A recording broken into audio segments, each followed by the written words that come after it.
What is up, friends, foes, and members of the Omni Council? My name's Daimien Kamiya. I am the Omni King. Sorry for the little bit of a late start.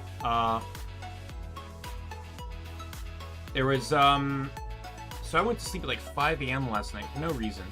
Woke up at 10, and somehow during this time period, the power flickered. And when... Now, I know the power flickered because my computer was off. Turned it back on. I just forgot to run some applications that don't run on startup, and for some reason my computer doesn't want to accept the fact that I want them to. So anyway, yeah, there's just a little bit delay just getting some stuff running. You may also notice the Ys 9 playthrough was removed, and that's just because I wanted to. When I do New Game Plus, I generally do it to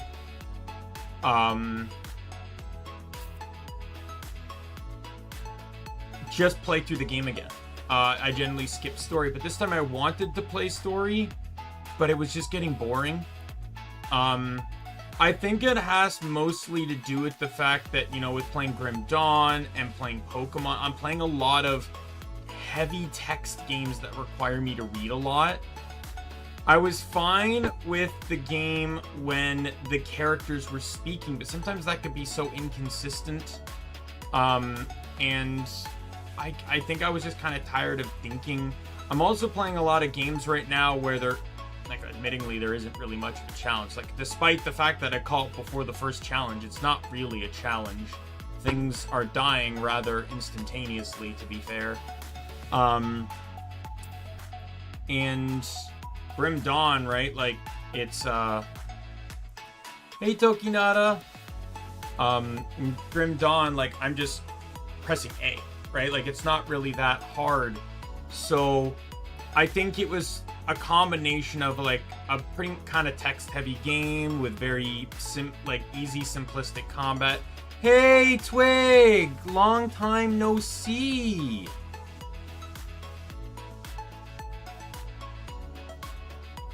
Additionally, I want to, because, my last two streams were deleted because, right, so I need to re-update on the job situation. So, like I said, I have 2 interviews scheduled for Monday. I pray to fucking God I get one of them, because otherwise I'm not surviving past October with the amount of money I have.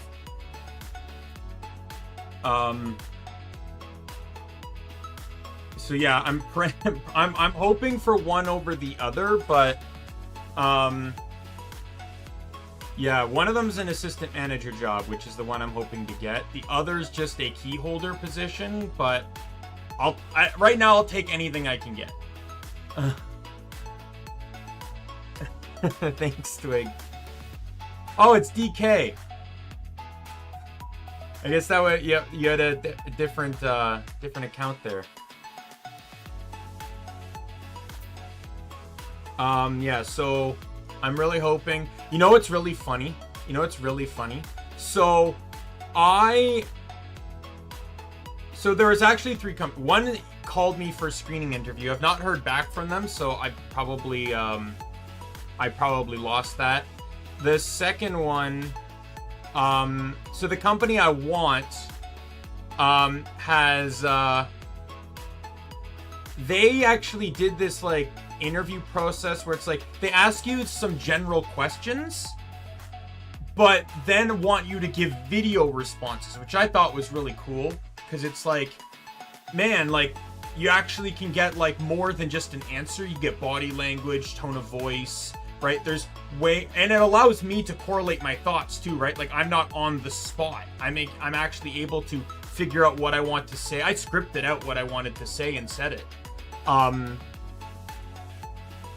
And then, you know, then the interview is going to take place on, like, a call, like a, you know, video call. But what's really interesting is, so they sent me, like, so I applied. 2 days later, I got the screening emails, like the pre-recorded videos.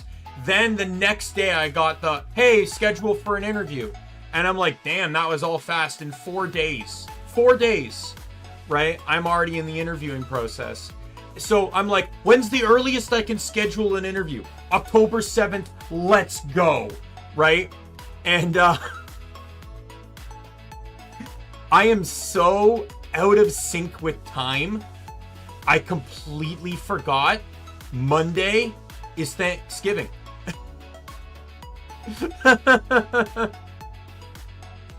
I completely forgot Monday was Thanksgiving, but they let me book for it. So, and then the other job just gave me Thanksgiving as the interview date. So like, I don't even like, they're just like, we scheduled an interview for you at, on the 7th between like 4 and 5:30, pick a time.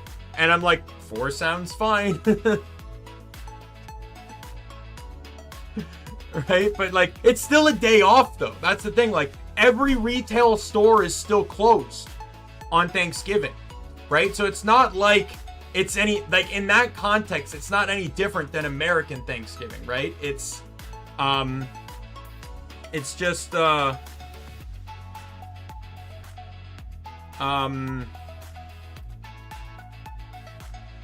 like in the same context, it's the same day off. It's just it's a Monday versus a Thursday, right? So like, to me, that's just kind of funny, which leads me to believe that the people interviewing me are probably on salary.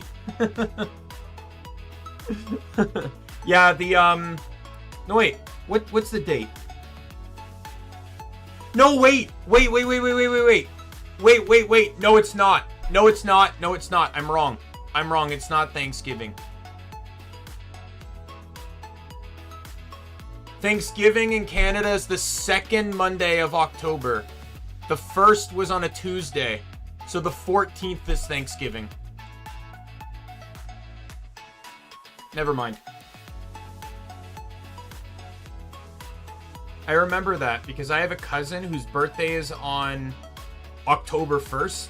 Oh, and I forgot to wish him a happy birthday. Oh, fuck. 1 second. I gotta text my cousin.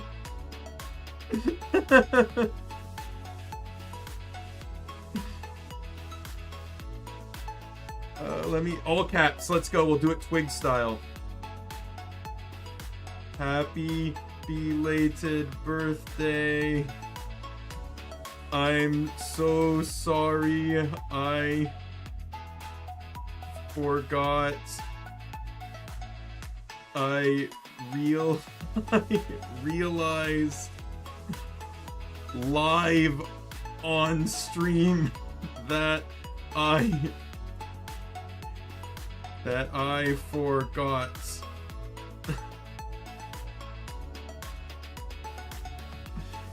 But yeah, I remember that because his birthday is on October 1st, he can never have his birthday on Thanksgiving, because even if it was on, it would have to be October, was it October 8th or later?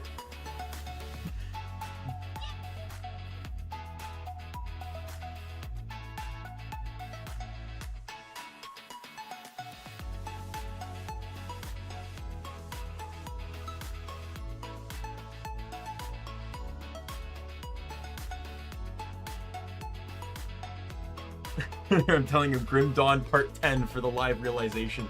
But yeah, he, anyways, yeah.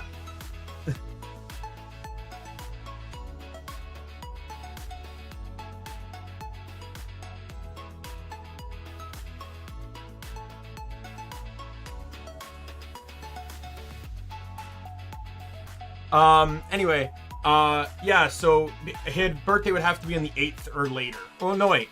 I guess it would, well, this, yeah, he would have to be, yeah, the 8th or later on the 1st, right? So, yeah, so being on the 1st, he can never have his, yeah, so never mind. I'm wrong. Thanksgiving is on the 14th. I'm dumb. That makes sense, though. Anyways, let's get into Grim Dawn here. Oh, I pressed the wrong button. 4. Alright, so this expansion, if we go to the map, this expansion's all like the Kingdoms of Amalur expansions, where we're going to this here in the box.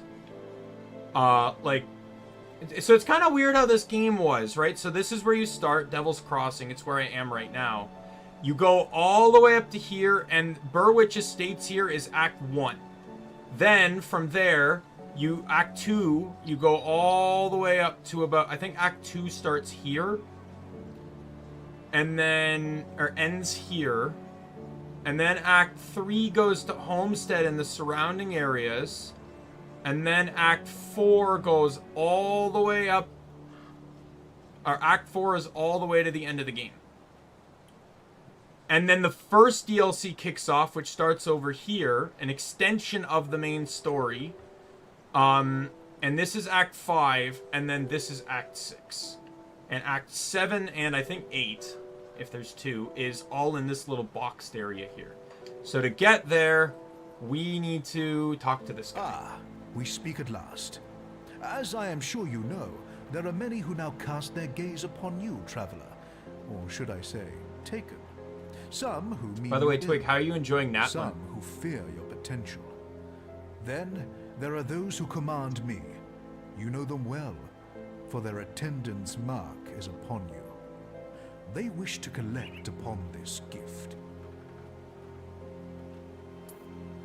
I will say, I'm enjoying it. But you know what's not enjoyable? Trying to clean up quests and regions and having them all time gated behind repetitive commissions. I cannot speak of such things in this place. The cursed gaze of our foes is cast I'm trying to upon us. get the last So, quest I done will in be brief. Sumeru, Great and I powers are can't gathering within the because distant I lands need of the fallen multiple Covenant. stages of daily The Great Eye commissions has completed. decreed that you must play a part, whatever that may be. Will you answer our summons? Will you join me through the portal? Or do the mortal concerns of these people outweigh the calls of fate? You know what's also something I've been doing a lot too? Anytime Genshin gives me a request for, like, hey, what's something you want? I've also given direct feedback too. Turn the fucking compass into the ability to detect puzzles and not just open chests. And not just, like, open to air chests.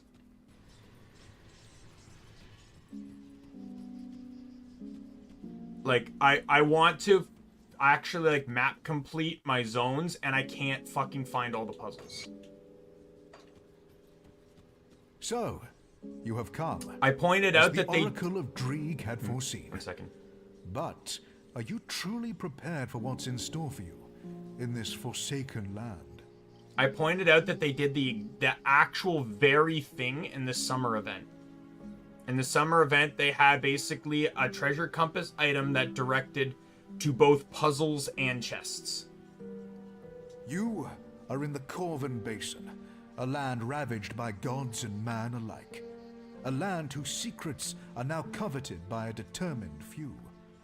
As for this camp, this is the Conclave of the Three. Very much like the sanctum you've discovered in the marshes outside of Burwich. Here the three cults set aside their disagreements and join as one against our mutual foes.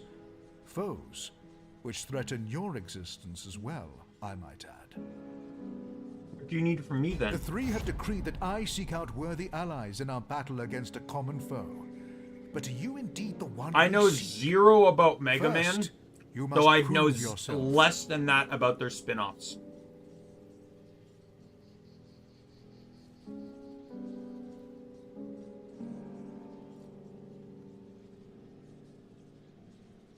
I didn't play Mega Man growing up, so I know basically nothing about it.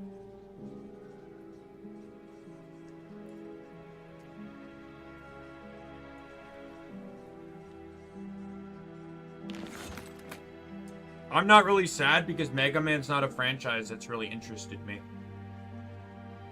Go to the center of the camp before the statues. Kanatha, mistress of the Sentinels, I'm not awaits much of a to begin the platformer. Eldritch rites. Conquer whatever horrors assault you from the Eldritch realm, and we shall have our answer.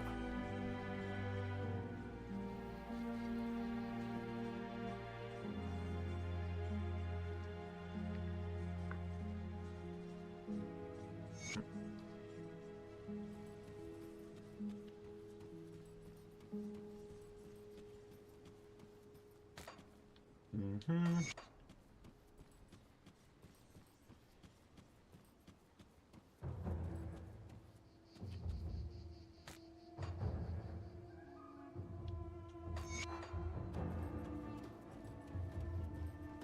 I know not all Mega Man games are, The emissary warned me of your coming, but whether you may remain here platformers, is not but a matter I've of still his not been choosing. that interested in Mega Man. I will decide who stays and who dies. Are you prepared to face the trials? Sure. Alright, we begin. Press A to win.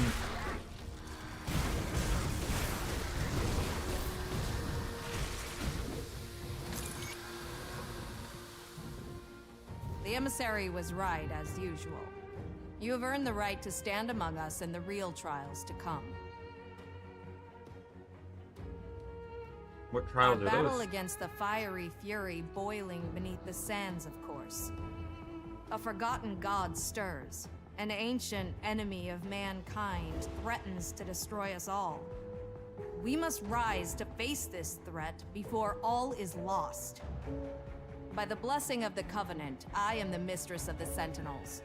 Those sworn to guard the interests of the Three and the survival of our people answer to me. They swear their oaths to the gods and to me.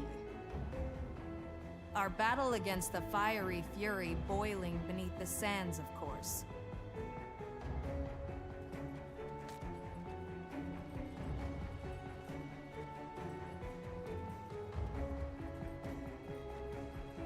I could hear the battle from here.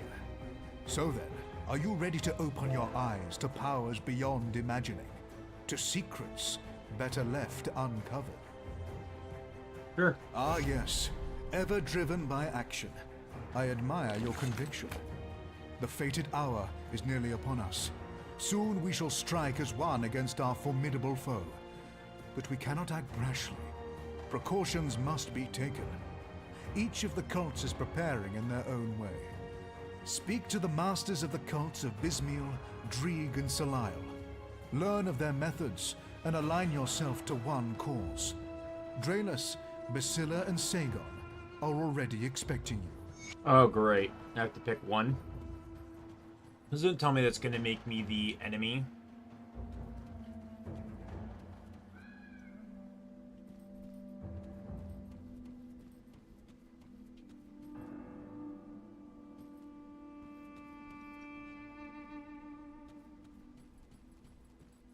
Well, that sounds like a fun time. 100% in collection games is never easy.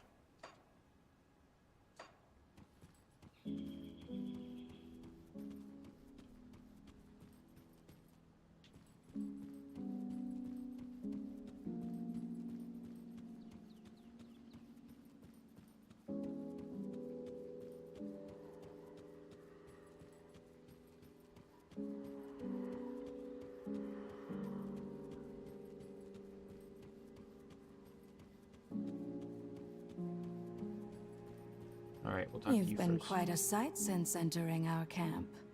I'm shivering with anticipation for what's next. But will you be at my side? Or would you rather waste your time on the minions of Drieg and Salile? You sure, Bismiel? Why should I help you? My dear, who needs to see the future when you can manipulate it from the shadows? Salile would have you play with fire and get burnt. But Bismiel offers you the true gifts of the Eldritch realm. Every hound, every raven, every fiend that's ever crossed the Veil can and will serve the schemer.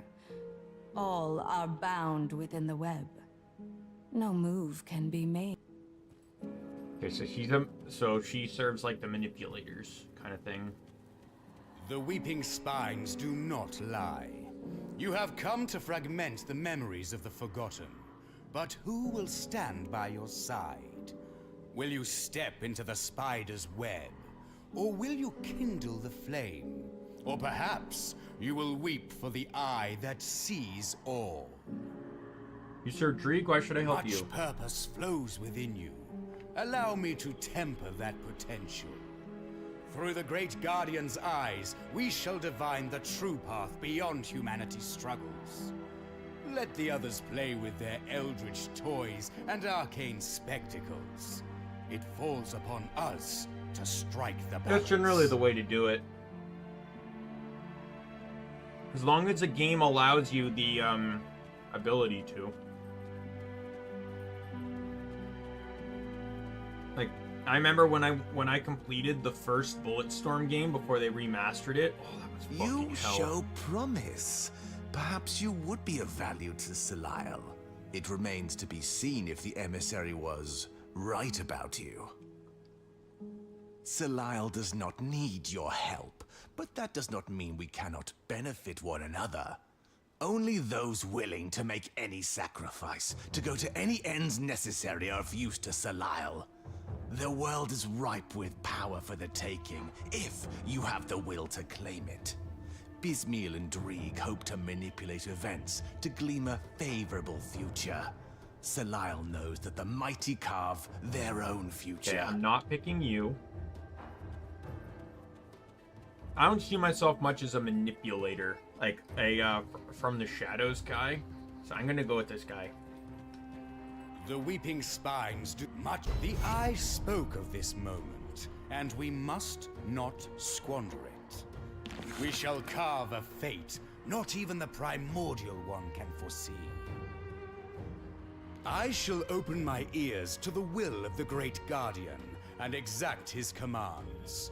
A great flame burns within the temple, and we will drown it in tides of blood. In The forgotten Bulletstorm, has become unforgotten. the original. And so it falls to us to remedy that error. As for you, you must speak to Kira. You here had at my to camp. unlock all She the has weapon been skill offered a shots. taste of what's still to come. Her tongue will In utter the remake, words, and New you Game must heed Plus their call allows you to start as the if game they with were all the mine. weapons.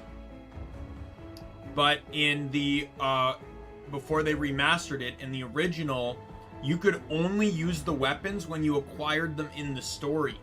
So the last weapon you got, you had to basically go to that chapter, get the weapon, and hope in the limited time you had it to get the kills you wanted.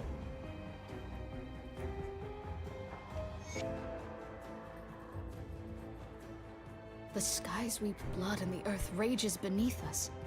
Where do we stand in this war of titans? I am to tell you of what the Great Guardian desires. Will you hear me?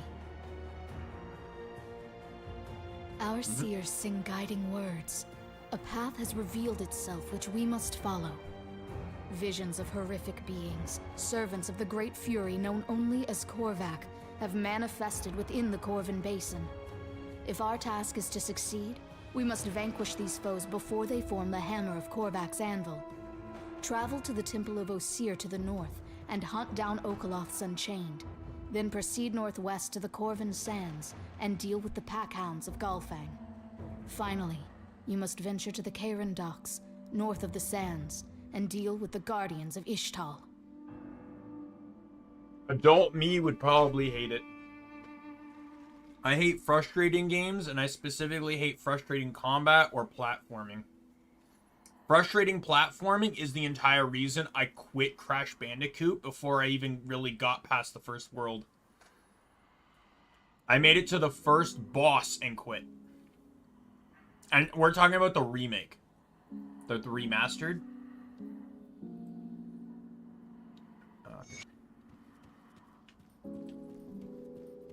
Well, look what we've got here. So you made your decision, choosing to pledge your loyalty to the witch gods. I hear that they take that kind of thing very seriously around here. Me? Certainly don't serve any of them. I serve the god of making Riggs a wealthy man. In here. Well, what you might call a supplier. A purveyor of particular goods, if you will. I have a special talent for finding high-end and difficult to acquire objects. Things this crew here can't seem to get enough of, particularly since they set out on their little crusade here. Something about a long-forgotten god and the end of the world or some such. Sounds like business as usual to me. A wise man once said, where there's a fight, there's a fortune to be made. You're a merchant? Well, that's an oversimplification.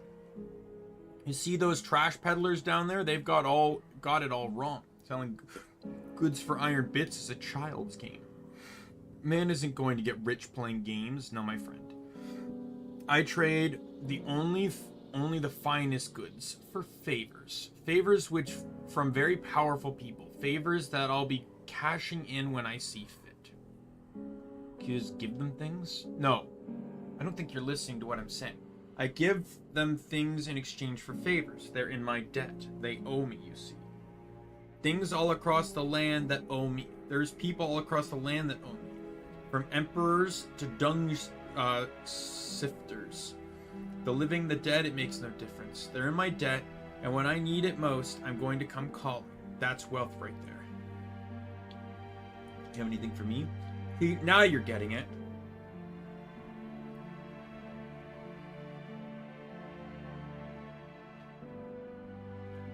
Well, that's good. Yeah, I played a game like that kind of had a story mode, which effectively had just a kill all enemies button in the attack menu. Which I used to basically avoid extended grinding. I fought bosses fairly, but used that skill on like the random enemies and stuff. Let's do this. That's terrible.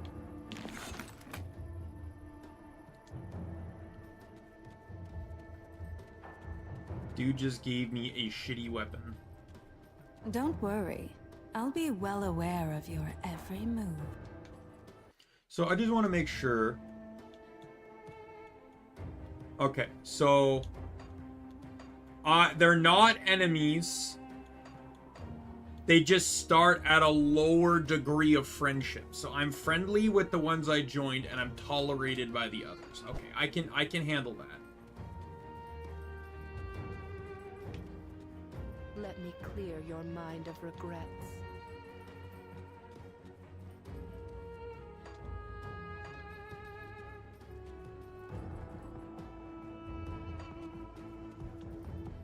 Traveler, can you spare a minute?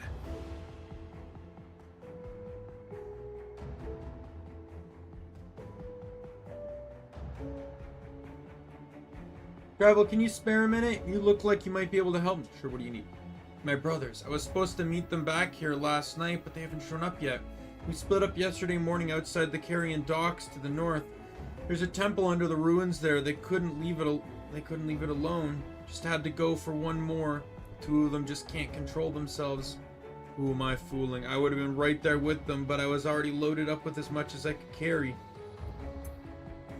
Told them to meet me back here. That was the last I heard of either of them. I'd go back out there and look for them myself, but I should stay here in case they come back. If you're headed out past the wall, will you keep an eye out for them? They gotta be somewhere between here and the Carrion Docks. I'll find your brothers, don't worry. Don't worry, my dude.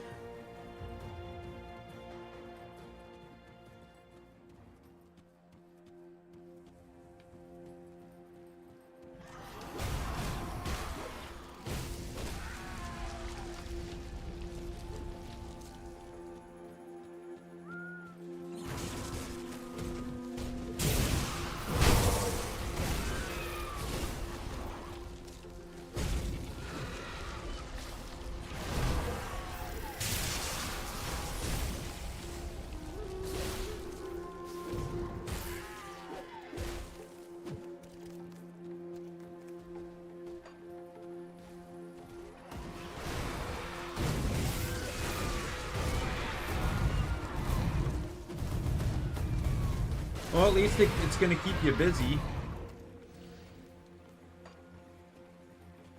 Which is always a good thing. As long as you're enjoying your time.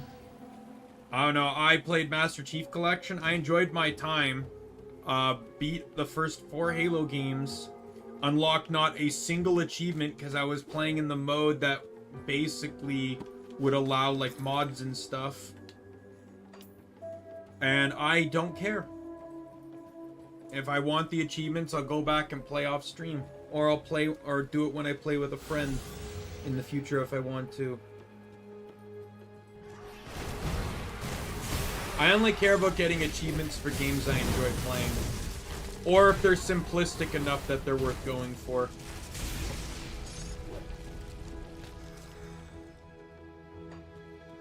Within a game that I actually enjoy playing, you know.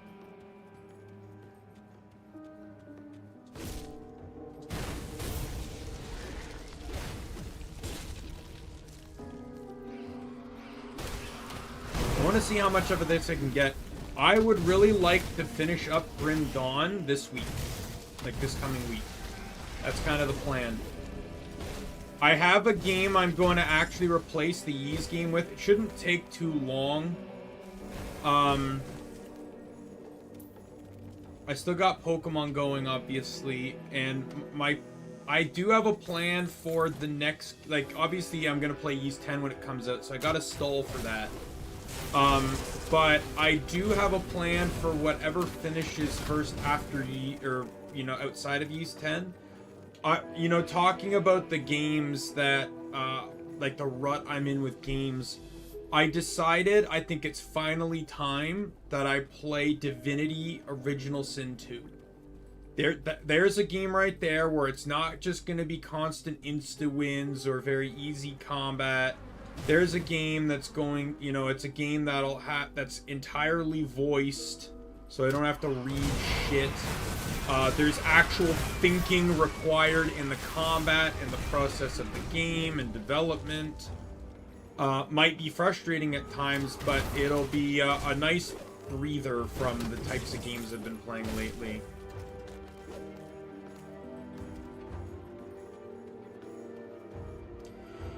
Yeah, games like that are very hit and miss with me because, again, it depends on how much I enjoy the game. Like, Crosscode, for example, I played through multiple times easily. Even before New Game Plus was in the game.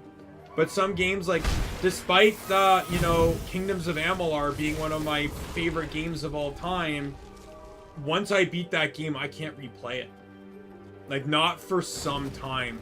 Because it's just such a long game, and there's just not a lot to say about it after a point, and you know, and then there's just going through the motions, and it feels kind of boring if I play it in repetition too frequently.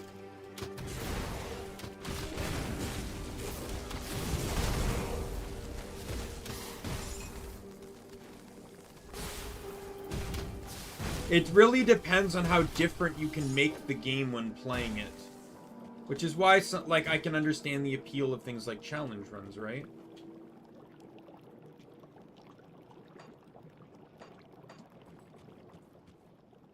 Like, that's what I'm doing. Like, the Pokemon games aren't really my Pokemon challenges aren't really challenging. But they're different.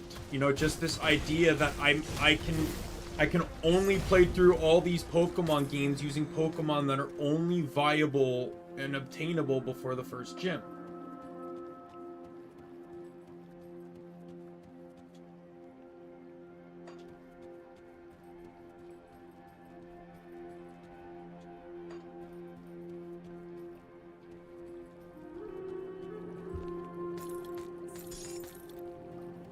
Out of all of them, I think the one I'm most excited about is probably Black 2. 100%, because unlike all the other challenges which have their own interesting, you know, quirks and stuff, Black 2's challenge actually is going to have like an actual like kind of like team comp system to it.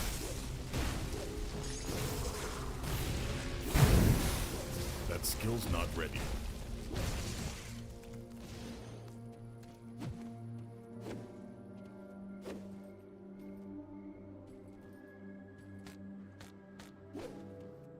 Yeah, well, quality of life stuff is, you know, Borderlands 1 added in quality of life stuff when they remastered it, and I still hate that game.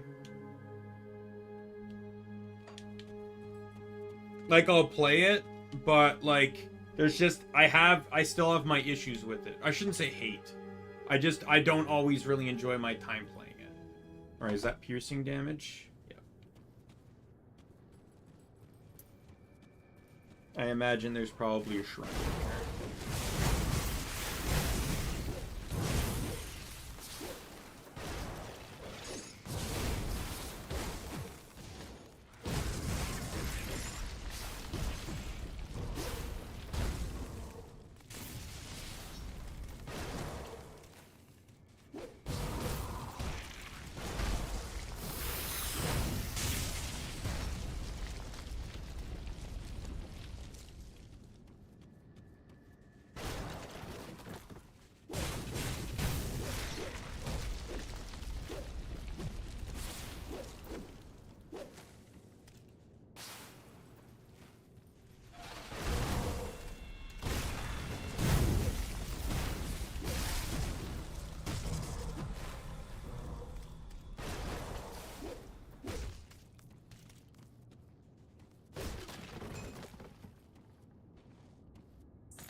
Boss time.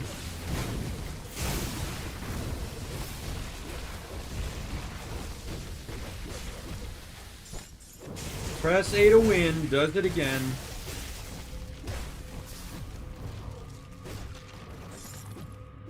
There's a shrine in here. That's where the game's gonna really start changing defensively for me.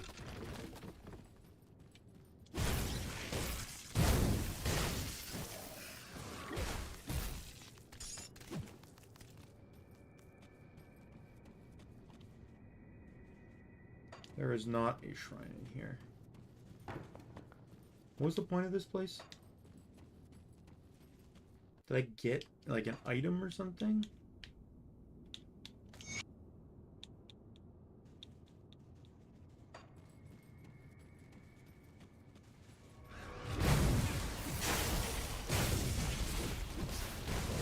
I don't even think that's the bad part. So the first time I played 1, I actually finished the game the day before they released the remaster. So I had a lot of issues with that. But I have 3,000 hours in Borderlands 2. So I am very familiar with Borderlands 2. Yeah, by the time I played Borderlands 1, 3,000 hours in 2, and about 1,500 in pre-sequel. I had a lot of hours in the Borderlands 2 engine. So it was hard going back, not having a mini-map. The hit detection is really bad. The gun stat system is really weird and hard to figure out. I had a level 19 gun that that card-wise said it was better than every gun I found after it.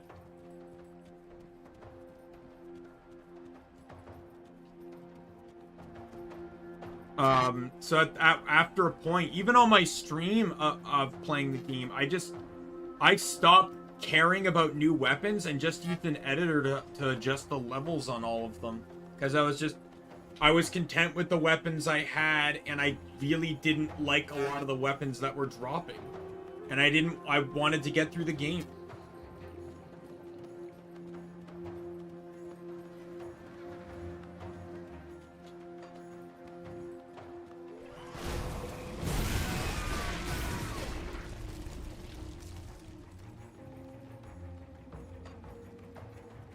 I also hate, like, the gun leveling system. That's so dumb. I fucking hate that. Oh, you use SMGs a lot, so we're gonna level up the damage of your SMG. But coincidentally, that's gonna be the Skyrim effect of now when you want to start leveling up other stuff, your damage is gonna be shit because you're using stuff that you haven't leveled up actual damage for. Like, that, like... And that, like, that's the thing. It's like in Skyrim, you choose, hey, I'm gonna dual wield. I'm gonna wield an axe and a sword.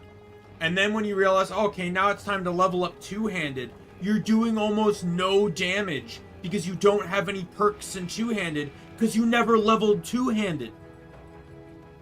So to compensate for that, you basically need to make a whole new set of enchanted gear to buff two-handed damage, just to compensate for the fact that you can't do, like, any damage with it.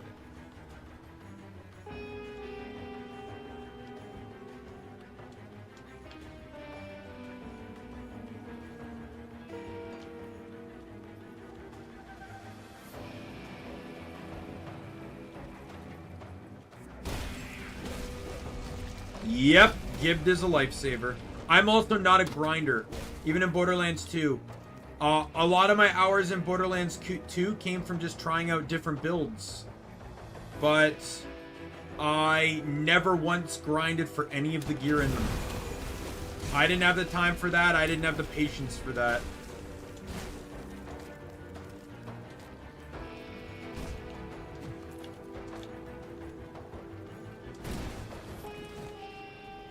And the thing is, this is where, like, mods and cheating work to a game's advantage. Because stuff like the Gibbed editor effectively allows me to enjoy the game more than I would. If my only way to enjoy the game was to just find everything, I would have, like, probably not even 1,000 hours in that game. Maybe I would have beaten the game with each class once, and then that's it. That happened with Borderlands 3. With Borderlands 3, I beat the game 5 times. One on each class, with twice on Amara. And then I basically stopped playing the game. There was no save editor at the time, so there was nothing to, like, do to test out builds or anything. The best I could do was use, like, use a cheat that dropped guaranteed legendary drops, and then just sift through to find gear that I might like. That's how I got all my legendary class mods. Figured out where they dropped and turned that on to kill enemies to get them.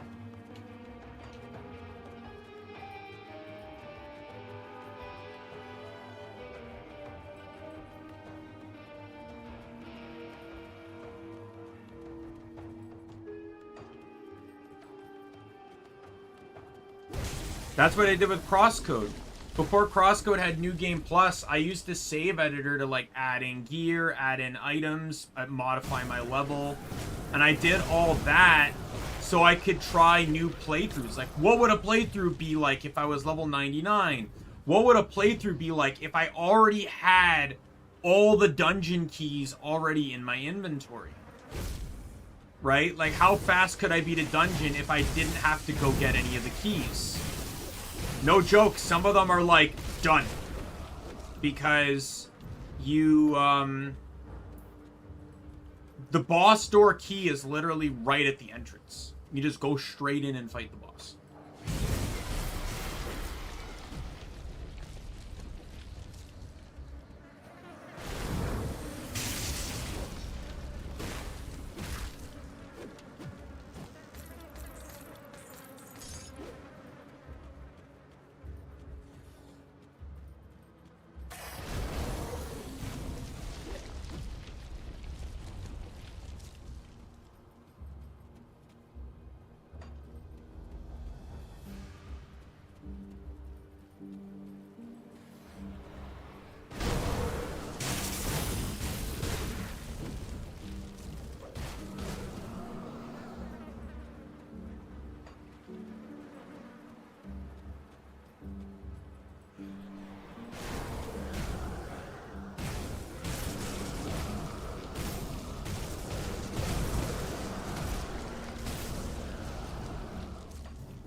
Ooh, level up. Let's go.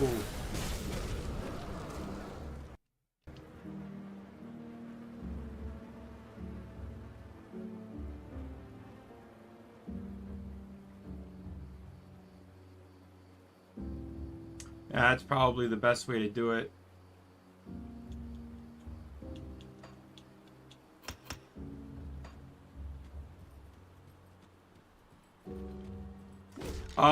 Radical Fish released their next game, and they're trying to figure, and they've said that they've figured out puzzles, because the moment the game got launched, they just got inundated with comments of people saying how much they love the puzzles in Crosscode, or people saying how much they hated the puzzles in Crosscode and to please not do so many of them, which is like, it's so crazy. It's like there's no in-betweens. It's either you love the amount of puzzles or you fucking hated the amount of puzzles.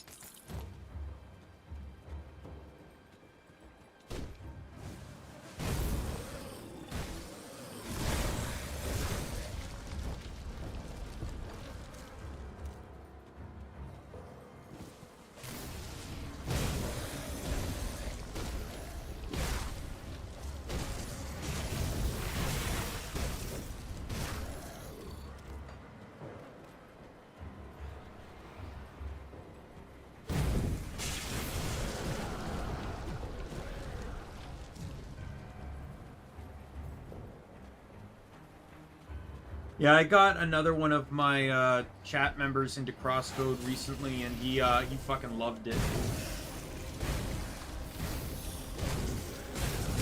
He thanked me for recommending it, which is fantastic. It's like, I'll never not recommend Crosscode. I wish I was good enough in coding to mod, because I would actually make some, like, mods for it. There's a lot of games I'd like to mod. I'd like to mod for Kingdoms of Amalur. Do an entire rework of the skill system. Add in new weapons for each class type. Spear for warrior, hand-to-hand, or knuckles for finesse, and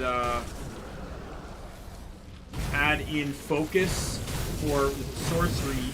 Change the staff to focus's combo, or the staff combo to focus, and then make a melee staff weapon. That functions similar to like how Chakram functions, where it's like half physical, half magic.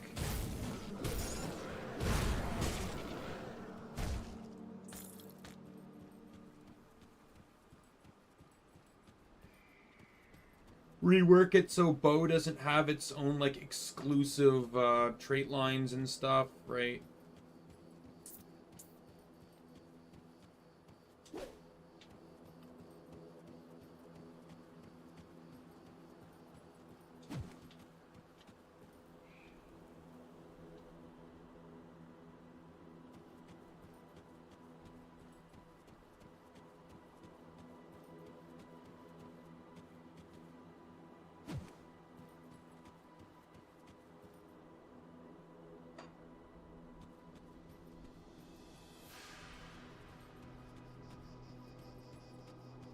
Well, that's the whole point. Like, I know some people, like, you know, like, Skyrim wouldn't have the lifespan it has if it wasn't for mods.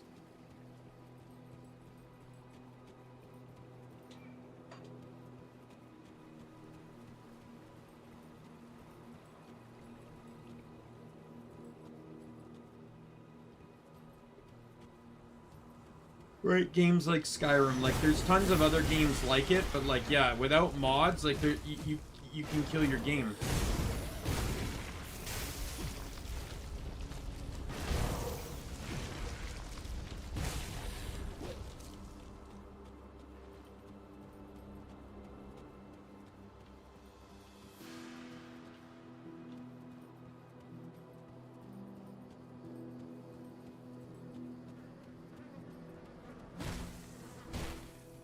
I've considered getting one of the Borderlands 2 mods that rebalances some of the skills. Makes like some of the useless skills useful and stuff like that. I'd be kind of cool.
Yeah, sometimes randomizers can be fun, even in games that are already random. Like, I did using an action replay code. I did a sort of like, not on stream, but like just a randomizer of Mario Kart Double Dash, where it just randomizes all the items, including the specials.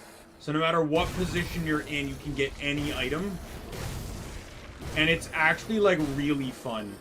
Like being able to pull out a Chain Chomp or a Star in first place, while in contrast, being able to pull out a Blue Shell while in first place.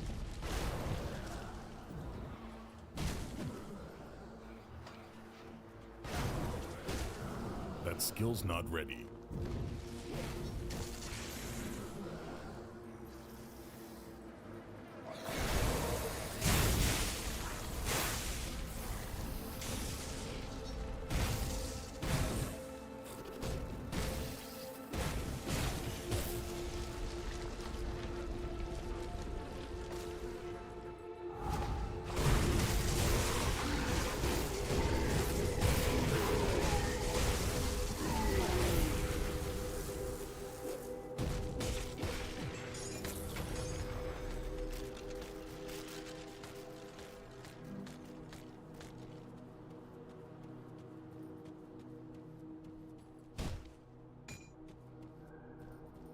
Like, one of my favorite builds in Borderlands 2.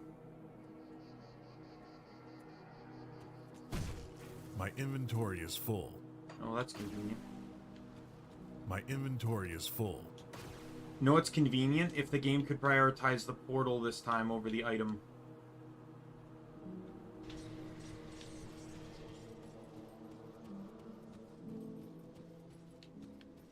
I'll give you a good price on what I've got left.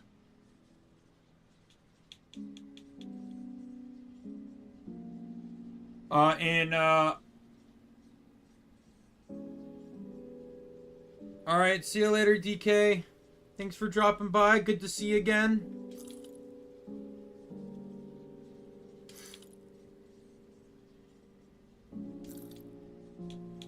Don't be a stranger.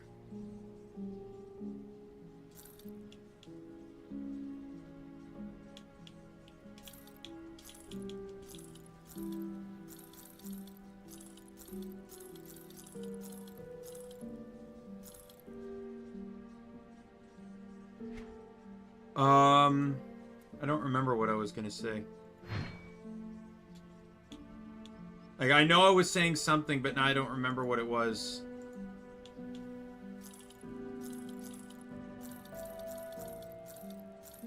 Oh, yeah, like, I don't know if this was gonna say, but sometimes it's fun to just try different things in certain games. Like, in Borderlands 2, I had this build, you can, like, Krieg is such a versatile character.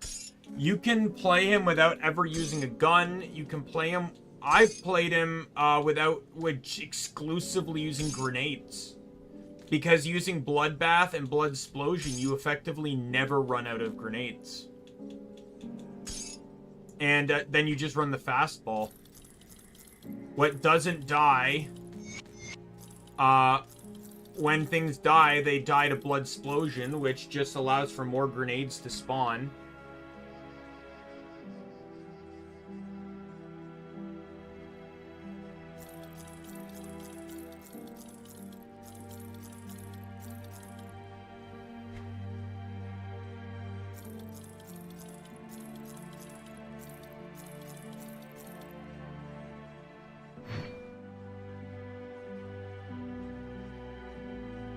To good use. Is there a bank here? Yes, there is. I'll keep your stash safe.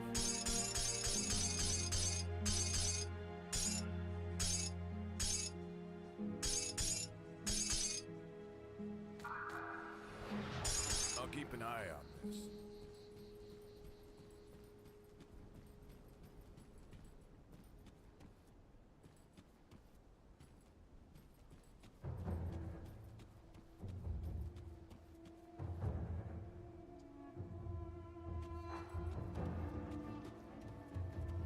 Where are the people I saved?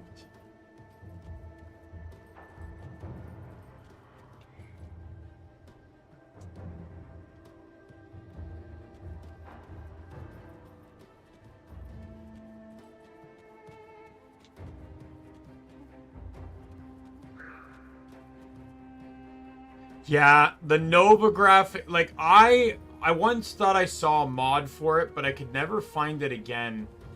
I don't know what the devs were thinking with that. That's just an epilepsy warning waiting to happen. And it's fucking terrifying.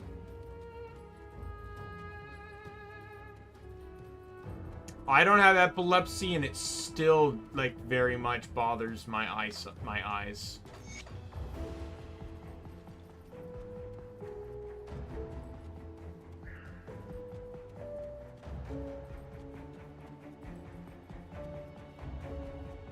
The oracles of Drig spoke of your arrival. Their mad choir whispers of you marching alongside our forces to the tomb of the Eldritch Sun and emerging triumphant. Hell, you don't even need more than their eyes. You could literally do it with just 1 point into Shattered Realm Bloodbath, or even just 5.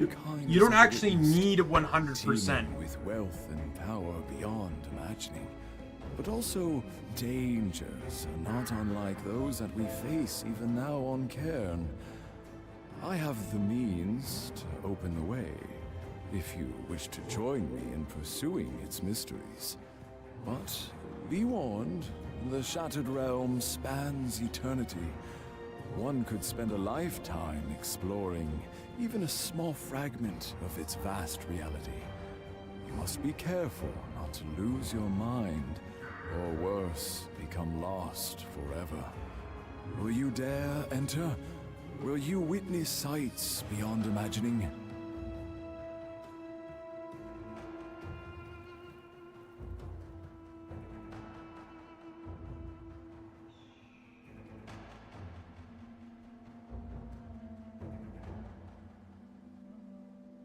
Yeah, I'm not gonna bother. So that's just like a roguelike type mechanic they put into the game. I'm not that interested in it.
Okay, so this guy, like, so you can't transfer money, but you can transfer iron bars.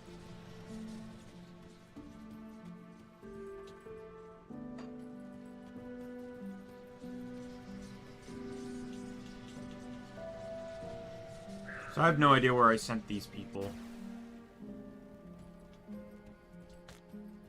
Unless I sent them near one of the other gates I opened.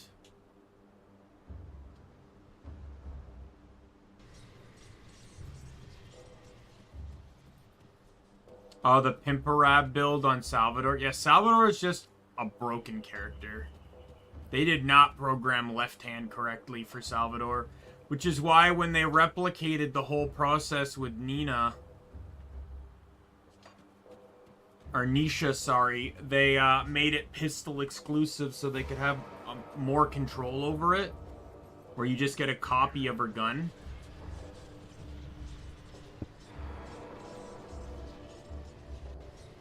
Yeah, I don't really care for that.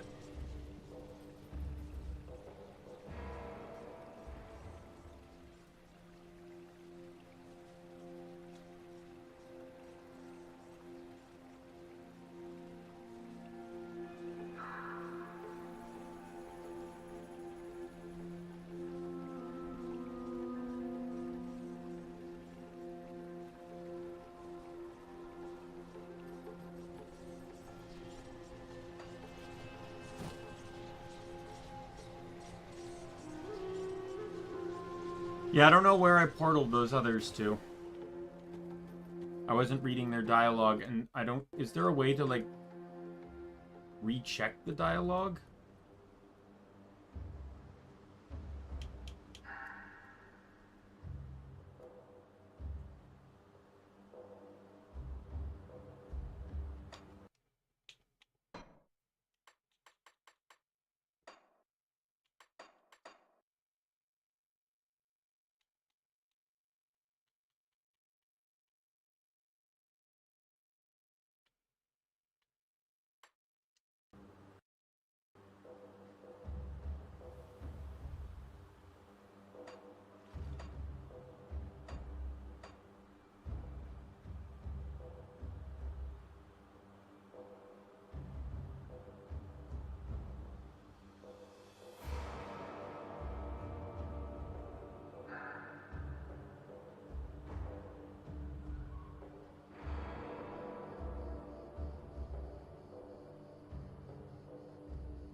I swear there was a way to look at old dialogue.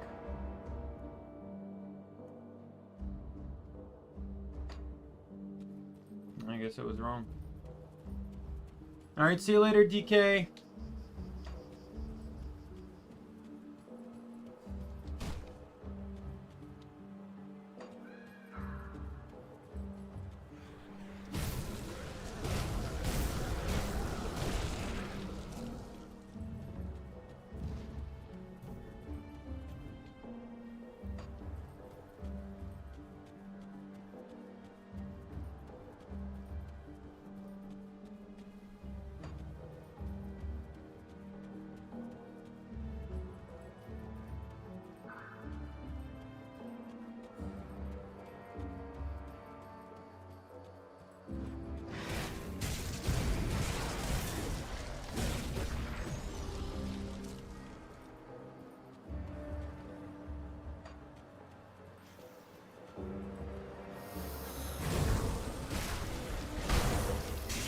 That skill's not ready.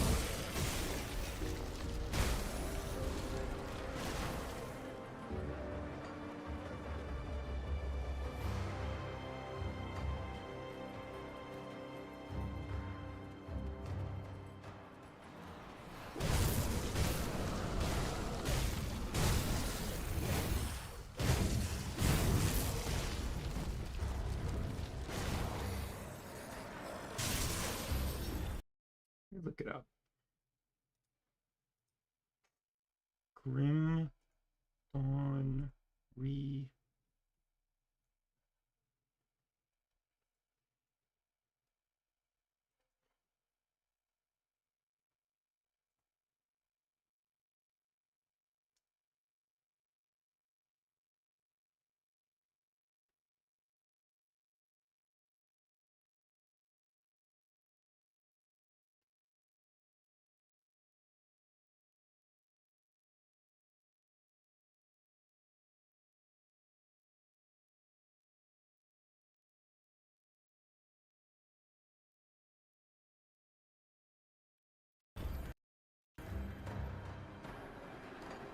Temple City of Osir.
don't know, I think it might have been tied to, like, a quest that I can't accept because it's part of a different faction.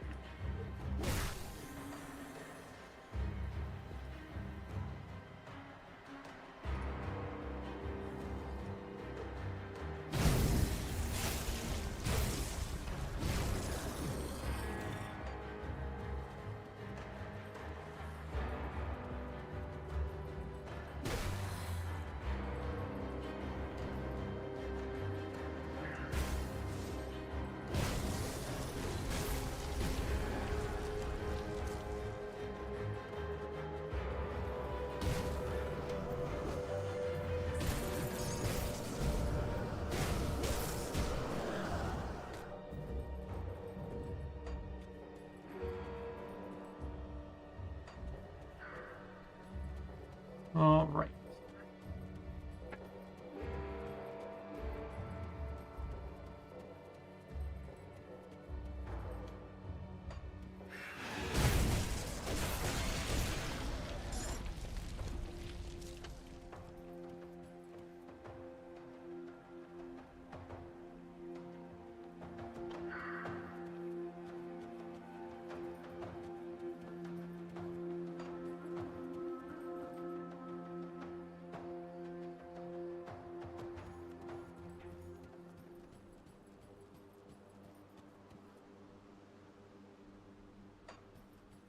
I passed by some stuff here.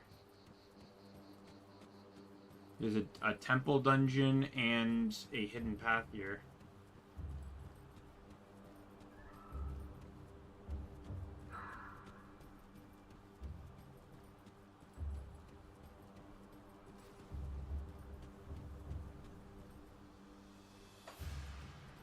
They're right by the rift. One of them's right by the rift.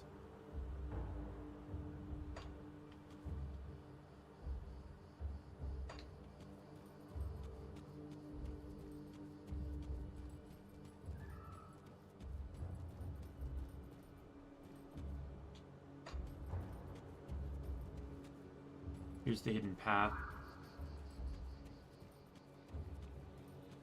And guess what? This is where the shrine is.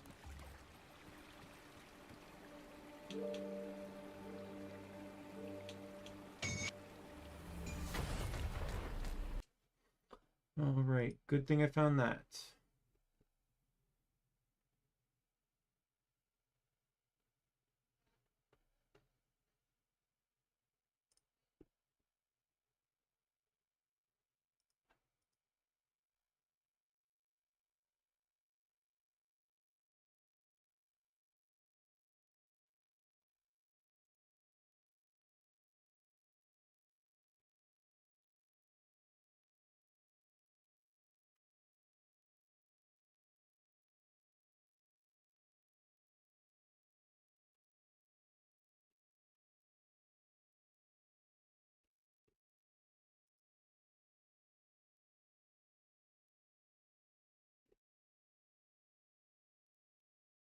Alright, so I do have to do the Shattered Realm. Because it's tied to a devotion point. So I think what I'll do is I'll finish here, warp out, because this portal will get me to the temple. The temple has one there, so I'll just end up coming back to that portal anyways. That's a legendary. 15% all damage, 3% experience, 24% elemental resistance. That is not good.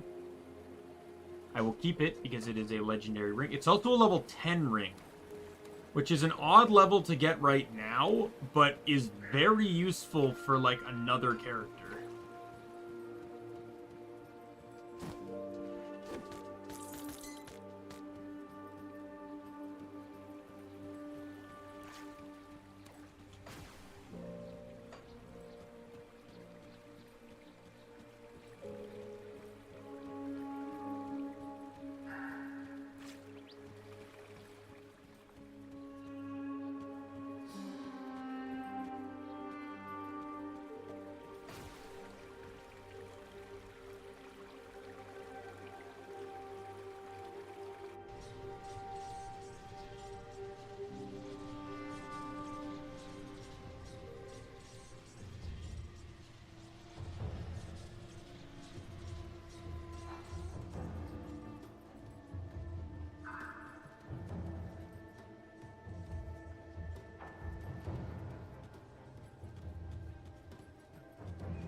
Alright, so I have to do this at least once. Let me use the devotion point I got, though. Here we go.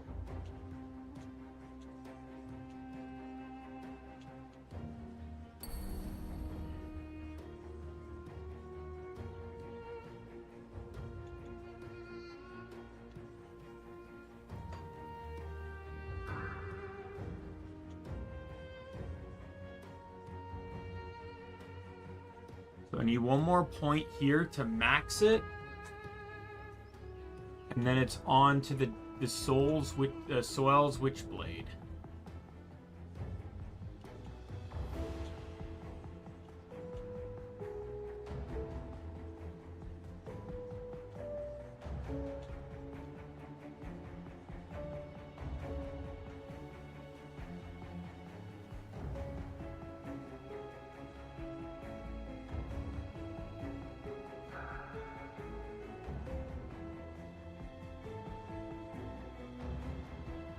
Let me just look. How many points are in that? There's 5 points in that.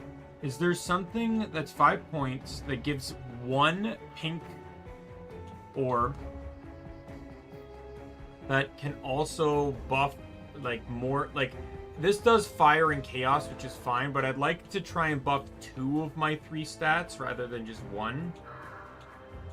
Like, I know I do a little bit of chaos damage, but if I could do, like,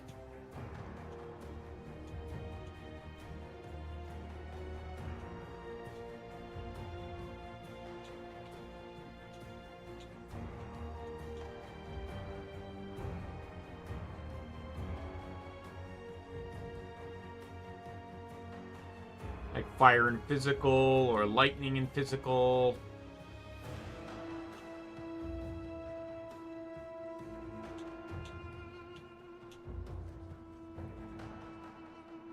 See, this one doesn't seem too bad. It doesn't give me the +1 to pink that I'd want, but it is 5 points. And it gets me 30%, 70% to all elements. So that would buff both lightning and fire. While also providing me just a flat elemental bonus, too. What's that one called? Rowan's Crown. Where's my paper? I had a paper that recorded this stuff.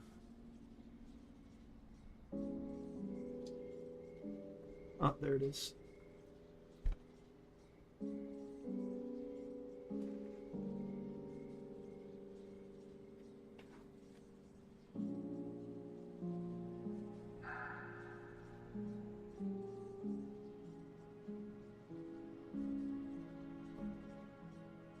The problem with this is that without that 1 point, because this guy gives me 3 green, 2 pink. With that, I only have 7 pink, which means I cannot get Uzulin's Torch. Like, I don't mind this one buffing pure fire, right? But, like, I'd like, you know, one other option. But yeah, I wouldn't be able to invest into this now. And I'm going straight up to max devotion points, so something would need to give.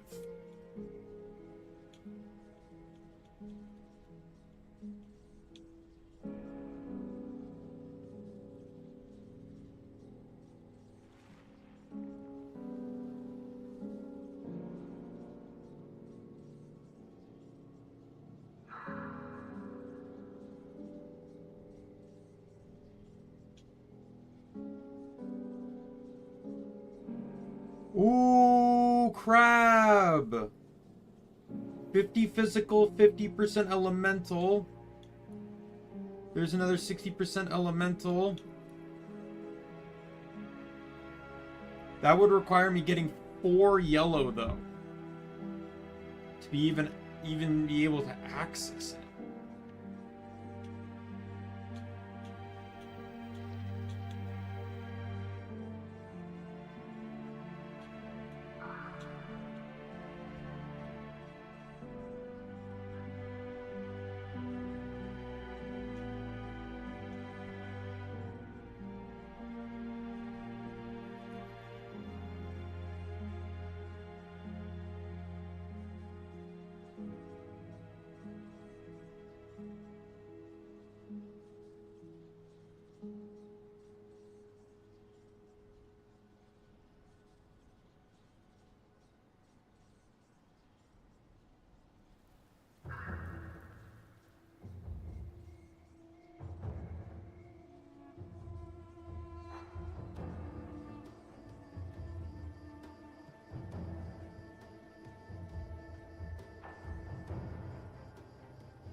Like, this one's not the greatest, but for 6 points, I get 5.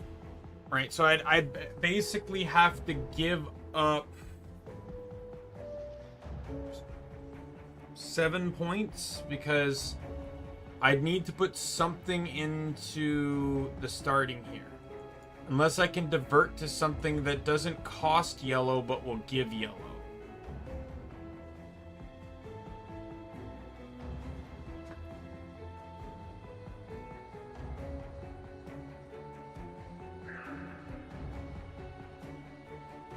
Like Beetle here. Beetle here does that, but it buffs things I don't need. And that's the same with the Crane here, is it gives me...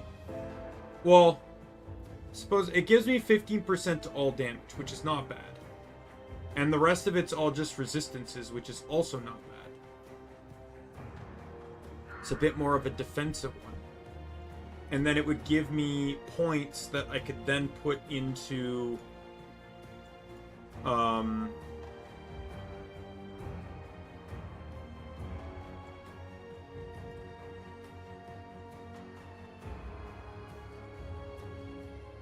Who was it again?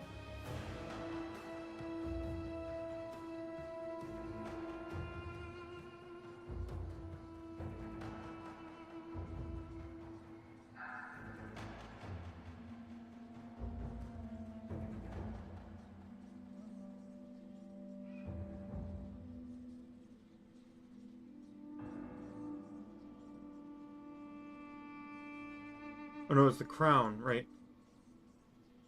No, it wasn't the crown.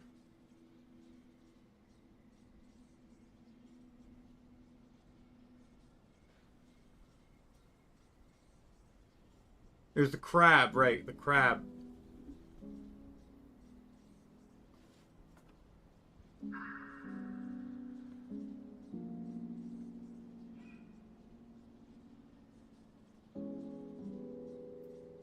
Now, what I could do...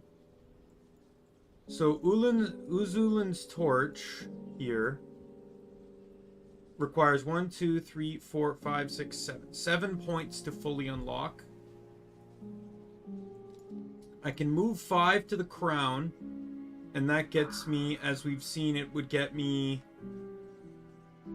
70% elemental damage. Uzulin's torch gives 80% fire right off the bat. And then another 100% fire, 100% to burning, another 100% to burning. So it gives 180% to fire, which is a lot.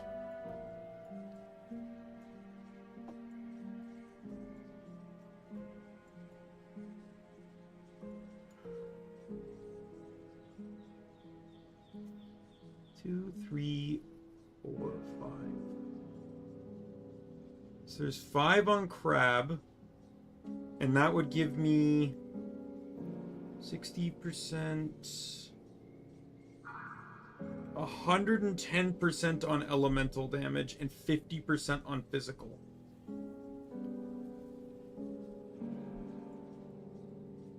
As we mentioned, Crane would give me resistance and 15% to all damage, which would be good, but I can't afford Crane. I can't actually even access it. As much as I'd like to run Crane, my goal is to try and get Crab without changing too much, meaning I need to get 4 order.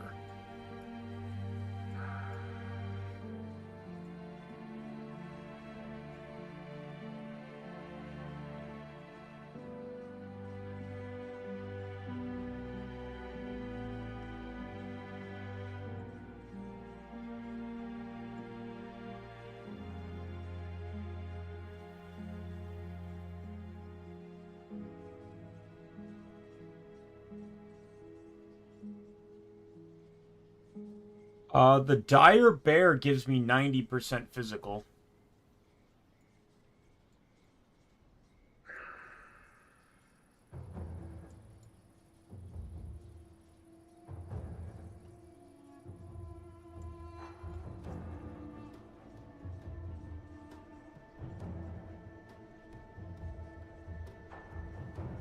Because I will rework some of my skills if needed to make all this fit.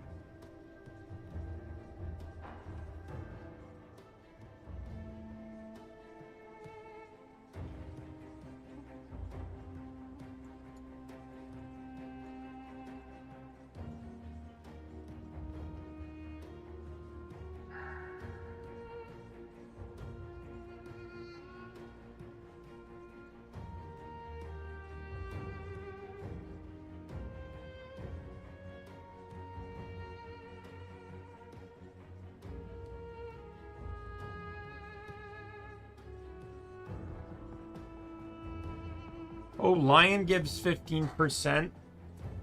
Like, if I basically, like, I could give up...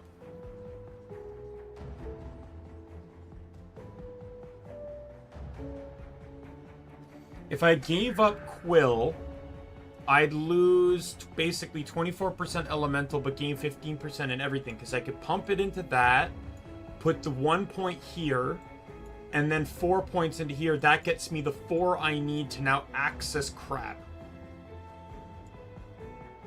The 5 points going into the dagger. This dagger over here can now go into the crown. Here, let me test this out on my build thing here.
Leaves me 7 points left. Crab has... Crab's only 5, so it leaves me 2. How much is Dire Bear? 1, 2, 3, 4, 5, 6. Dire Bear is 6. And it would give me, what is that, 90% physical damage? As well as a health steal, which would also really be nice.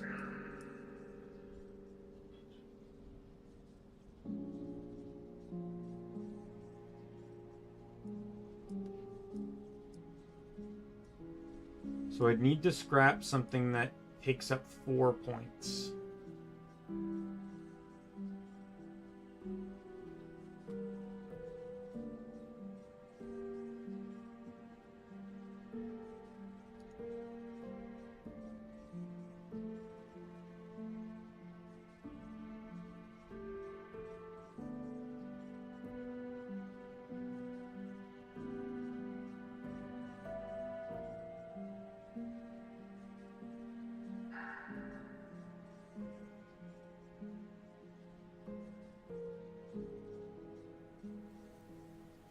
Can I get rid of Fox? Does that hurt me at all? I only need 4 for that one. Because I think Fox I went with to help meet the requirements here. I don't need Fox anymore.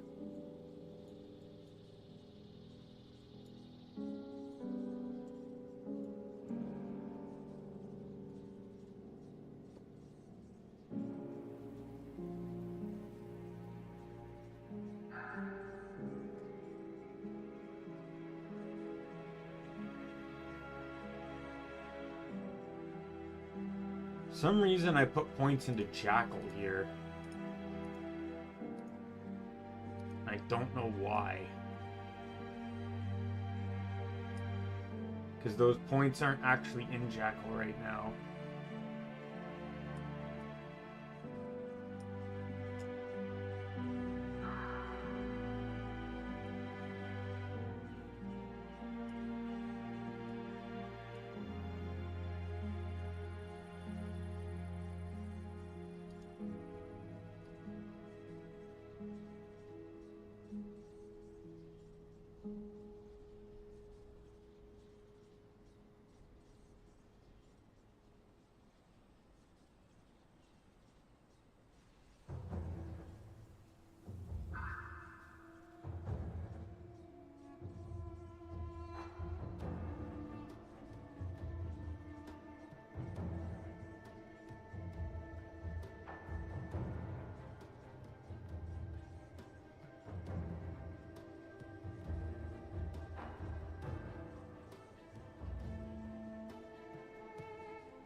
Yeah, it's interesting. I compensated for Jackal, but I never actually intended to go for Jackal, so I don't know why I had points in Jackal.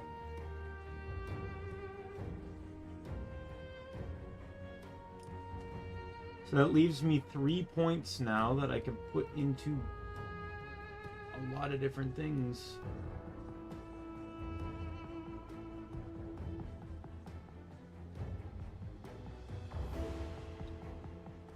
I'd like to try and put it into something that can complete something, but 3 points doesn't really get you very far.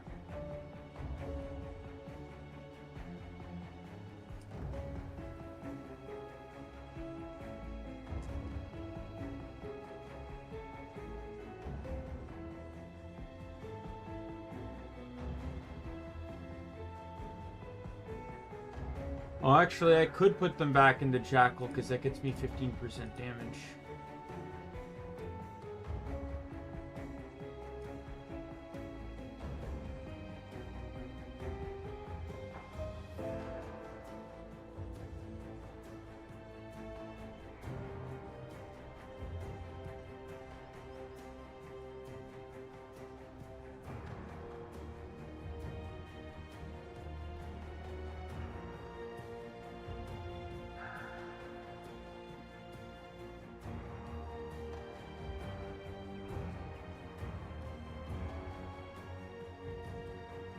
Alright, so I need to go to Devotionist first. Whoops.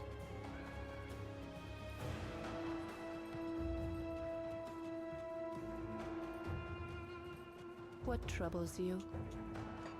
Alright, so I am stripping out Fox.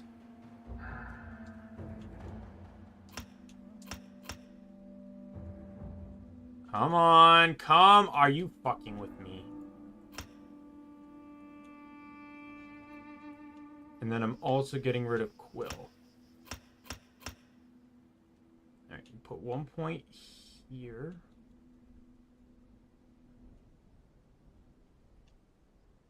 I'll probably do Jackal later though, because it's not, like, that way I don't feel like I'm missing out on anything if I don't pick it. Safe journey.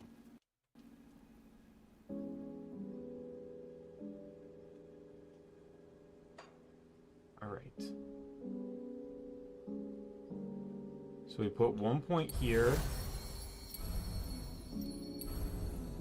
And then we do that.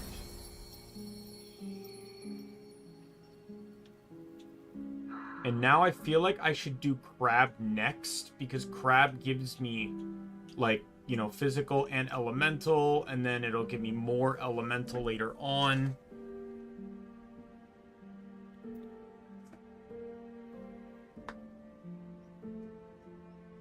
Right? And then there's the crown, which I want to do. Oh, fuck. I don't have enough green to do the crown. Jackal doesn't give green. You don't give green. Oh dear.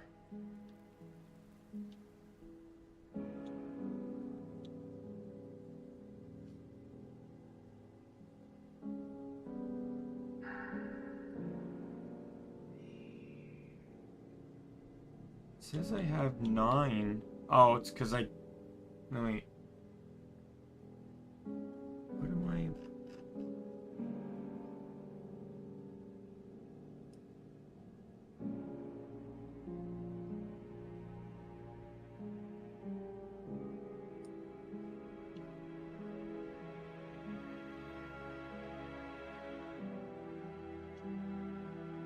The crown gives 1.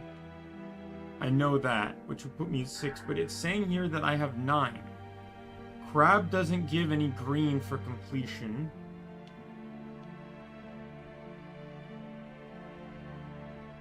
Bear doesn't. Jackal doesn't.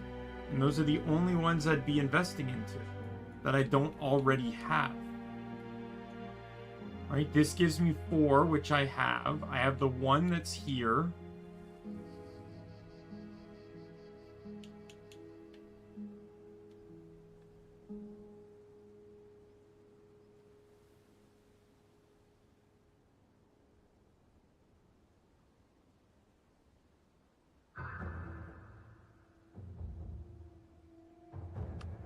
Oh, Giant's not completed yet, right?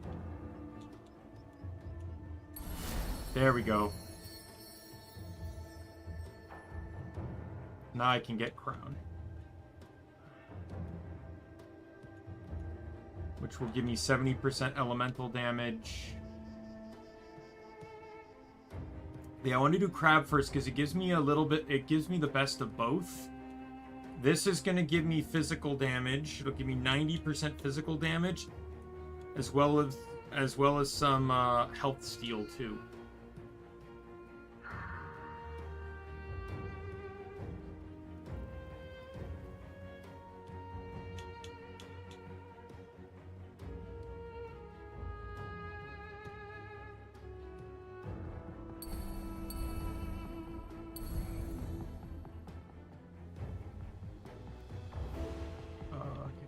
Arcane Barrier. A barrier to the forces of magic forms around you.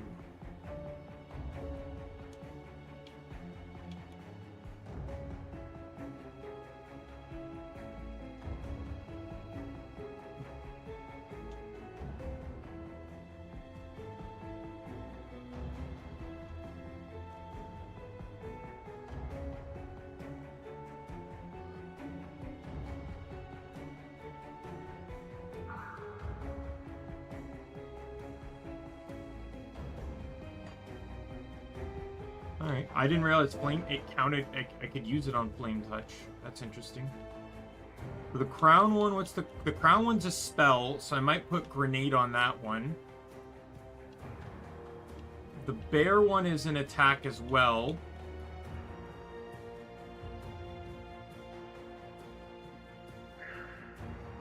I'll put this one on my main attack, I think, because it can absorb health.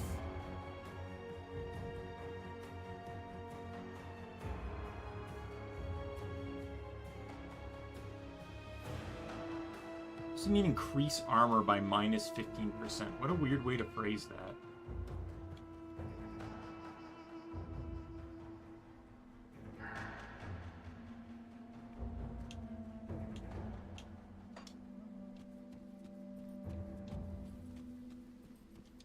The oracles of Drieg spoke of...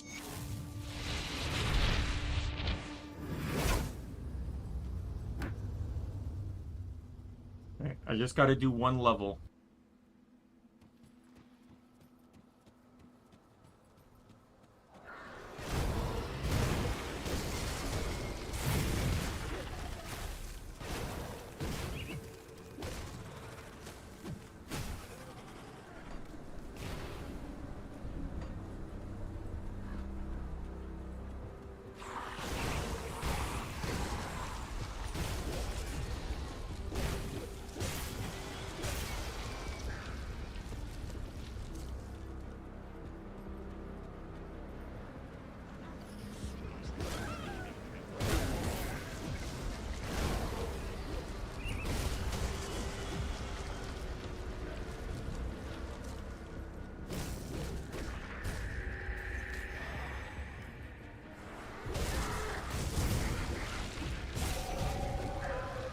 So apparently there's a timer in here?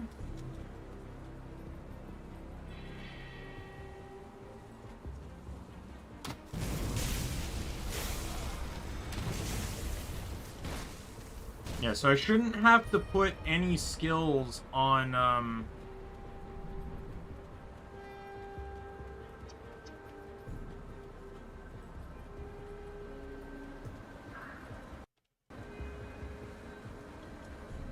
I know I'm consuming time here, but I just want to look at something here. The crab skill. I want to see, like, what's the duration on it? Oh, it only absorbs, 3-second skill recharge, but it only absorbs 300 damage.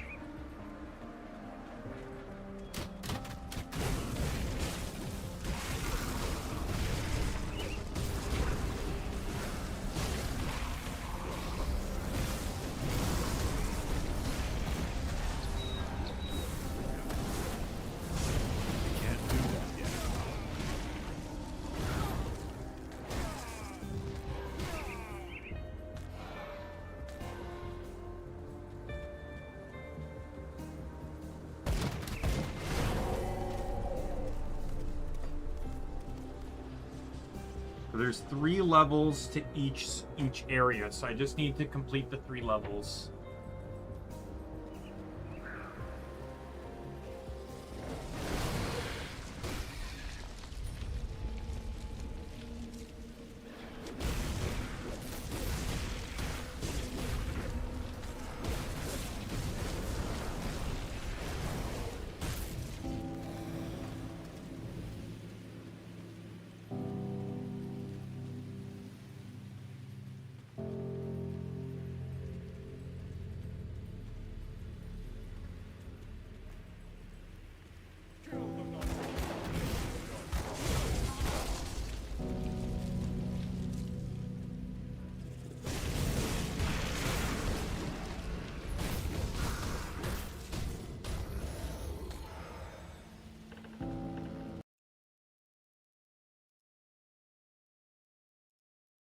Second, looking something up and I don't want to lose time.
I feel like these haven't been updated in a while.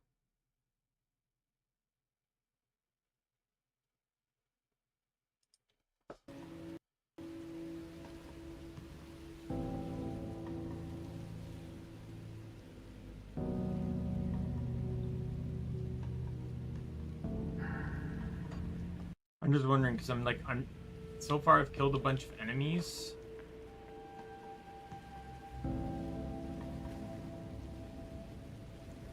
And it's not giving me any EXP.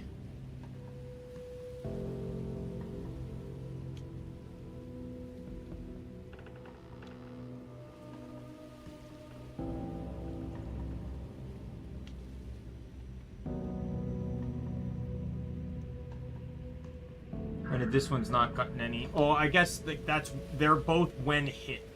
Never mind. I'm not getting hit. Obviously, they're not going to give me experience because the skills have to activate first.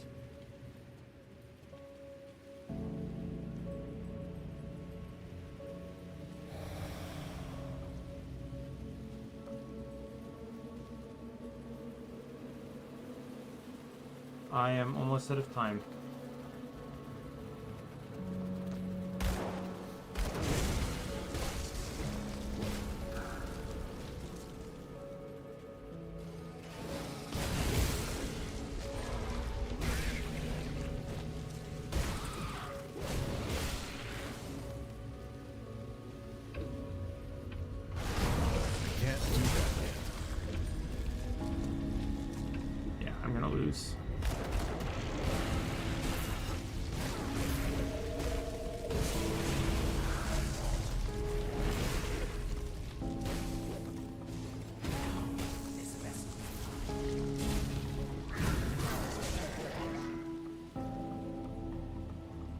Well, I ran out of time. I don't know what the time thing does.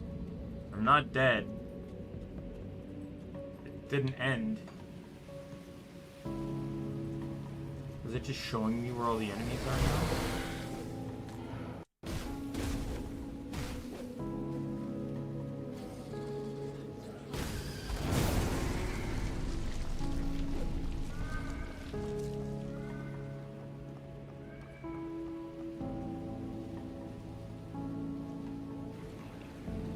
Oh, well, I don't know what the timer is meant for, but...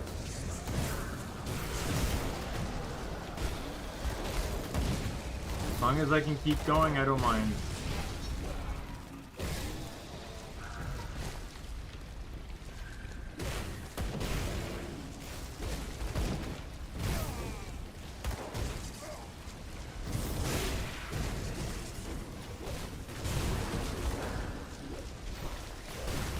That skill's not ready.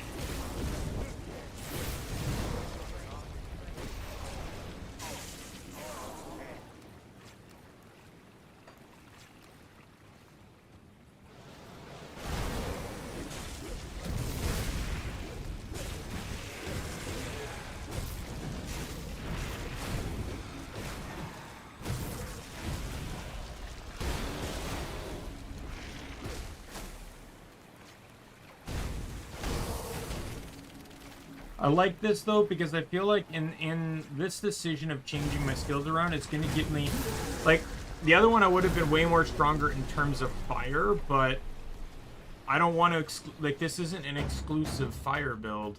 Oh, here's the boss. Okay.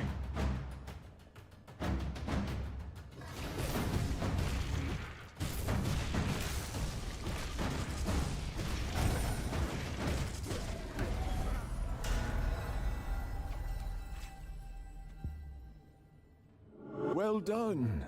This portion of the shadowed... There we go.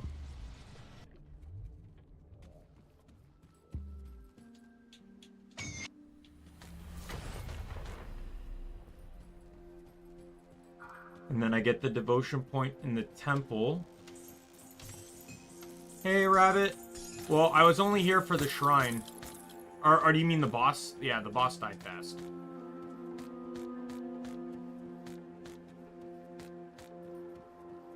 Look, this is my press A to win build.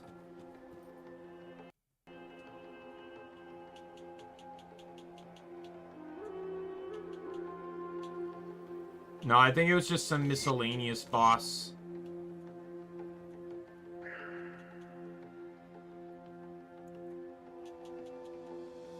Alright. So next point, I get a bunch more elemental damage, which I'm excited for. So this guy, I guess it just exists to sell things to? Sure.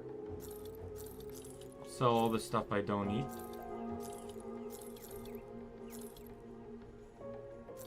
Need to make sure I deposit that ring. Look at all these blues I can't equip because I'm a two-handed build.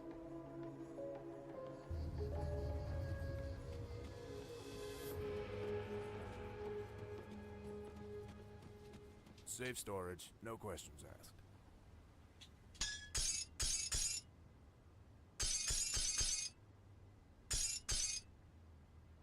You know what? I'm gonna go...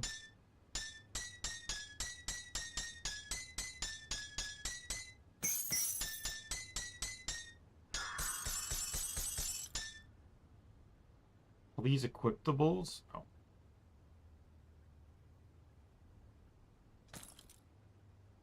That belt. I'm gonna sell that belt. I don't want to keep any yellows anymore. This page here will be for, like, these types of stuff. Amulets, medals, rings, runes. I'll keep an eye on this. I'll give you a good price. Kept the belt because I thought it would be a decent starting one for spirit for certain characters, but...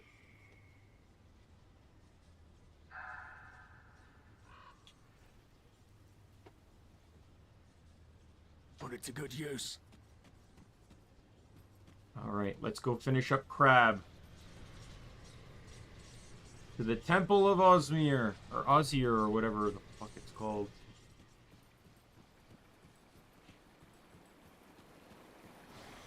Oh, hello. Goodbye.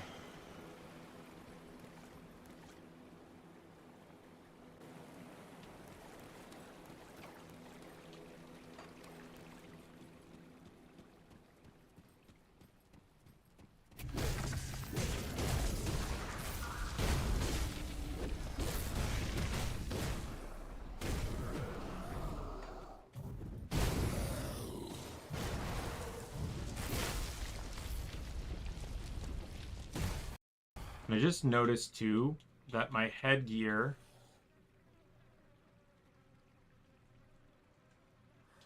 gives me berserk, but I don't really care for that.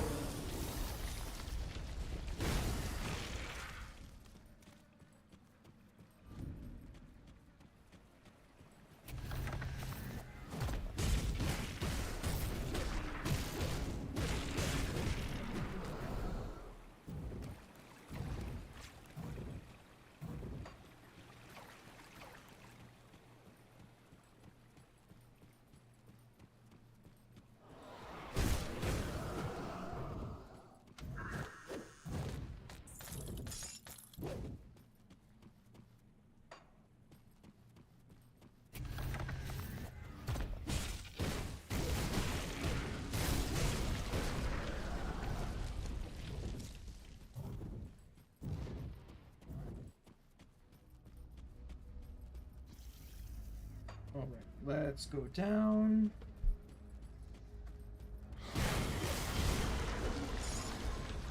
Obviously want to explore as much as I can before we move on.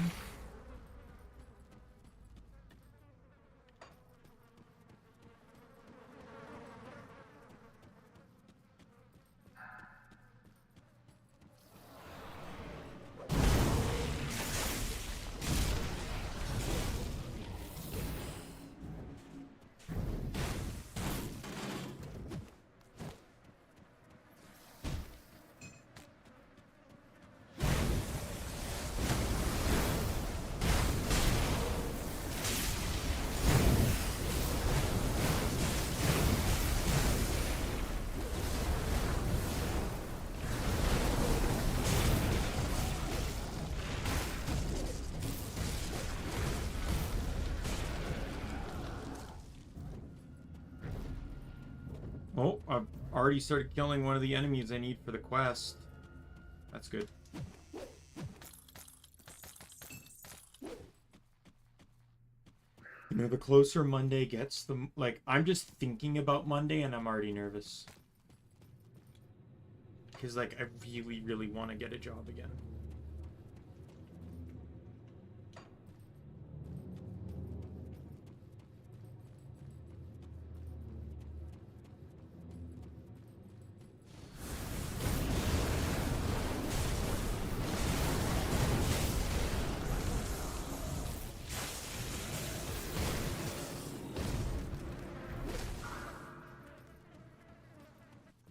Like my stomach's doing like the butterflies thing, just because, you know, I'm nervous about it all.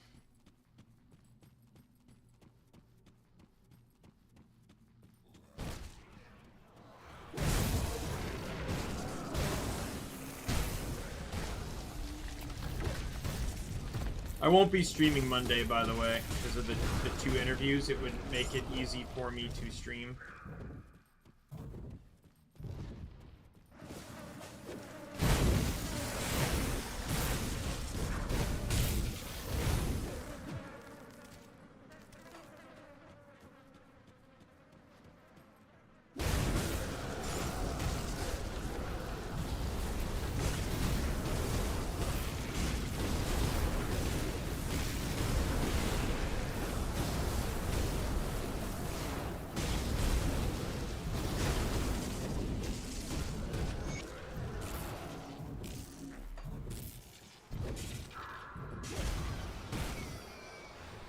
Alright, well, one of the enemies is gone.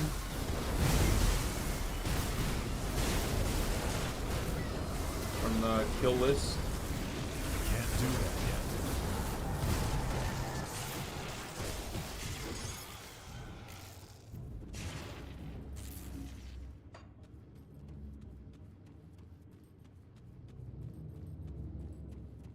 I'm glad I came in here. I didn't realize that one of the quests was going to require me to be in here.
I've already walked over here. I need to go to the top corner. For a second there, I forgot I was still even on the first floor. Like, I swear I entered a staircase at some point.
Die. It's kind of weird fighting enemies that won't die in one hit, but these guys are probably have a heavy resistance to fire, just based on their general attire. So it takes me a few more swings before I make them retire. Figured I'd keep the rhyme going.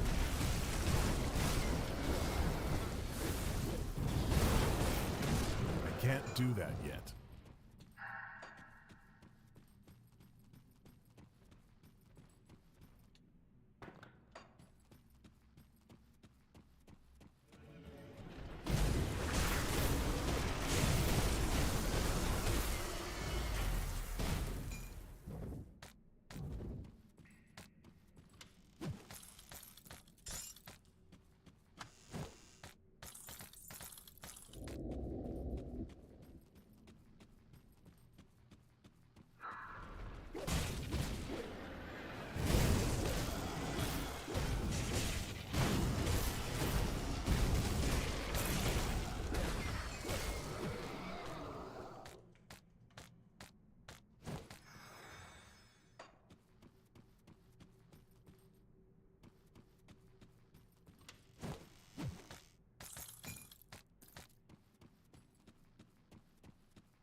Why is the map still starring these enemies? I don't need them anymore. That skill's not ready.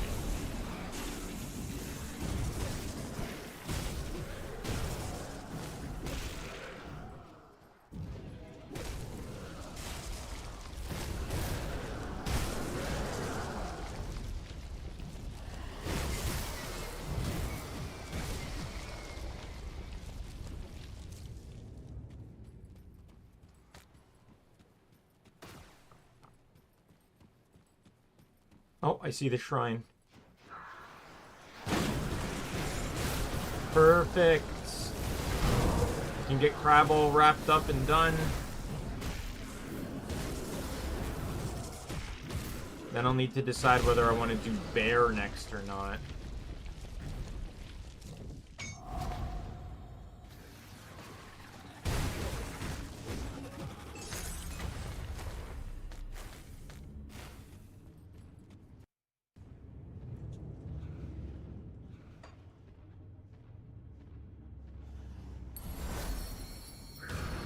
Crab all done. So next is either going to be the bear or the crown. I just need to decide what I want, because one's physical damage, the other is elemental damage. Like one is going to give me, what is it? Is it 80 or 90% elemental damage? I think, no, 70%, 30 and 40, right? So crown, 30 and 40. Yes. So 70% elemental damage, but it also gives me a skill that does elemental damage, and it adds a flat rate. Meaning that all my attacks are just going to automatically have elemental damage on them now. At least from what I understand. This one is just physical damage, but doesn't actually, like...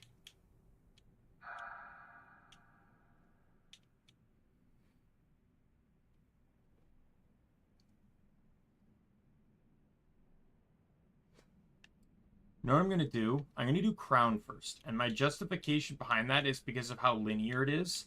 I have to get all 5 points into here to get all the bonuses I want. For bear, for the dire bear, I only need 3 to get the damage ones. I need 5 to get the health steal. And then 6 to complete the whole thing. Right? Because the last 3 are going into Jackal here. Because I can't think of what else to do. And the last point will get me damage bonuses.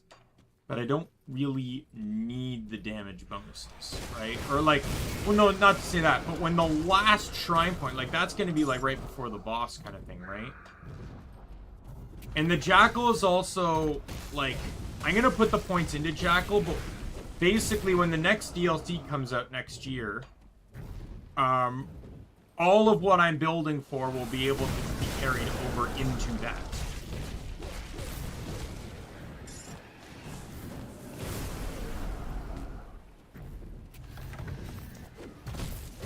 Right? And then if I get more points, I can then start looking on to how to redistribute them later. Because I imagine the next DLC will probably add more points to it. Hi, boss. I can't do that yet.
Alright, let's push forward now.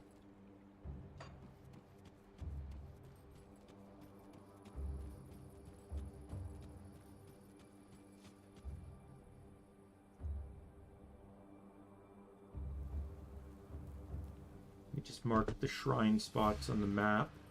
On this, this checker.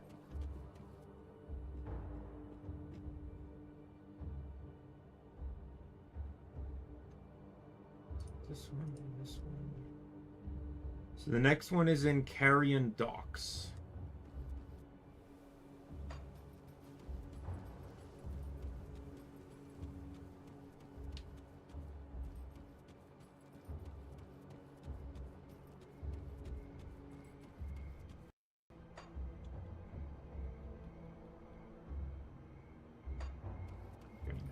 don't care for the Shattered Realm.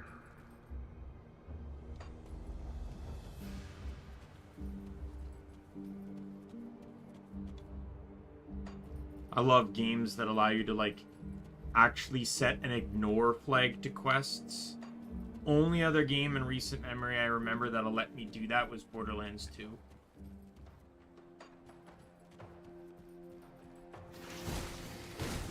I don't even know if 3 lets you do it. 3 sequel probably does because it's the same engine, but...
I believe this is probably the way to the next area. Why does that guy have a symbol above his head?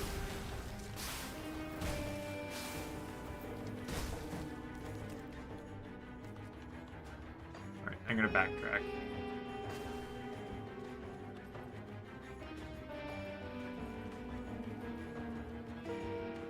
Because this is clearly, like, with the path I'm going, that's clearly the correct path. So I want to hit all these side routes.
I like this idea of using walls to deter flying creatures.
Let's head out now.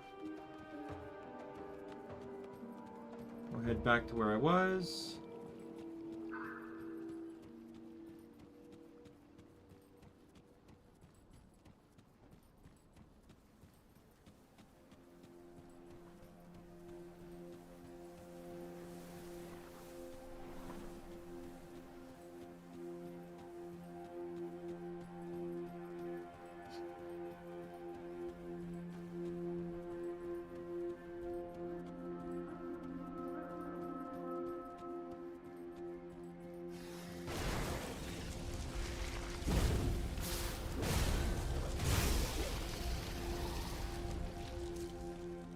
Okay, there we go. Both Giant's Blood and Arc. So they're probably going to level up together then.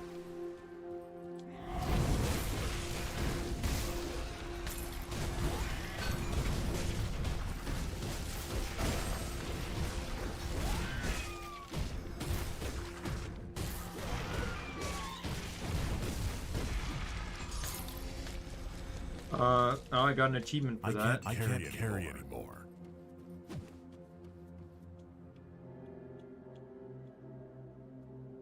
Alright, time to go sell stuff.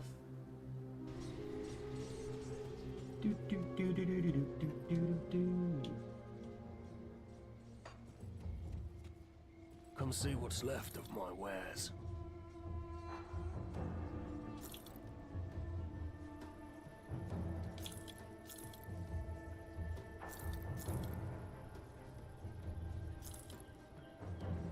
I'm not gonna ignore these things, you know, just because I think I already have good stuff, right? I want to make sure.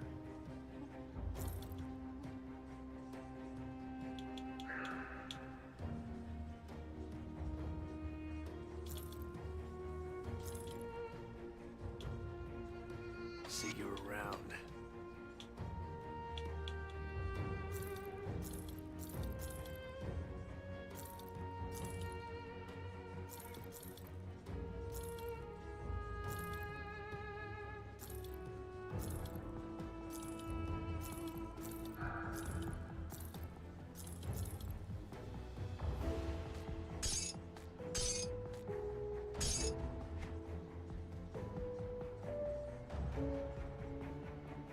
Ooh, that's a strong sword.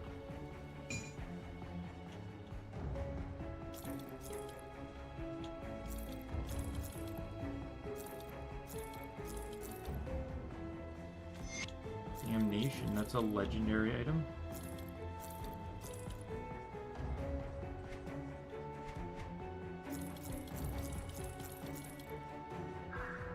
Just kind of came to a conclusion tomorrow. Now, I'm gonna probably start the Pokemon stream tomorrow at 4. I want to try and start it at 3, so I might just try to wake up early tomorrow, mind you, but...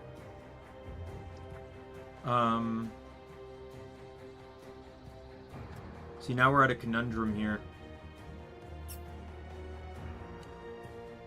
Never mind, no we're not. This, like, I saw 62%. Oh no, never mind. It's way more lightning damage, but way less fire damage. No, thank you. I don't mind lightning damage, but we're prioritizing fire over lightning if we must. This is a build that's like primarily physical fire with sub lightning and backup chaos, I think is a good way to describe everything. So I realized, believe it or not, I'm going to kind of say this. I've not revealed the company companies I've applied for, so it doesn't really matter, but I've actually not ever been in the store to one of the companies I applied for, and that's the one I really want. So I think tomorrow I might just go visit the store. Oops.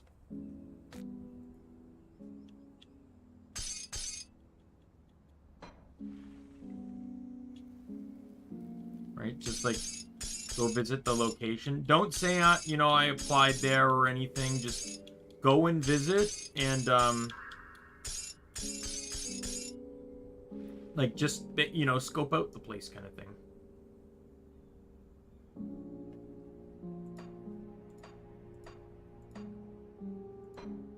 Just get like a vibe for what the store feels like.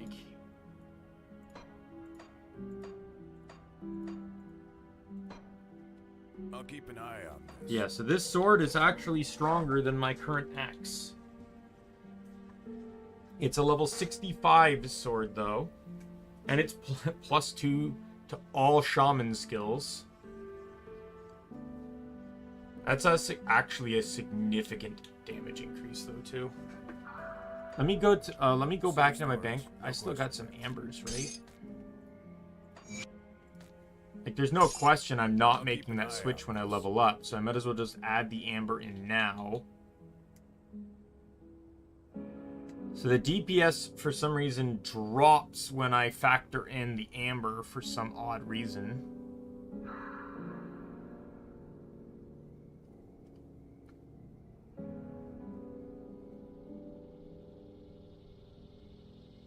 Oh, I see. I see. Because the green weapon actually does elemental damage, while the blue one does more physical. It actually converts lightning damage to physical damage. So I can see why it does less, because it actually does less lightning damage. And doesn't have any fire damage to its name either. But yeah, it's still better. It doesn't really matter if it's 400 or 700, it's still more damage.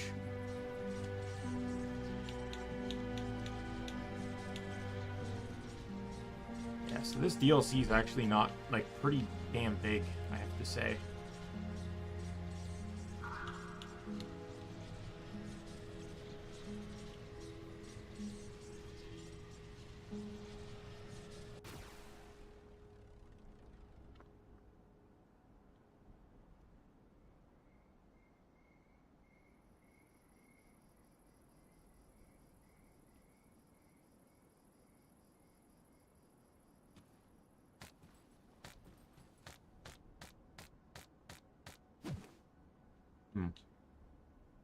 Of course it's a shield.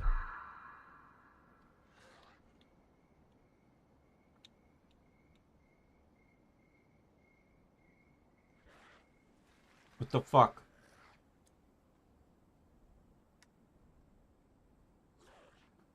That's even better.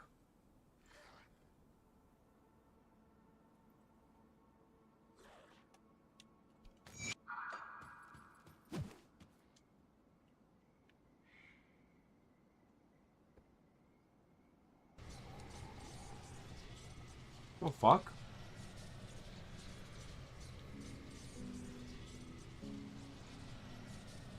Why is it better?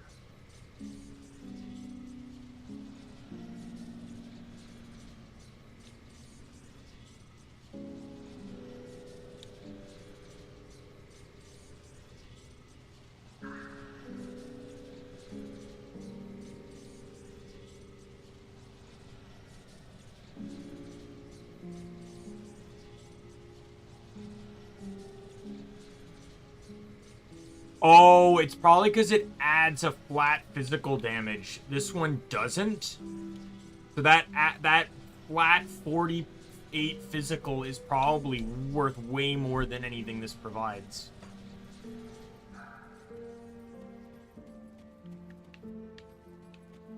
Oh, where's the, I thought I saw... No, there's the blacksmith.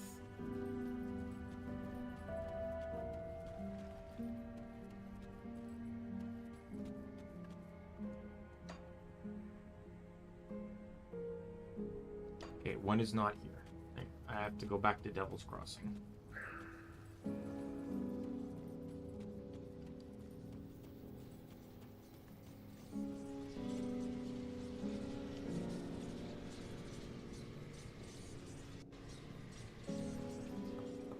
Need something broken down?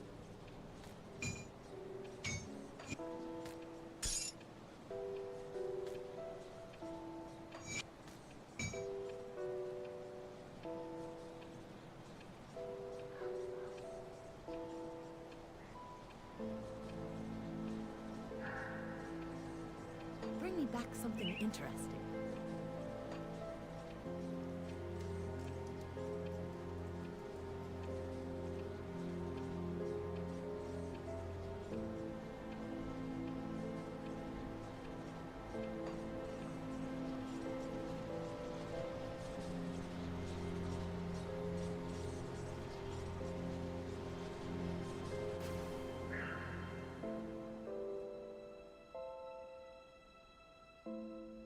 I never get any legendaries I can actually use.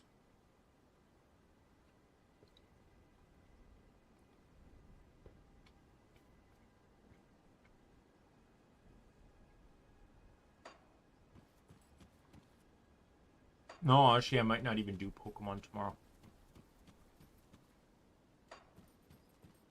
It's Heart Gold, Soul Silver. And I'd really like to try and, just like Silver, I'd like to try and win, like, do it all in one.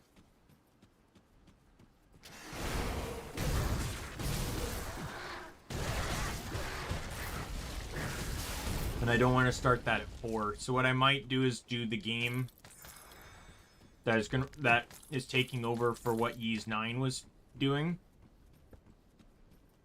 which is Dust and Elysian Tale. That's the game I'm gonna play. Sort of like a Metroidvania, kinda. A little. I've beaten it before, but it's such a fun game.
I do believe that the next DLC, though, is not increasing character level. So 100 will still be the cap. So if I don't reach 100 right away, if I don't reach 100 in this DLC, which at this rate I don't think I'm going to, I'm not going to worry too much about the skills. I still got my thing. I'll just like bookmark it, and then we can come back to it when the DLC comes out.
Wow, right now my weapon actually does more lightning damage than it does fire damage. The modifier for fire is higher, but I actually do more lightning damage.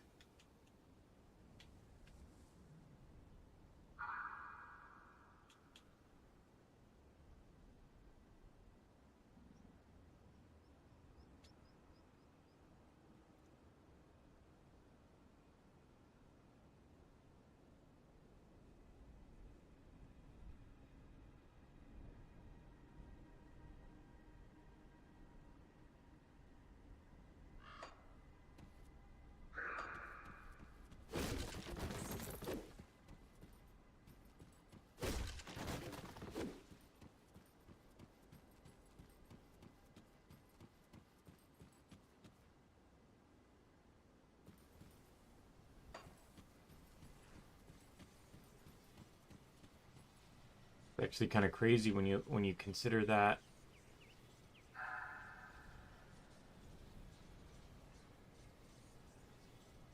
My range is right there, which is a really wide range, not gonna lie. Oh no, sorry, not weapon damage. We're looking at fire strike damage, right? So 16,000 to 25,000 is my hit range, which is still very wide. That's 9,000 difference. But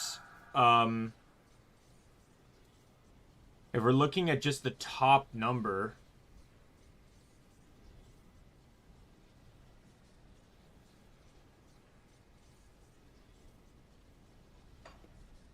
right, like physical still makes up most of my damage, which is probably, you know, which explains why the difference in weapon damage is so much between the weapon I just found and the weapon before it.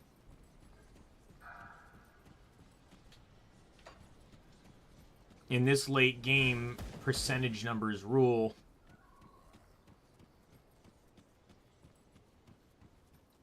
The larger number benefits more from the percentages.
Well, some of my friends made it this far in.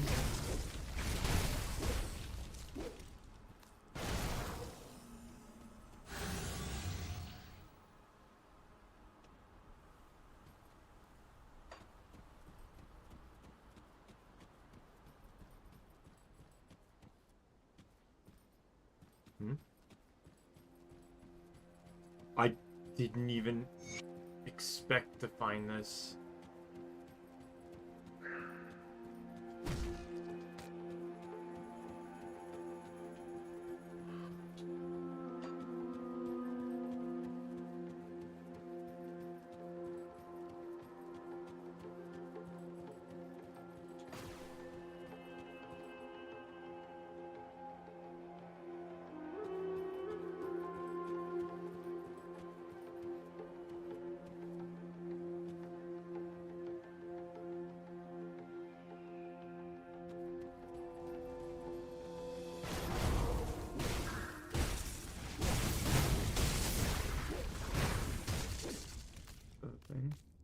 Movement speed, attack speed, casting speed. I'll take that.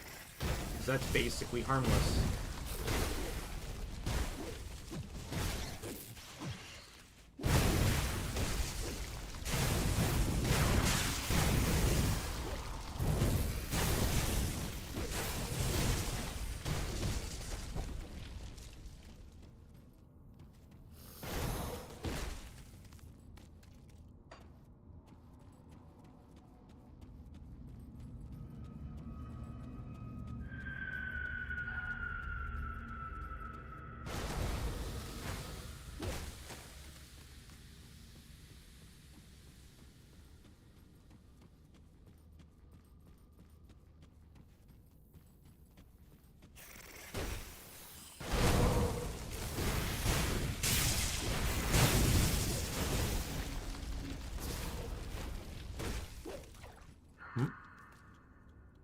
More lore.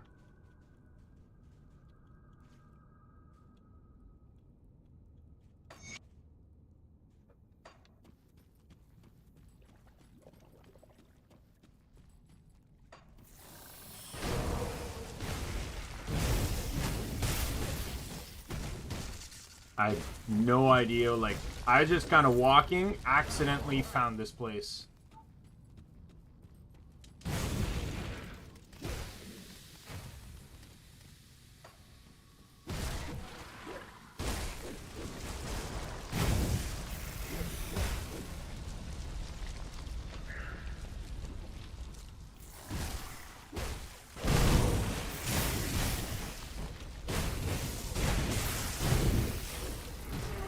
I imagine this is probably an achievement.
I wonder if there's actually, like, anything in here. Like, are we gonna find a shrine in here, or...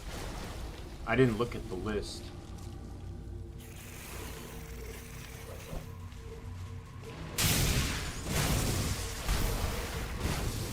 That skill's not ready.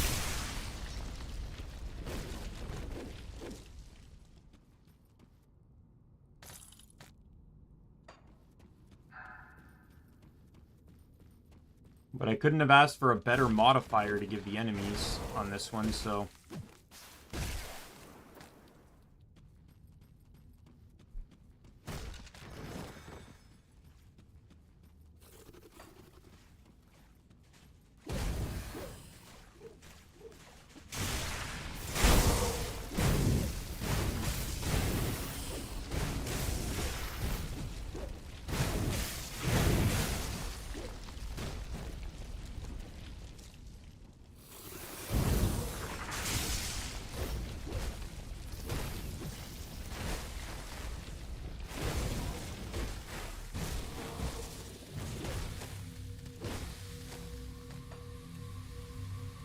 More lore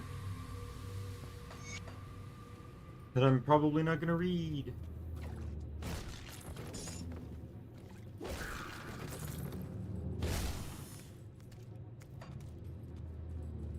Yeah, optional dungeon like this, a creepy thing that gives a message, a dialogue message.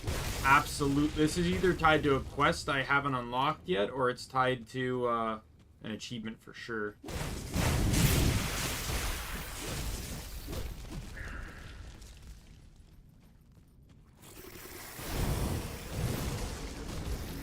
Skill's not ready.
Seems like a rather interesting spot. You'd think they put something unique there, like maybe more another lore book or something. Because it clearly looks like some type of like jumping spot or something.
Here's the boss.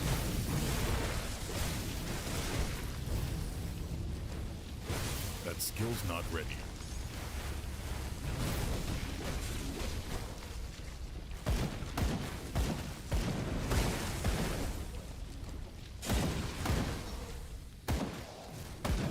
I can't do that yet.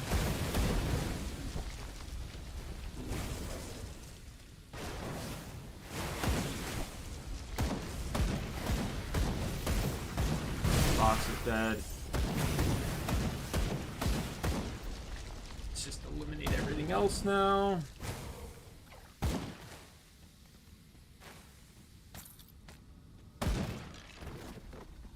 Now, is that the actual boss, or is that just like a boss?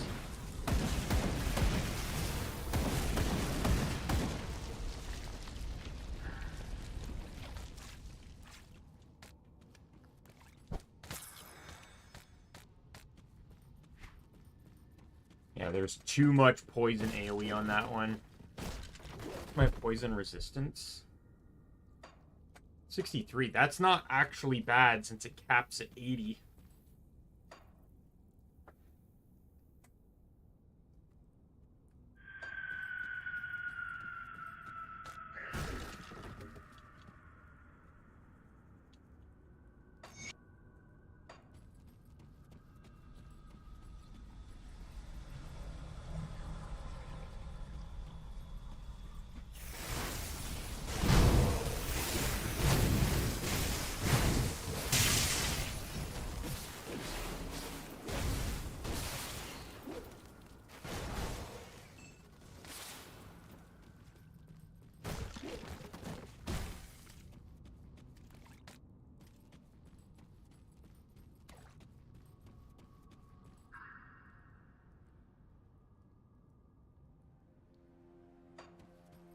Okay, so I guess that was the boss. I didn't get anything from that, by the way. Maybe he's tied to a bounty then, I guess?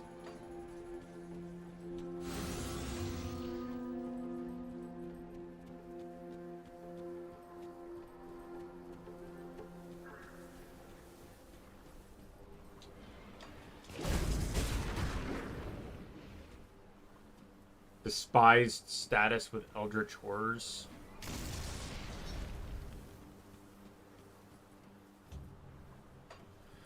Oh, boo-hoo.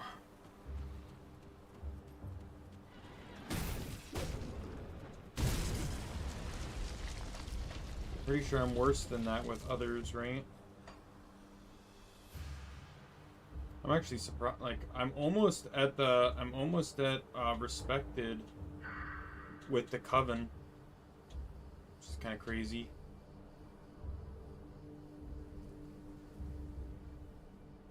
I'm not revered with anyone, though, sadly. I think the highest is,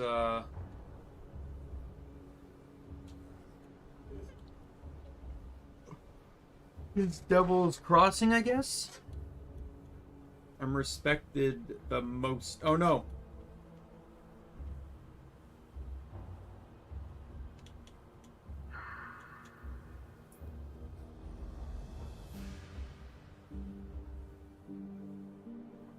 Oh no, sorry. It's honored.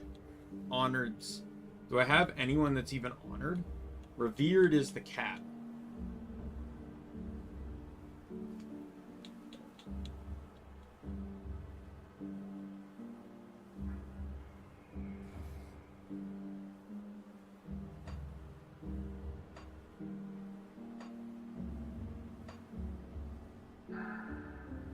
Yeah, beasts I think makes sense for being that high up.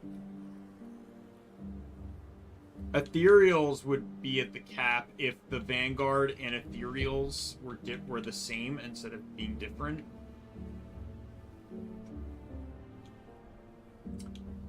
Oh, I am honored. I'm honored with Rovers, Black Legion, and the Outcast. And Homestead and Kaiman's Chosen.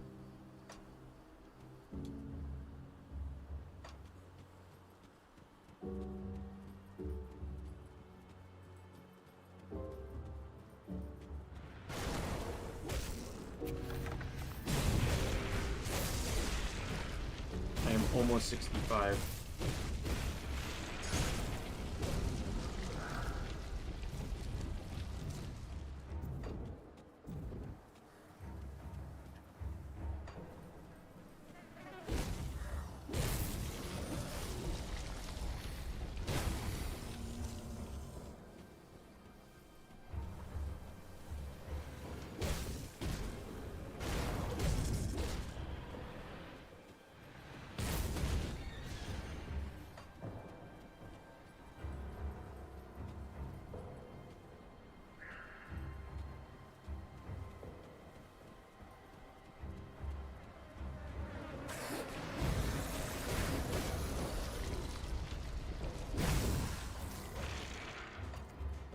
Just a few more kills away.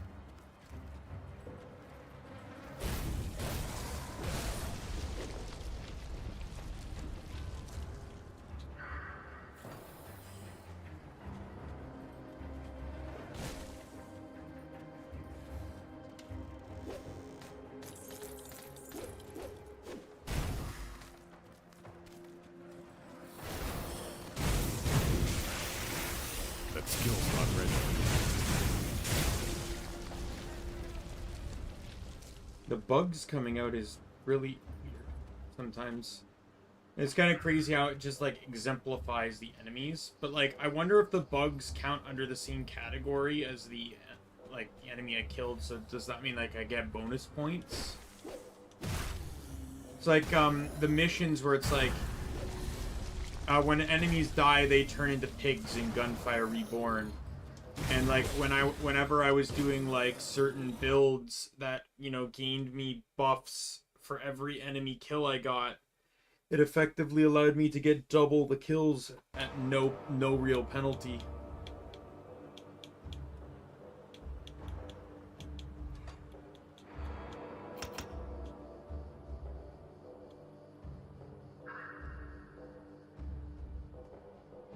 Oh wow, the number just got bigger.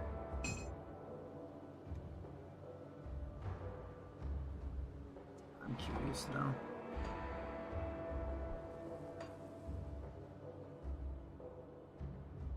Yeah, the lightning damage. The modifier dropped a little bit, but lightning is still higher than fire, but oddly enough. Interesting.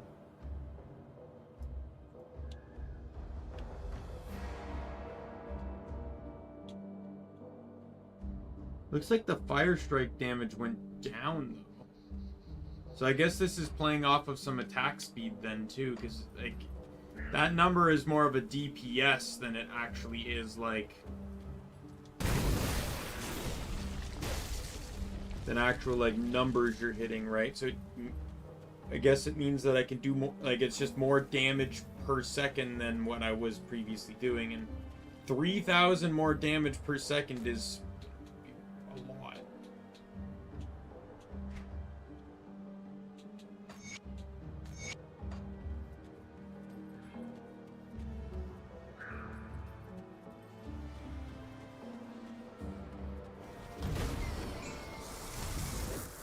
Here's the last enemy type I need to kill.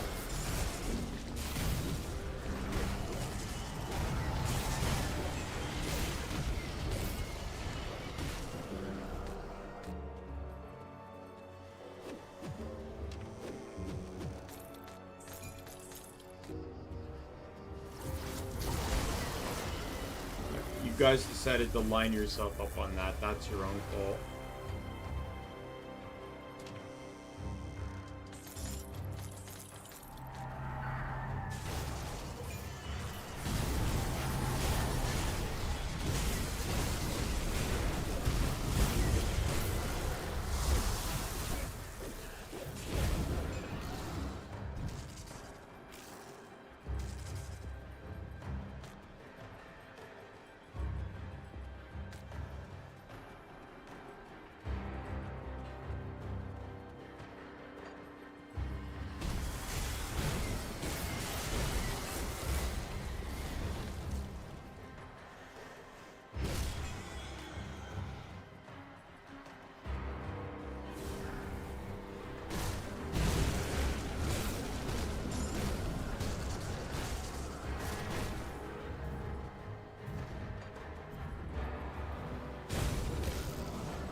Skill's not ready.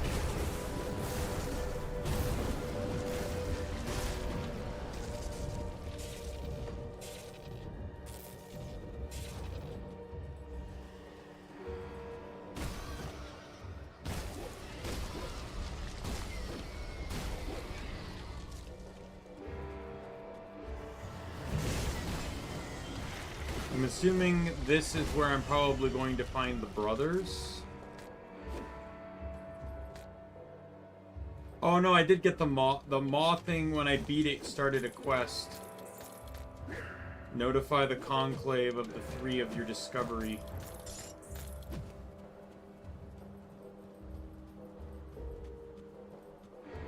Hey, I could use some help over here. Anarch sent you? That figures. That guy worries like an old woman. He's always after us to be careful and watch out with each other, though. I guess he was right this time. He's always right. It's incredibly annoying, brother. I don't know. I mean, he told me to run and he looked horrified, so I booked it. I never looked back to check on him. Whole temple started shaking. It was like an earthquake or something. I fell up the stairs and busted my leg pretty bad. When I yelled out for Andorin to help me, he wasn't there, so I hauled myself the rest of the way up the stairs. He certainly didn't pass me on the way out. I'd go down to look for him. Can't walk. I'm not with my leg like this. Are you going down to find him? Yes, but first let's get you out of here. How are you gonna do that? I'm certainly not walking out like this.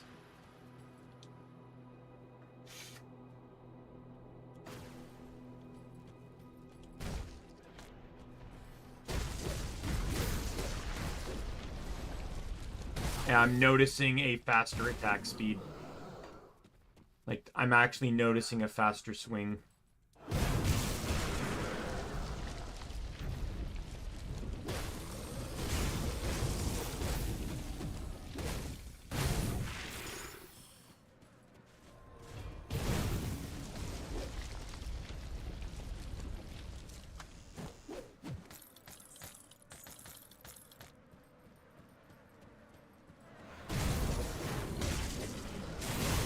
Pretty sure there's a shrine in here. Friendly with the cult of Bismiel and friendly with the cult of Soleil. So I finally entered into the first tier with them. Good.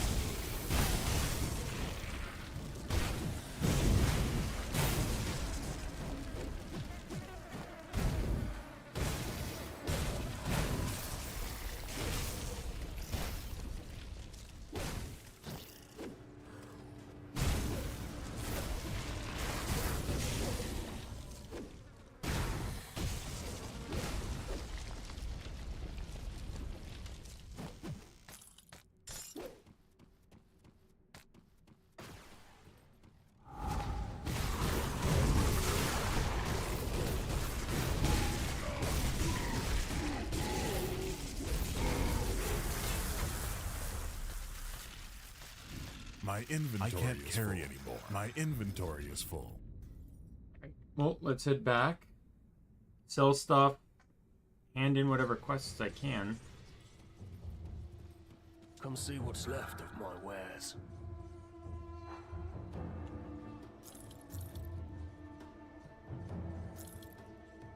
Oh yeah, I didn't check this helmet either.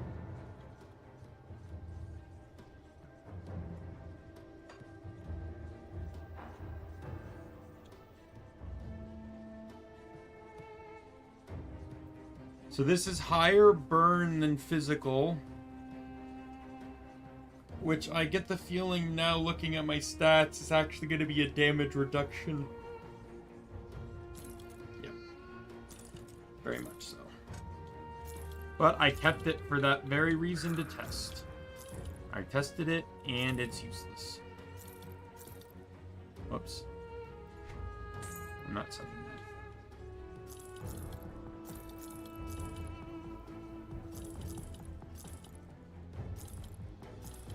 Put it to good use. You see anything you like?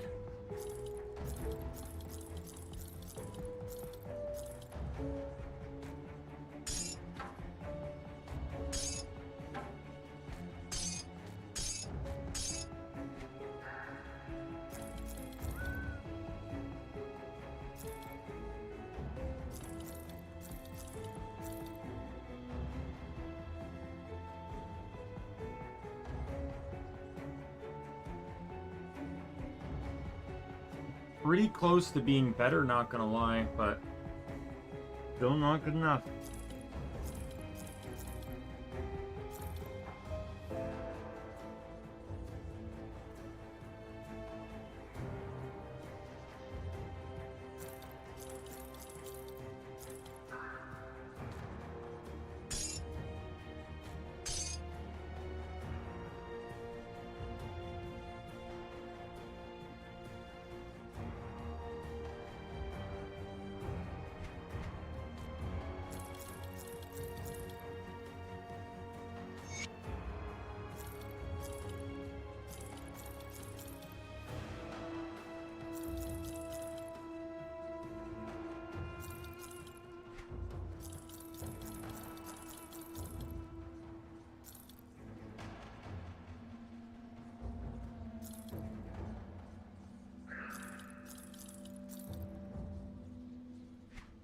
Put it to good use.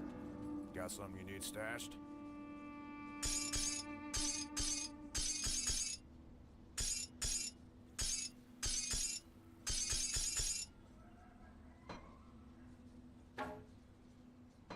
I'll keep an eye on this.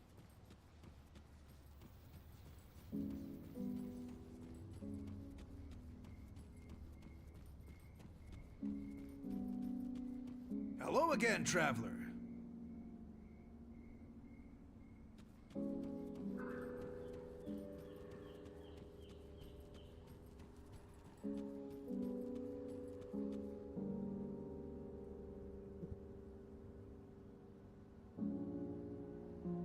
I just arrived much like yourself, but I can tell you this is a gathering unlike, well, we are not generally known to be so open about our business. Most of us live in seclusion away from prying eyes. I hadn't seen another seeker of truth in months, but here we are, out in the camp with the unmarked, wandering around.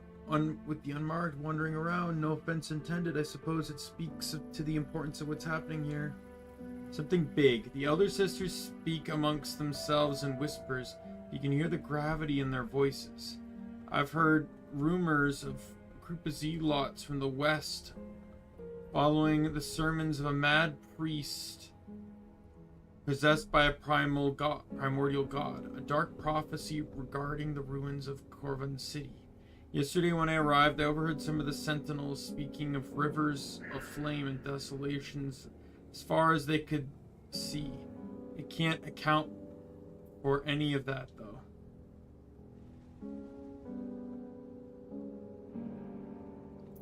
I haven't been north to see it myself. If that's where you're headed, I wish you luck. Now, if you don't mind, I must get back to work. You work?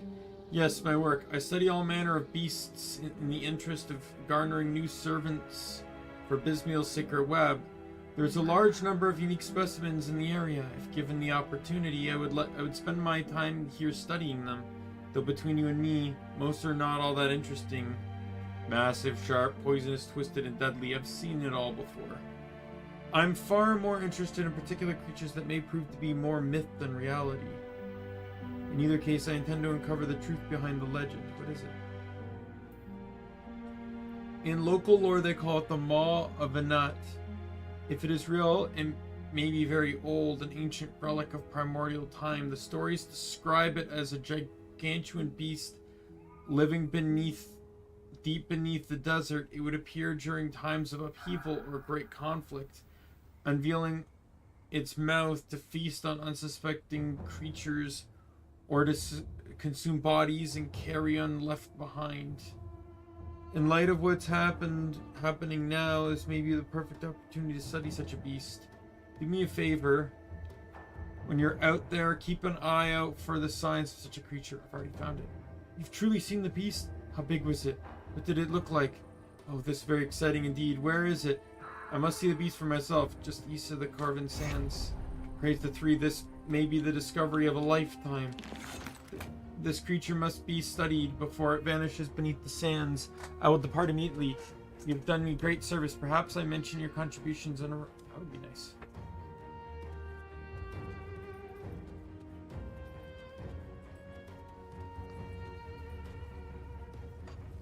So I bet you, once you reach the sands, he probably pops up with the quest telling you to go find it.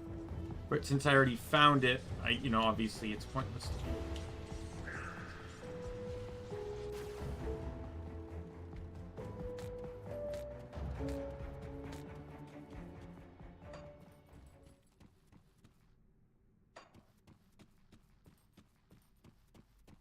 I see that there, so that tells me, like, that's the way to go. So we're going to go back this way.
Is that the brother?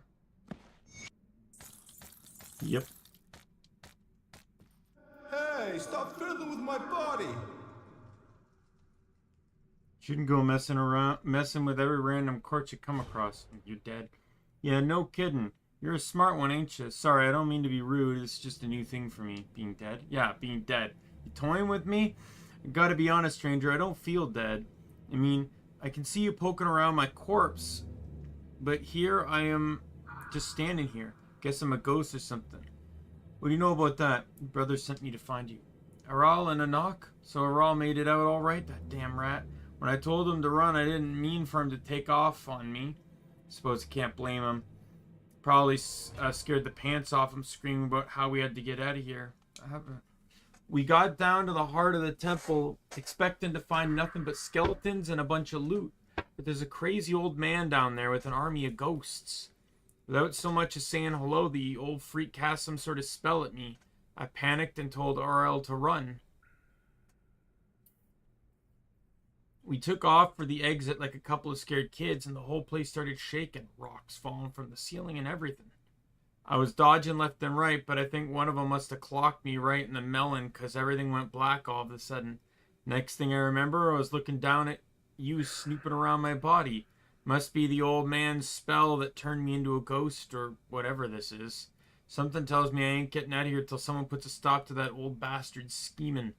Don't suppose you're up for a good fight?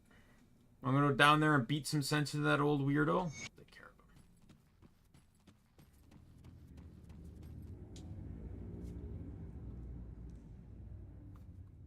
him. There is a shrine down here.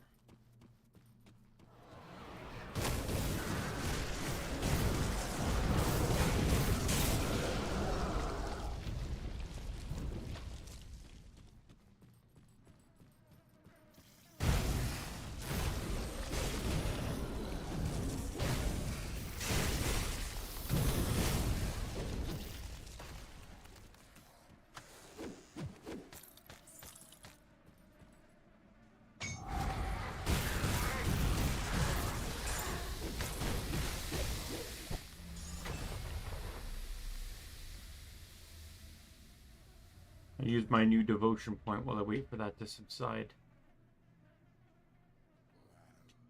You know what? No, here's what I'll do. So I'll put 1 point there. Next devotion point, I'm just going to put on the bear's foot to unlock it, just to get the physical damage boost. Then I'll go back into maxing out crown.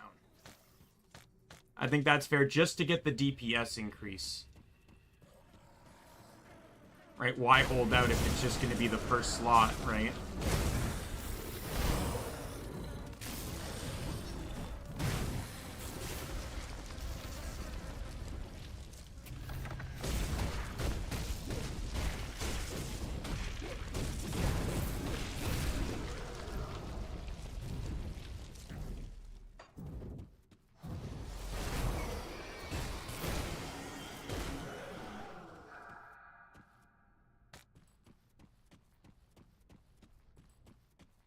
But that alone, I feel like, is some pretty large DPS now.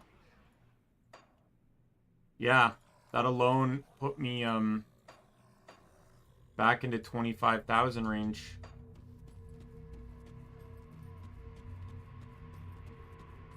Because it adds a flat value, which now gets increased by the percentages, which it also adds.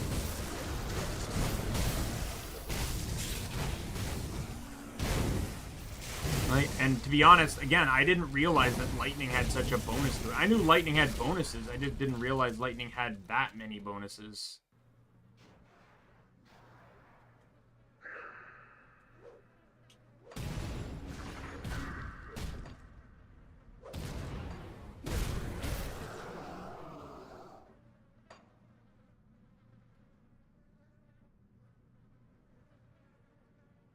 Weird that I have 0 chaos damage when I know I have, like, I guess this is just flat, but I know I have chaos damage on here, right? There, you can see the modifier there.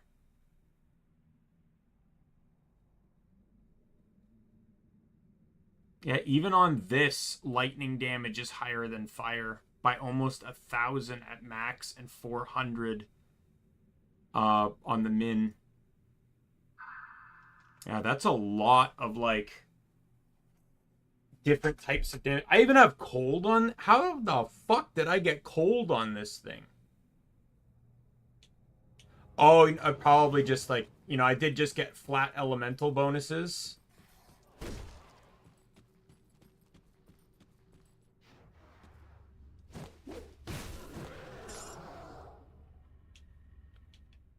Right, like if we actually go down here, yeah, you can see I now actually do cold damage.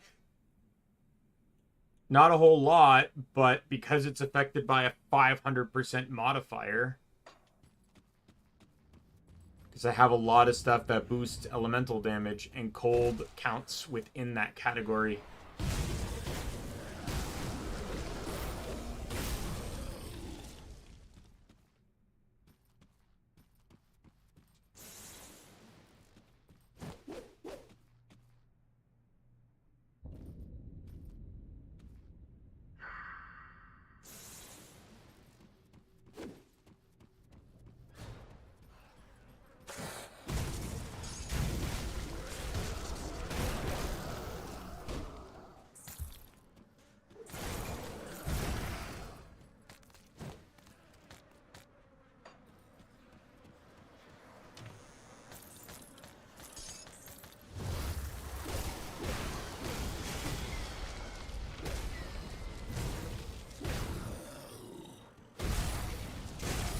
Makes me wonder if there's a third floor, though, because it's like said the guy has an army of ghosts. I've not actually seen ghosts. I've seen some spirits, but...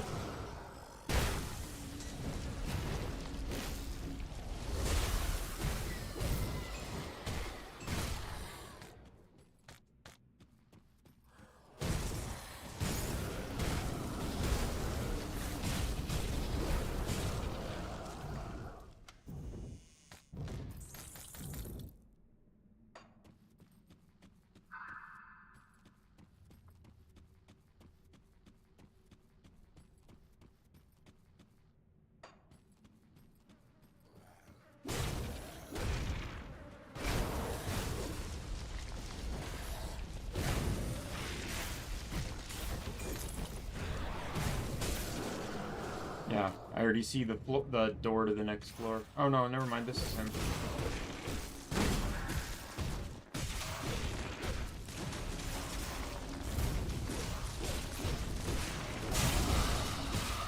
Oh god.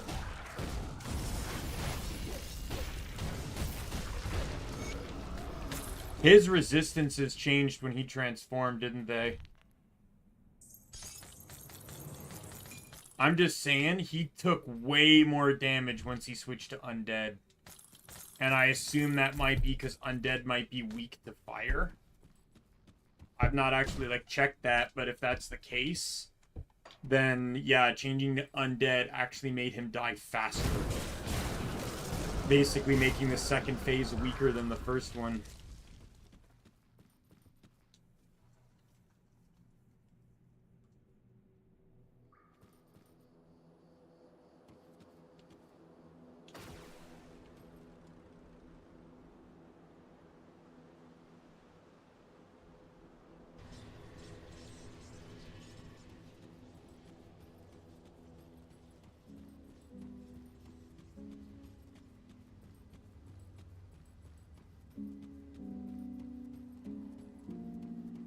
Hello again, traveler.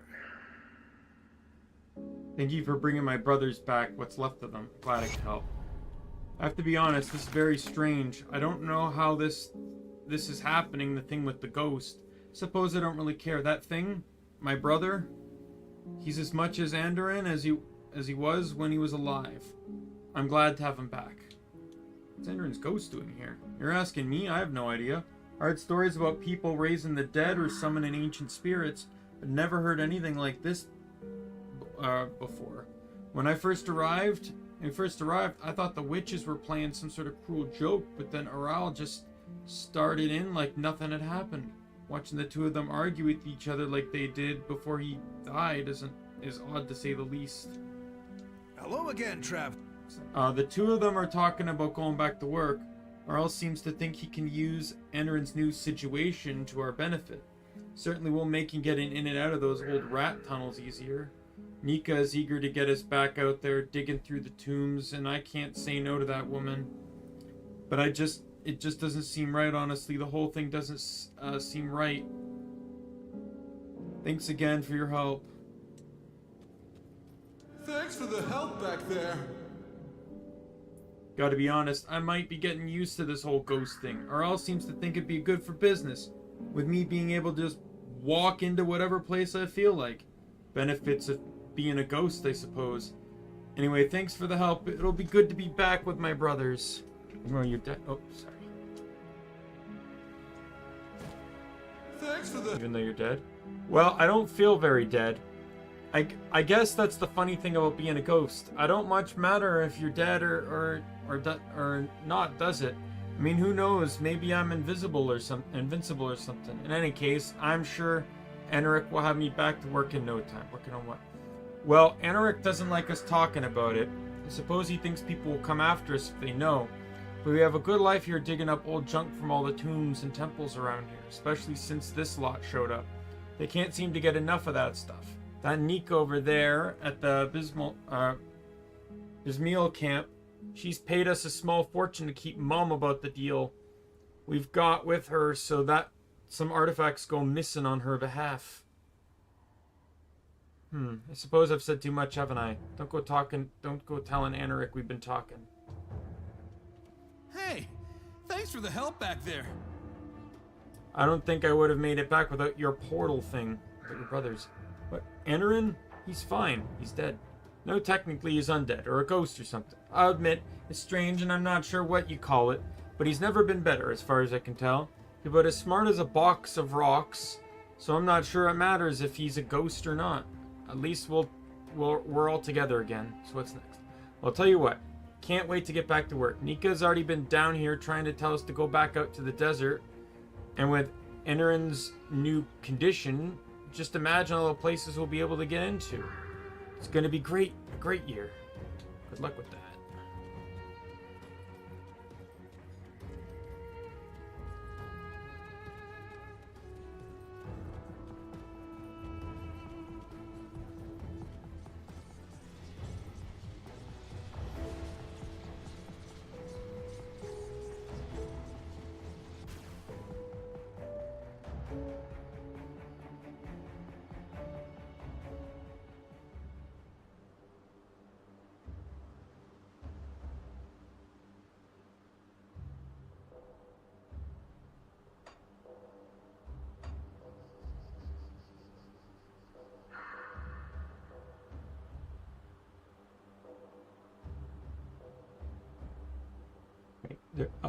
This guide here says there is only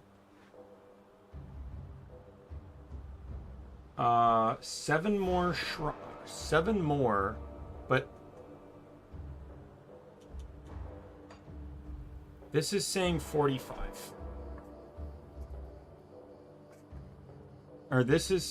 This one's saying 6 more.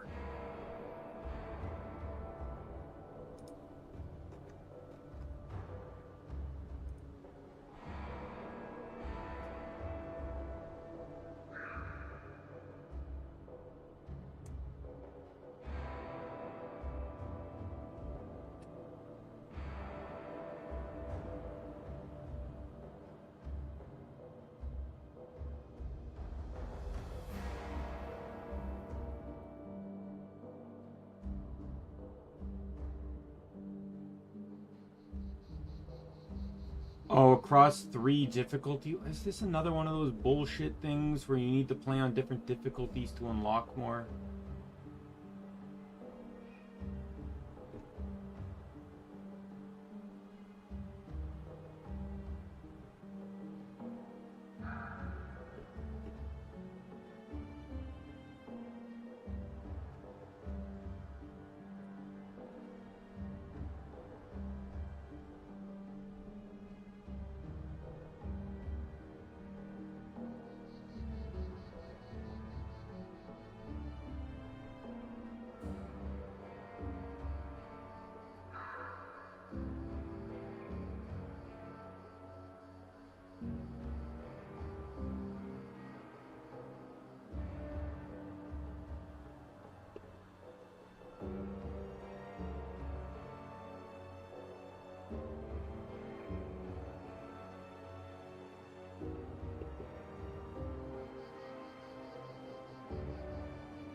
Okay, so these crucible things are only available. So the bear skill is not happening.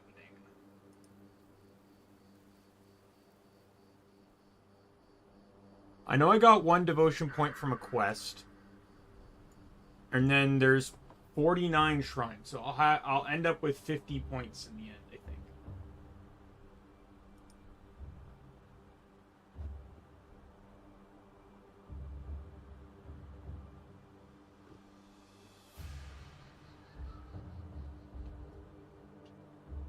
I think. Actually, no, I'm wrong. The point I get... No, never mind, I'm wrong. The point I got was for like, it was a skill point, not a devotion point. Yeah, so 42. So I'm going to be capping at 49, which means 6 points. So the 3 points I was putting in the Jackal aren't going to happen. And the back 3 points in Bear aren't going to happen. Which kind of upsets me because I really wanted this skill here on Maul. Like, I really wanted Maul. I really wanted Dire Bear maxed. So let me look. Is there anything I can drop 3 points on?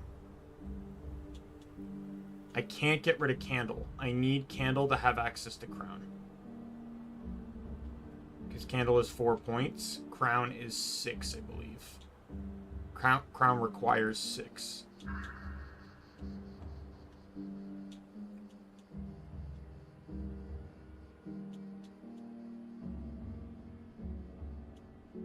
Oh, could I get rid of Lizard?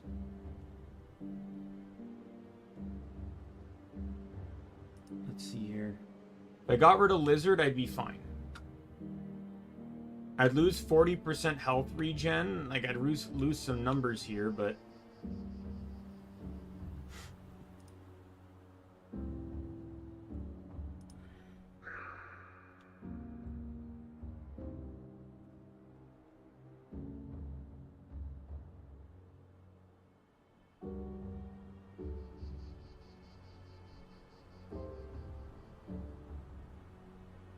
Yeah, if I pull Lizard, I'd still have 4 blue points.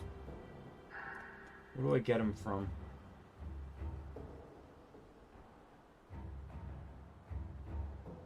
I get them from Kraken. In theory. We're gonna see here. Let me take this back to the base. We're gonna see if this works, because I needed Lizard to unlock Kraken, which was needed to unlock the Behemoth. So can I keep Behemoth and Kraken while getting rid of Lizard? I sense turmoil within you.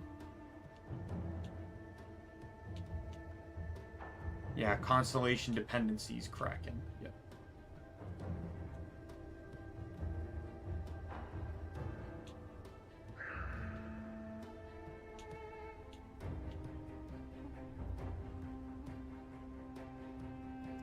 Kraken requires 5 blue. This gives me 4. This one gives me 1. So that gives me just what I need to access it.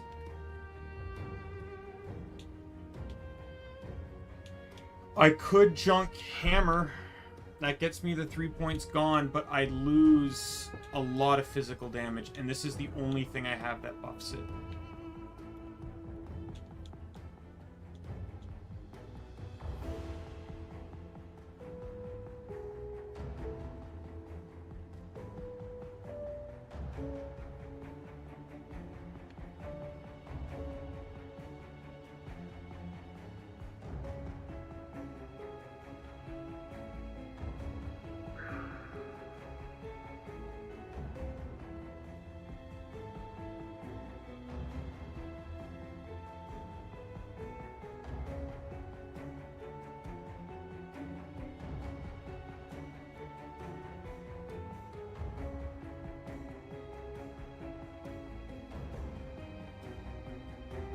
Could get rid of Ghoul. Could I get rid of Ghoul?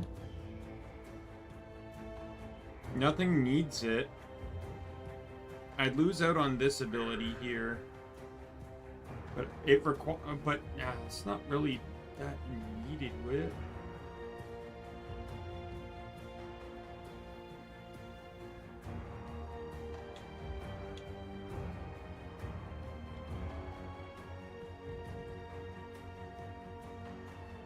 Like, it's really only this point that I care about.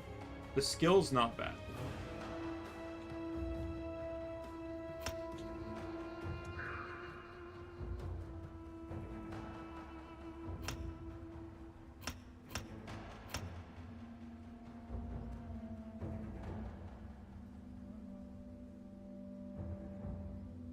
Safe journey.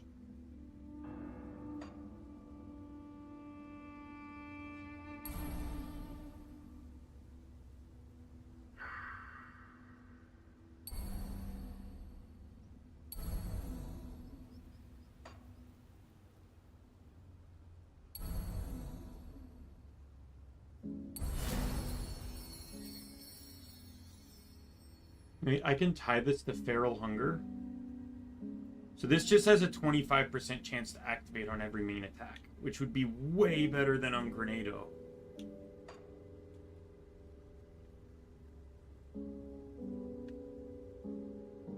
So this is now maxed, so that just means that I now max Bear next. And then I think I'll have like a couple points left.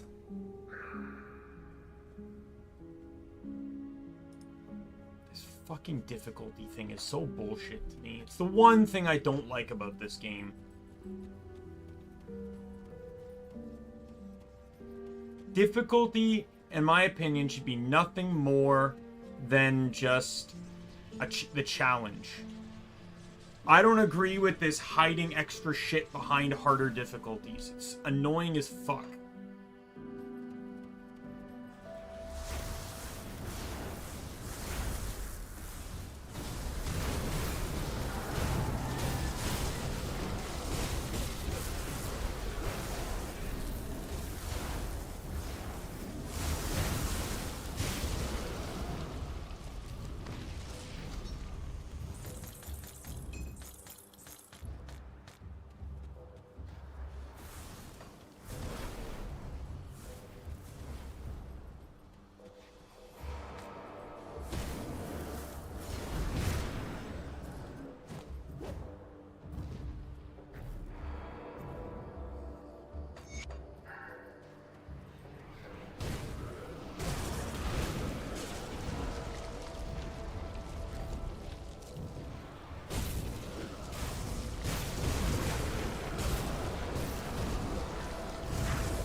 Like, it just makes me feel like I'm being punished for not playing on the hardest difficulty.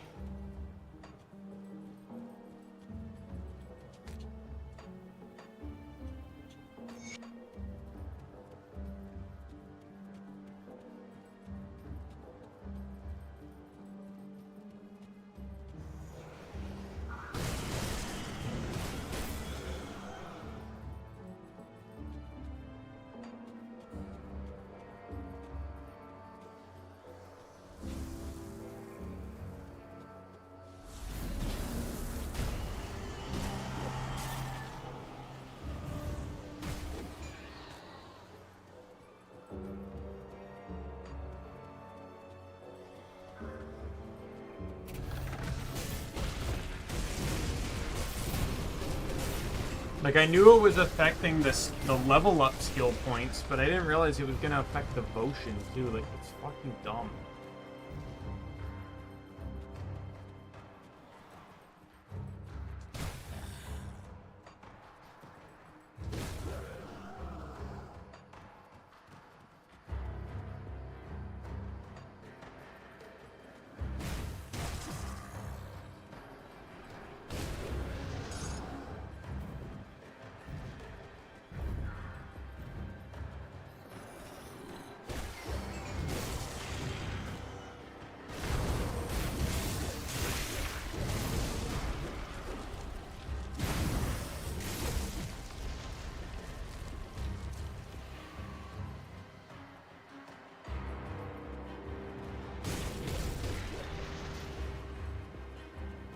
What I like though is that this skill has a 25% chance to trigger with no cooldown.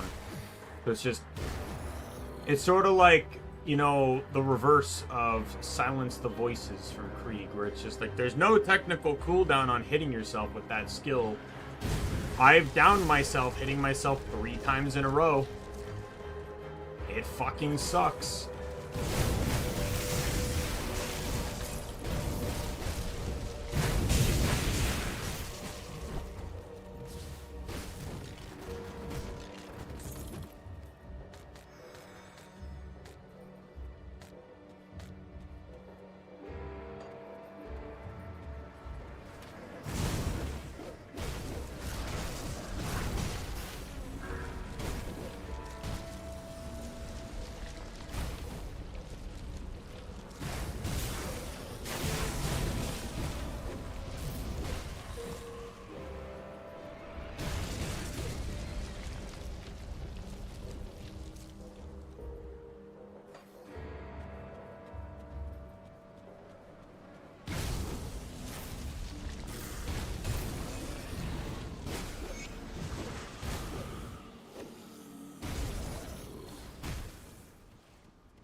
I don't know the extent in which this place goes.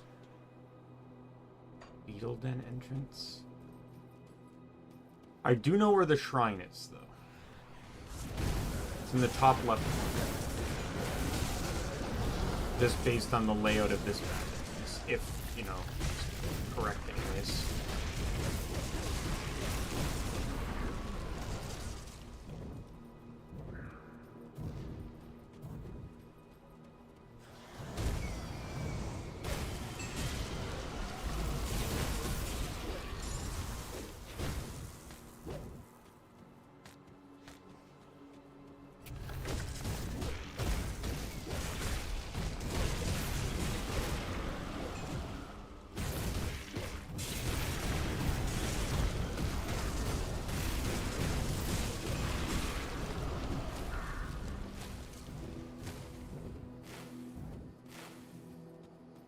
Oh, so apparently I killed the rest of the enemies I needed to kill for the quest, but we'll return to her once I finish exploring the area. There's the shrine.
Going through here, uncovering some of the faded parts. Ooh, look, more lore. Worth it. Make me die. I'm hitting a full inventory soon. I already know that. Like, very soon. The 4th page is going to fill up very, very quickly.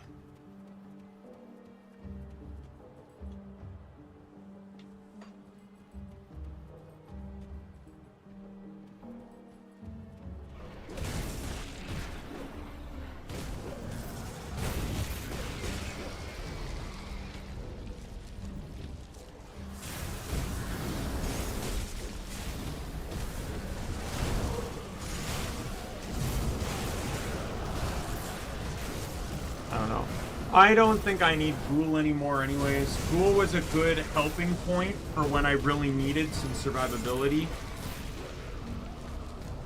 My inventory is full. Told you. My inventory is full. I have no need to kill you right now.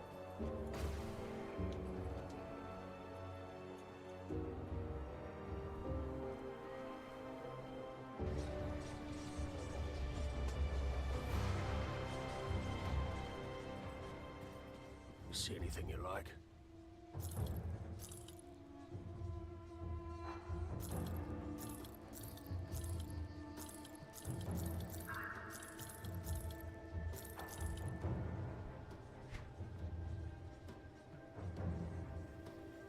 That is a huge armor increase. Too bad it's a massive damage deduction.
Vitality damage. Ew.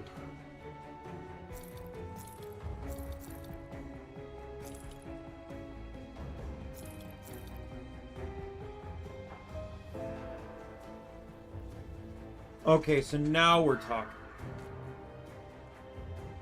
So this thing right here now does more fire and lightning damage. Basically doubling fire and lightning damage. But I will lose 13% physical, and I lose the bonuses to Lun's Chosen.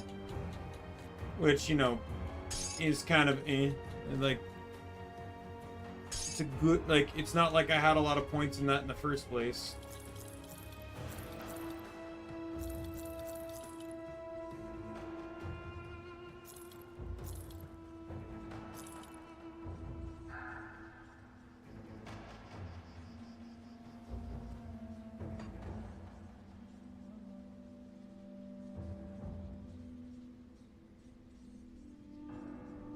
Put it to good use.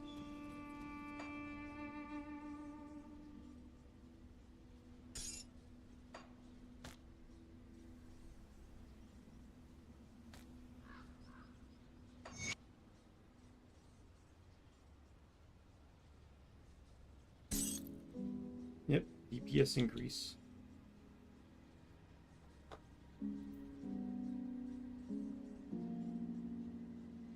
I lose some chaos, but I gain vitality.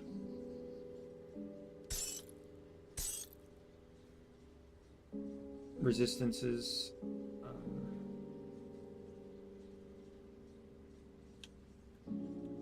And this now officially drops back down to 2. Which is now only a 10% chance to trigger. What was it before at 3?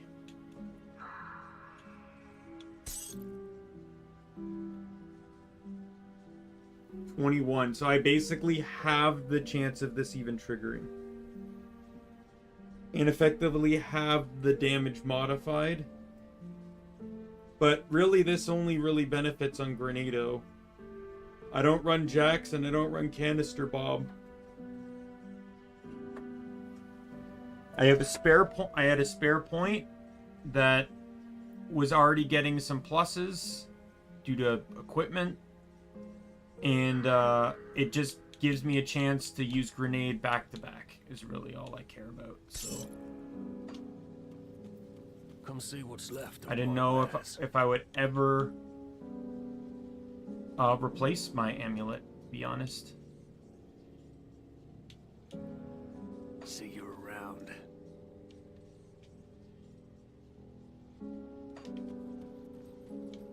Got something you need stashed?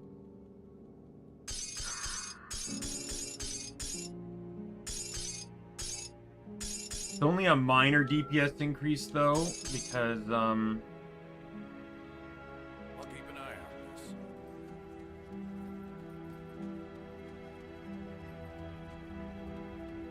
because I lost physical damage. That 13% physical damage is actually way more valuable than you'd think.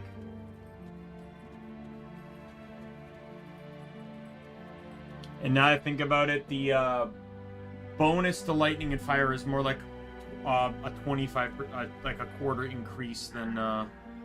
The thread is spun, the weave of our destinies unfolds. You return triumphant. Korvac's wounds weep in terror of our actions. We must now drive the blade deeper, deeper into the very heart of those who wish to cripple our sight. Indeed. Before we can dance on the divine stage, we must first conquer the hubris rotting from within. The visions of Dreeg can be as much gift as curse.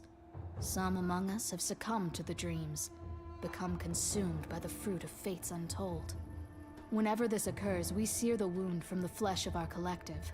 But an external force bound to Korvac's will has caused these fools to rise in sickly frequency. One such as this has evaded our blade. She now claims to see the true path forward and has fled the camp before we could reach her. But she is naive to think she can hide from the Great Eye. Go to the Sunbane Oasis, east of the Karen Docks, and find a place called the Sanctuary of Horan. Naven the Usurper sought it for safety, but it shall become her tomb by your hand.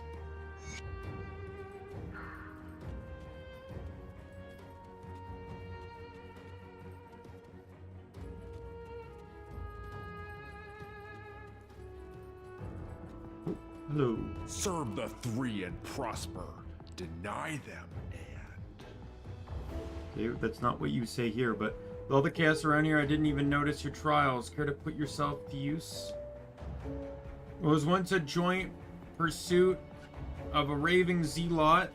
His brainwashed followers had turned into a full-on assault on a primordial being.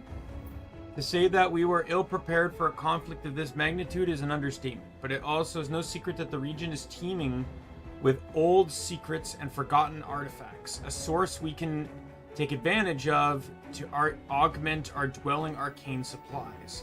Send out a group of aspirants to scour the Temple of Horus to the north to find anything valuable.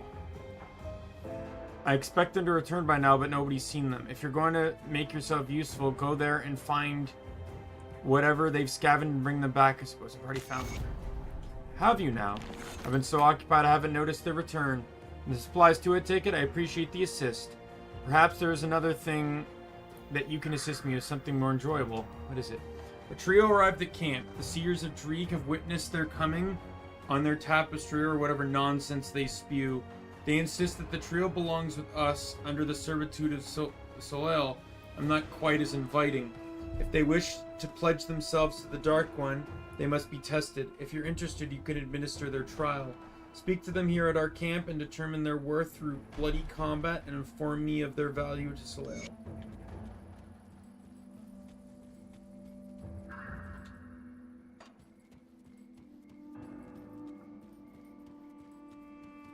These quests probably opened when their faction level increased, right? So I'm going to go down here and see if these guys have one. No, I bet you anything it was probably the guy I talked to for the... Well, he disappeared, right? Or is it It makes no difference whom you... No.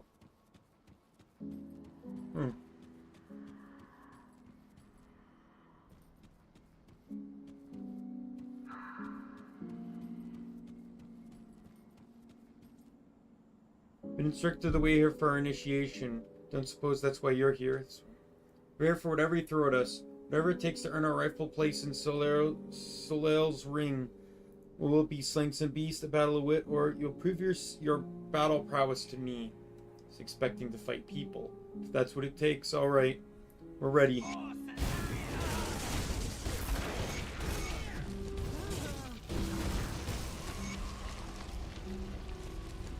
Yield, that's enough. Your skill is far beyond my own. I had no choice, no chance of besting you in fair combat. You fought well. Too kind. I fought my hardest, but I must say it was a miserable defeat. I feel like a small child battling the ocean current. Tossed about, dragged beneath the battered on rocky depths. Your prowess in battle is eye-opening. I hope our brutal defeat will still be it was still enough to prove the lengths we are willing to go to earn a place in the service of Lil. You've proven your worth. And please, the three of us will serve dutifully and hopefully will live up to your expectations.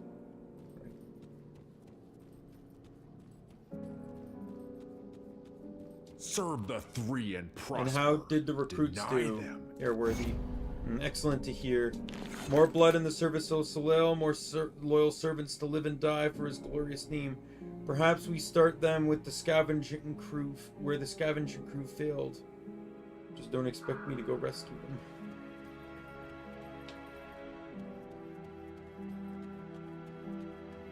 My goal for the stream, hopefully, is to try and get into the green area. Like, let's finish up in the Oasis, maybe? I don't know, like, I was hoping this DLC would only take 2 streams. The other one did.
Well, I know I need to keep heading north, so we'll hit the south perimeter.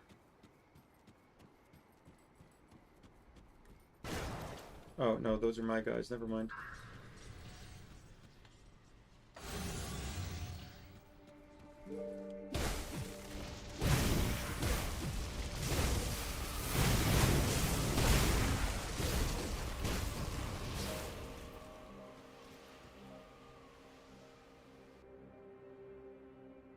Piercing damage again.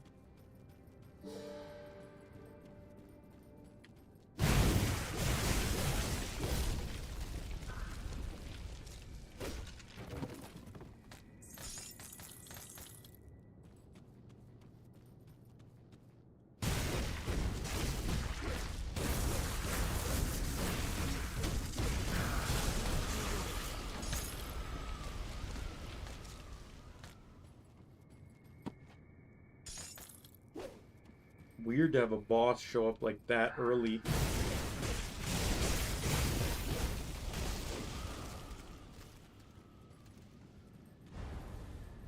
That's it? Okay, never mind. Scratch what I said about early. It's a small dungeon with a boss in it to kill and to move on, I guess. That seems like a bounty boss. Crazy, because some of the bounty bosses have required me to go through, like, what would effectively be some pretty tough circumstances, or find, like, hidden entrance dungeons and stuff.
If there is a New Game Plus, though, I'm not saying I'll ever do it on stream or if I'll ever do it at all, but I do hope, you know, like Yeez, that it, you know, it carries over map completion. That would be nice. Or map discovery at the very least or something. I hope it carries over, like, devotion points and stuff so I don't have to redo all the shrines.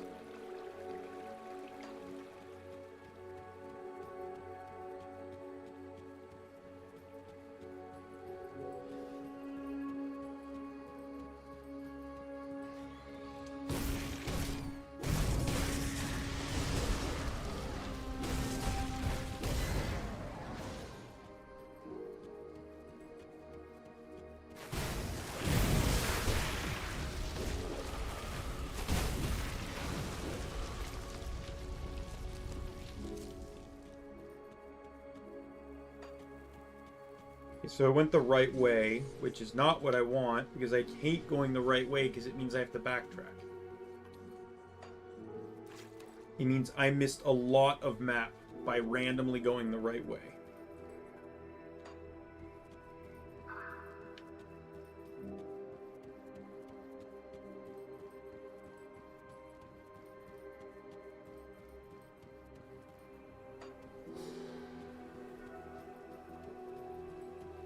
Found the entrance to where I need to go.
Alright.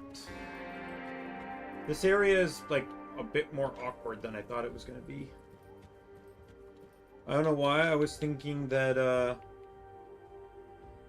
it was going to be... Because, like, the portal I'm, like, right near is here. And the portal I just unlocked is here. But for some reason, like, the map's wrong. Because I solely went horizontal. Like, look at this map. Right? This is the portal. This is the first portal I pointed out. And this is the other portal that I just got. Not only is the gap between them not that big, but it's also in the completely wrong direction, because this is just straight east. But the map makes it seem like it's northeast. Or like northeast. No, it's northeast.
Die.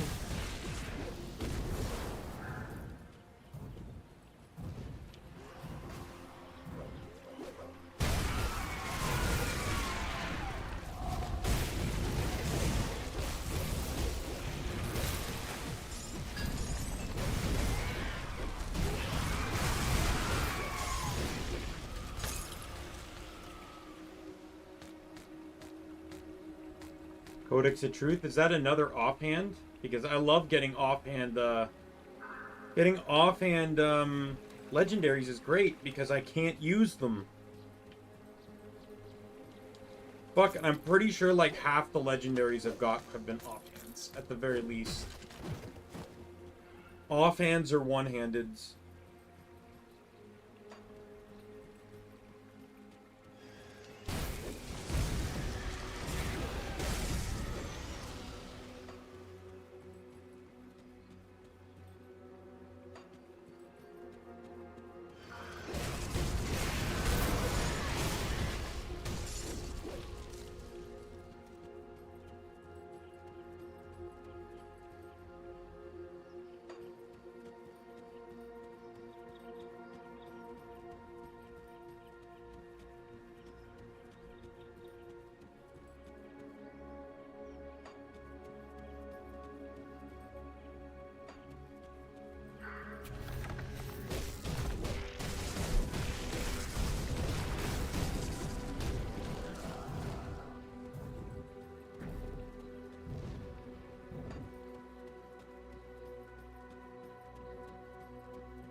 That's where I need to go. Quest.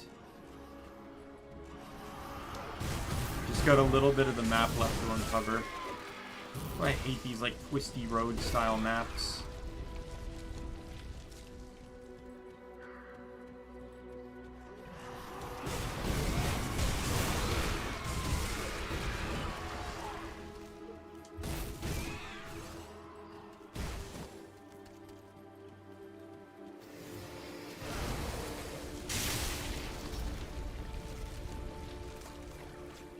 There we go.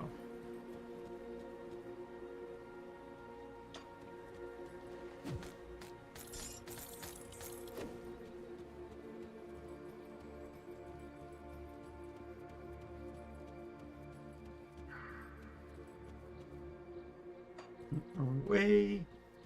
Alright, we'll head into here. This is probably going to be my last quest in the desert area before I actually start hitting, like, a difference in scenery. And like I said, once we hit the green area with the quests is where we'll call it, because the next area will probably all just be one stream.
These statue guys.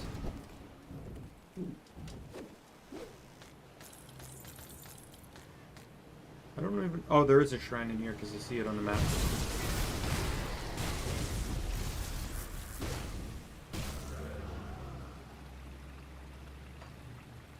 Yeah, once again, little disappointing that I'm not going to be able to get that, but you know, I found my build that I like that works with the limitations I've been given.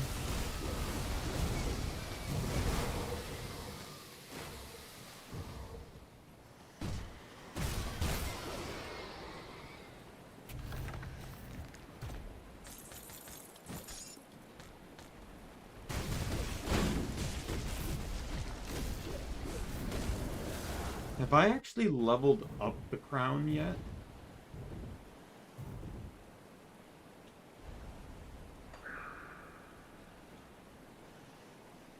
Yeah, it's level 2. Almost level 3.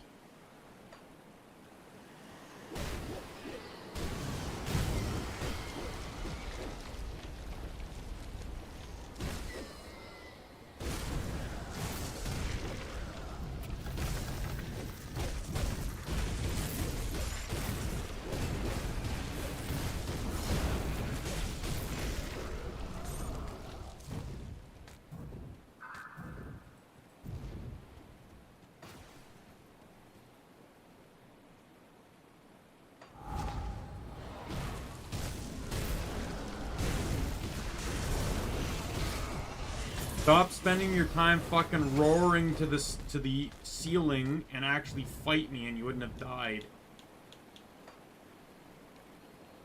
Alright. Another power boost. 50% primal damage. Or, primal. Physical.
Oh, this is the woman I have to kill.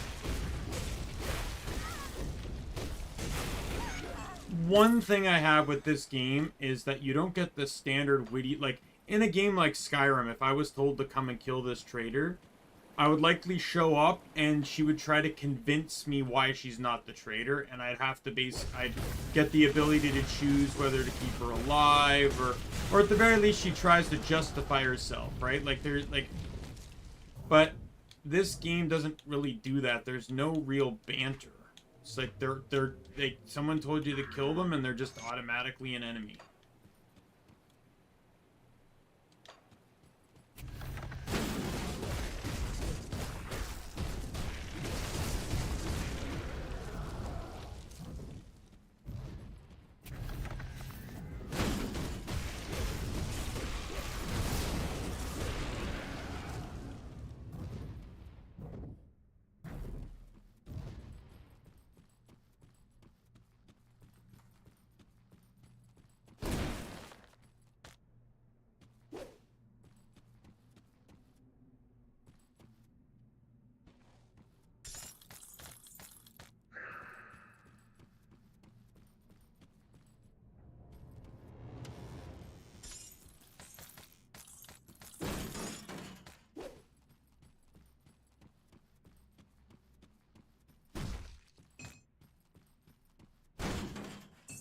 My inventory is full.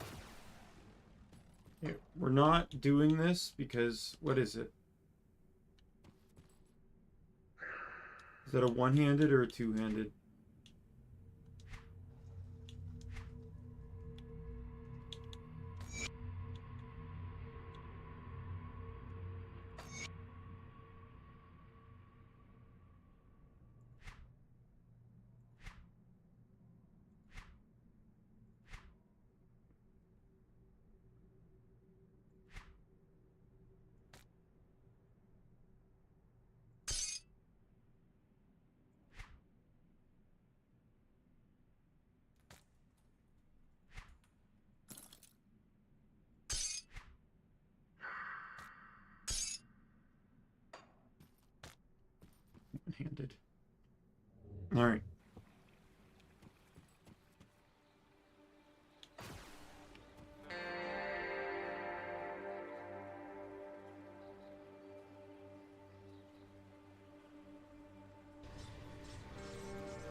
See anything you like?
Iron well spent. I'll keep you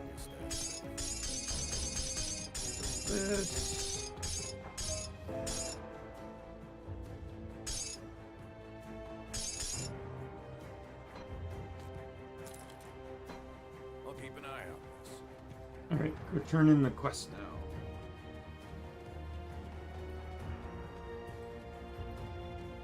Who are you? Greetings, Seeker. Word around the camp is that you're traveling out past the gates. If so, I have a bit of a situation you could help me with.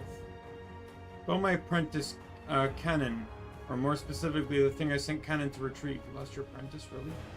Yes, well, good help is remarkably hard to come by, and I'm in no condition to be traveling out past the walls. In any case, yes, he is lost. I sent him to the Valley of the Chosen in search of unique text. Tome of It was a simple enough task you should have handled readily and quickly. That was more than 2 days ago. I spoke with the Sentinels this morning, and they said Cannon had been spotted heading back through the Sunbane Oasis east of the Karen Docks to the north yesterday. If he was returning, it must have mean he found it. I now suspect the worst, that he made off with my tome. Apprentices are like flies, but that tome is one of a kind. I need it recovered. If you're headed out that way, find the tome, take it. His life is secondary to its recovery. For a touch of motivation, you should know that the contents of the tome may greatly benefit us both. You have? Remarkable. Yes, but Cannon didn't make it. Suppose it's no surprise. That poor boy was just about as useful as a bundle of sticks, and about as flammable underneath that relentless sun, it seems. But I suppose he didn't deserve to die out there all alone. I should have sent someone capable along with him. His efforts were not in vain, though. We now have the tome. What does the tome do? Do? Well, it doesn't do anything. It's a book. No, really, no kidding. Patience, my friend. It's not what the book does, but what knowledge it contains that matters. You see, the tome describes the art of transmutation, a technique developed in the Kovan Basin, but lost when the nation crumbled underneath a god's boot. I have been researching it for my entire career. With the knowledge contained in this tome, I can use the magic to imbue with objects attuned to the presence of another, to alter their very nature. It's no petty illusion either, my friend. With the power to bend reality itself. I can test this technique on some of your equipment if you'd like, but you need to give me some time to decipher and study. Thank you for your...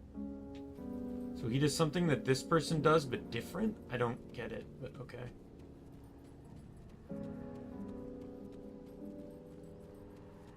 It pains me to call for the execution of one of our own, but such is the price of our divine vision. The fool is blind to the true vision of the Great Guardian, and has paid the price.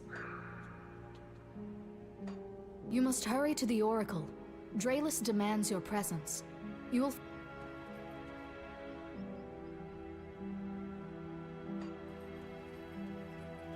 Boom. Vanguard of the 3. I'm assuming that's in the green area. I'll keep your stash safe. I'll hold on to that for you.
Okay, well, that Bone Bleach Basin is an Easter egg area that you can only get to in Ultimate difficulty. Don't you love content that you can't access because you want to play the game your way? Oh, there's the Vanguard of the 3. Yeah, so we'll reach the Vanguard of the 3, start the next quest line, and then that'll be the stream for today.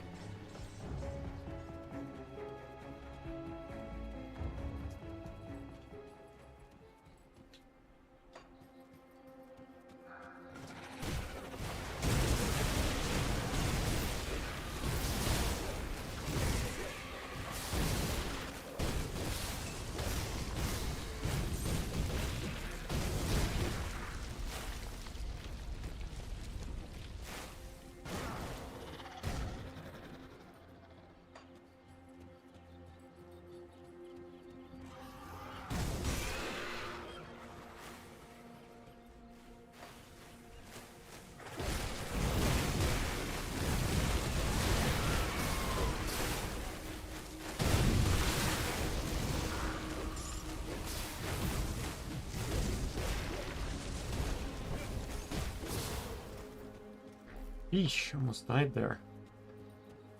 A lot of enemies wailing on me at once.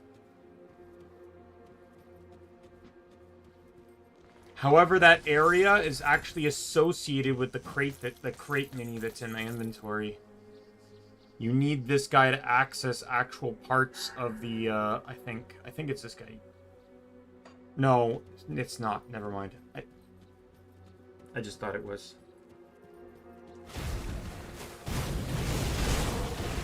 The word crate, it's like secret crate quest or something like that, but you need to have access to certain things, like certain conditions need to be met, and one of them is you need to have access to a location that you can only get to in legendary difficulty.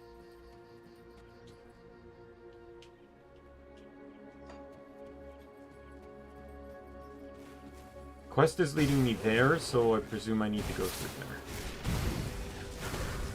Probably like the Arcovian, like, undead area, where it's like you have to cut through it to get to the next zone.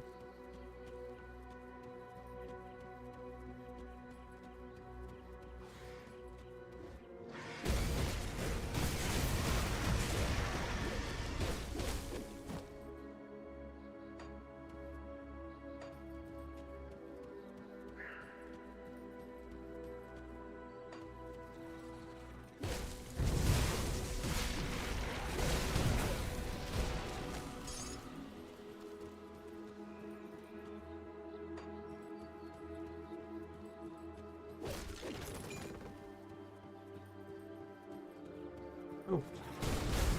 Are you another achievement-associated boss?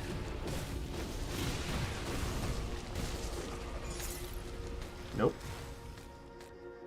But you died all the same.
I'm re-looking up my list here just to cross off any of the additional shrines I found. I got the docks.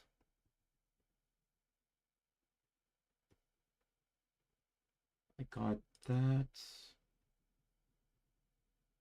So the Ruins of a Bid is another one that... Oh no, that one just requires... I thought that was going to be another quest one.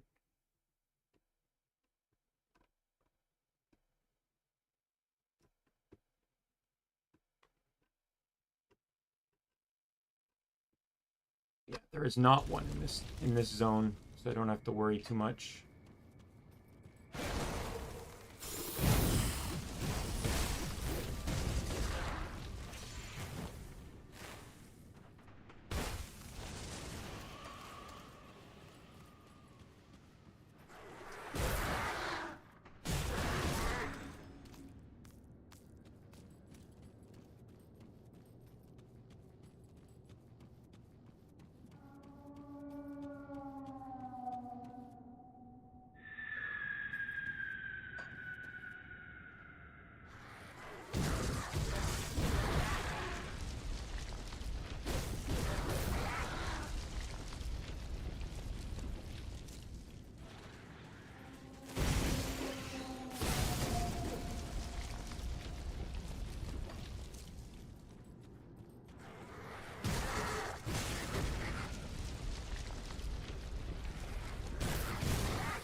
Oh, optional area.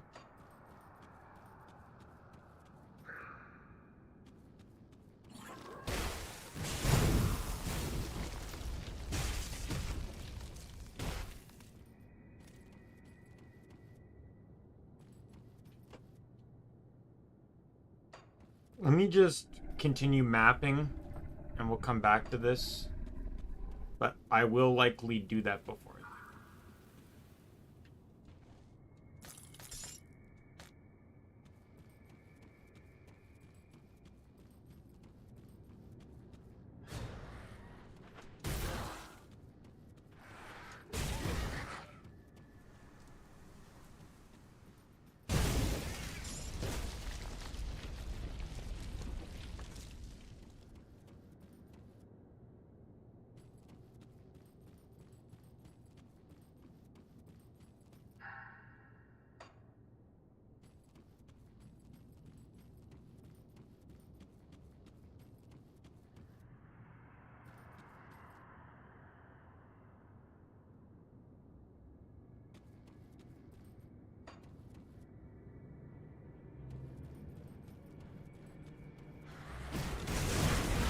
Well, it's not like a dangerous zone or whatever.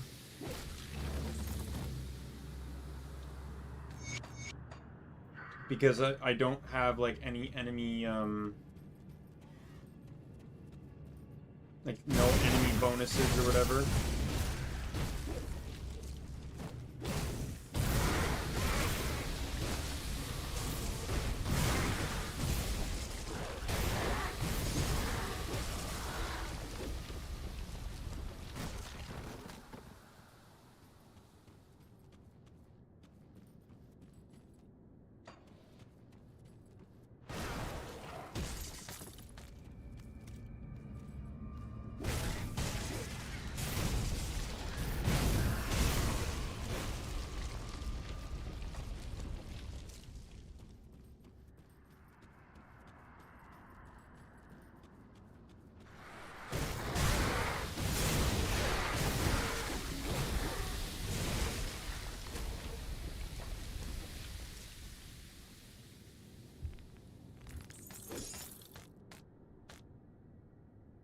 I think my plan is so Ys 9 or Ys 10 will not affect will not start until at least one game ends. After I finish this one, I'll probably do Divinity Original Sin 2, which obviously is going to, like, take its time. Open 25 one-shot chests.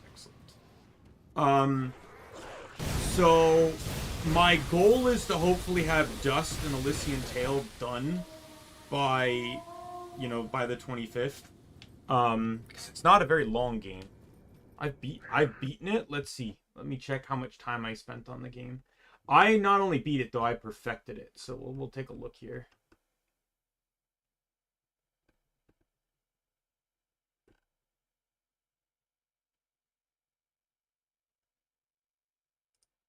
I spent 42 hours in that game. The thing is, too, I can also delay a game, too, if I have to, because obviously with having a job, like, if I didn't have a job, it'd be fine. But, like, by having a job, I'm also going to be cutting into the time I can spend playing the game. Right? All these Pokemon games that I'm getting done in, like, one-shots are absolutely now going to take me longer.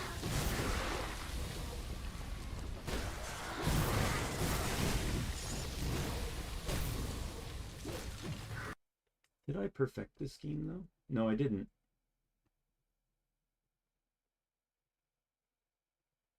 Successfully parry with less than 10% of your health. Oh, put poison opt out of putting Poison Ivy in Gianni's laundry. Successfully hit a 1000 plus hit combo, and then 3 others I can't see.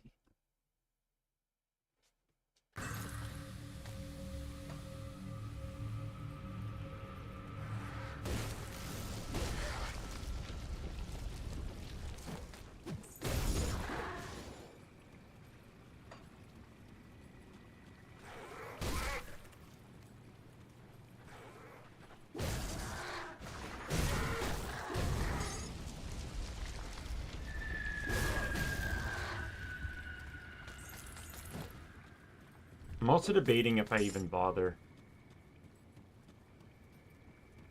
I still don't necessarily want to do Pokemon tomorrow, though.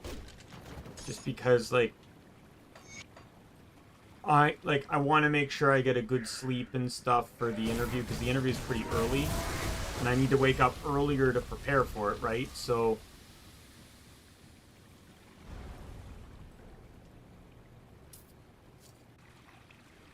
maybe I'll hold off on that. You know what? Maybe I'll just do, like, Gunfire Reborn, because, you know, there is, you know, there are 2 new characters that I should try out. Really wasn't that hard. 3rd seal.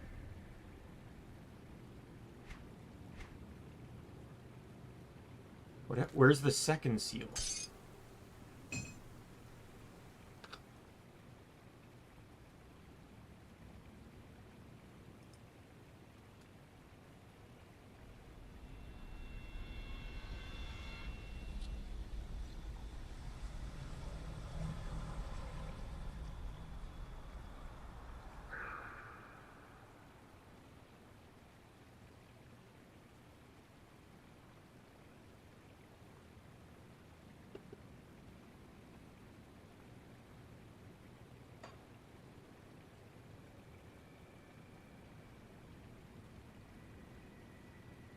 Okay, we're gonna go get that 2nd seal before we,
Oh, this is a skeleton key quest. Yeah.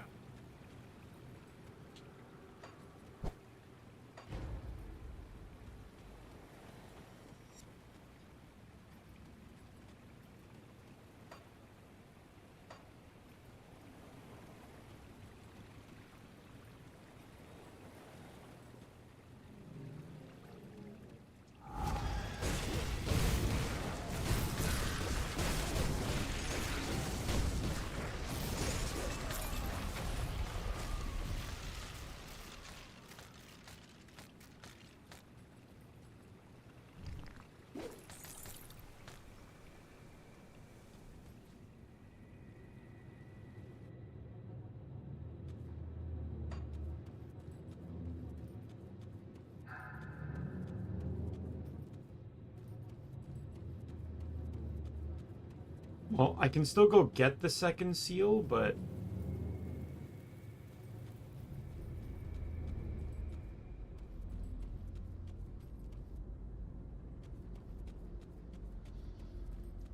I don't know if I care to do it.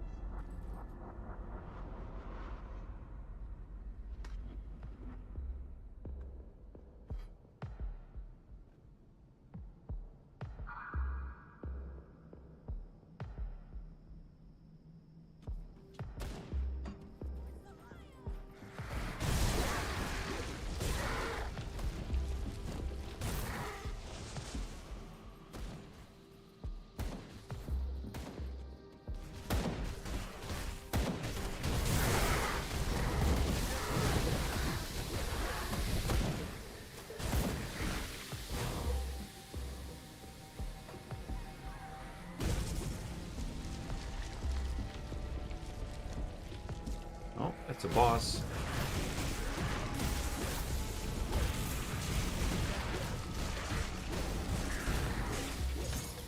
Oh, that was an achievement.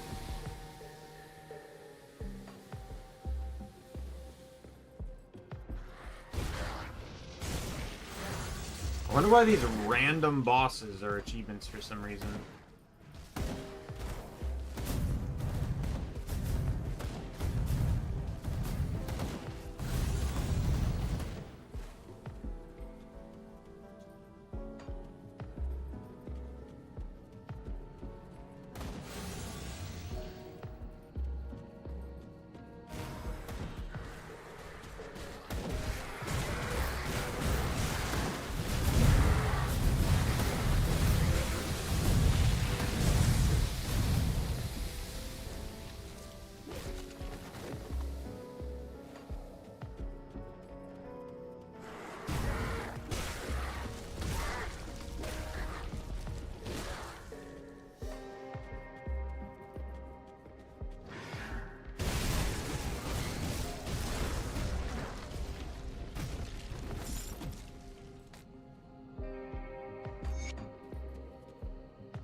I might just ignore the second seal thing for now. I'll bank the seals, and if I want to go do it, you know, I'll go do it.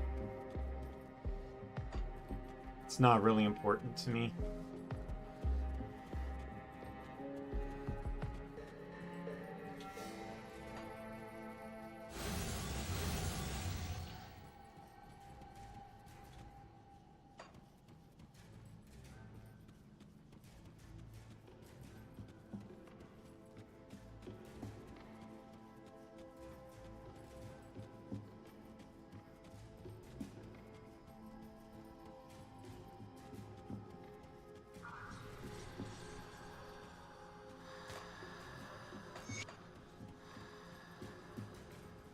The preparations are complete. Kira's duties are finished. The Eldritch Sun soon dawns, and we shall meet it on the fields of carnage. But one more task remains before we can put an end to the Timeless. What's left to do? A dark future boils within the strands, one that carries no meaning. These are machinations of the Forgotten One, no doubt. This vision is a lie, a manifestation of fears within the cult, made to divide us at a critical hour.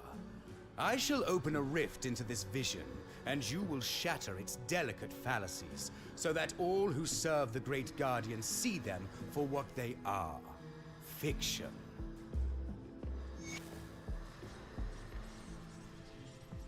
Yes, traveler? What might I help you with? If it isn't the interpreted traveler, I had my mind on you for some time now. Your exploits here and beyond have proven to be favorable to the three. Another vision has clouded my mind as of late. I think you may be able to help me. I've peered into the veil, and what looked back was sheer malevolence. The being I speak of is known as the Messenger, a powerful servant of Korvac. Folk tales would describe a fiery visage coming to people in their dreams or in times of desperation, offering them salvation and solace from their life's woes. It is in this harbinger of Korvac's fiery wrath that bound the foolish Kaiman's chosen to the Forgotten's will. Why it has chosen to reveal itself now is unknown to me, but this is an opportunity we cannot pass up. Eliminating the messenger would be a critical blow to Korvac's forces. You must follow my vision to the place of misery known as the Pit of Atonement. It is an active volcano within the ruins of Corvin City, to the northwest beyond the infernal wastes. There the messenger awaits. Seek it out, destroy it. The weave of fate demands it be so. I hear you've done some excellent work around here. Perhaps you can spare a moment to assist the interests of Bismail. Sure, what do you need? This sacred web brings word of a particular gathering in the Valley of the Chosen. Korveg's zealots are up to something. There are wishes of an eldritch monstrosity that was once imprisoned within the tomb of Aerith. I have a strong feeling that the fools are trying to release it. Scouts could confirm my concerns, but by then it may be too late if these fanatics release it. They may even be able to bind it. I propose a different solution. We release it first. Now hear me out. If this creature truly exists, it has in fact been bound within the tomb for centuries. It will be weak when it first awakens. That will be our opportunity to strike and deny our enemy a resource. Within the tomb are three conduits said to bind the creature there. If they are broken, the beast will be unleashed. Find the tomb of Aerith in the Valley of the Chosen, in the infernal wastelands to the northwest. Destroy the conduits, release the beast, and slay it before the enemy has a chance to claim it.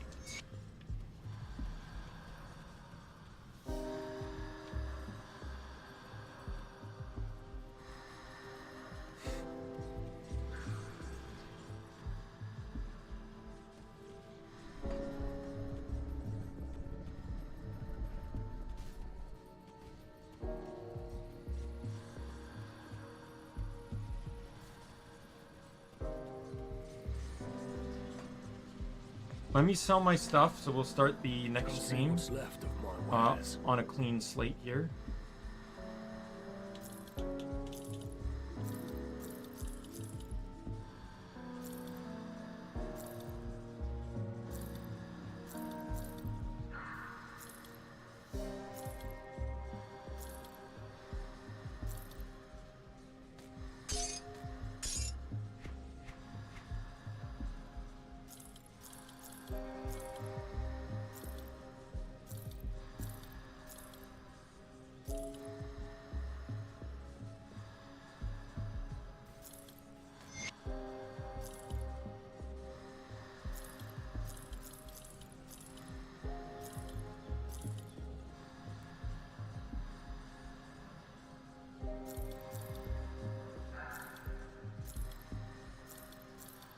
Put it to good use. There's no bank here, so we're gonna head back south. I bet you anything this is probably where it'll end up respawning me anyways. Safe storage, no questions asked. I'll just throw the quest items in there.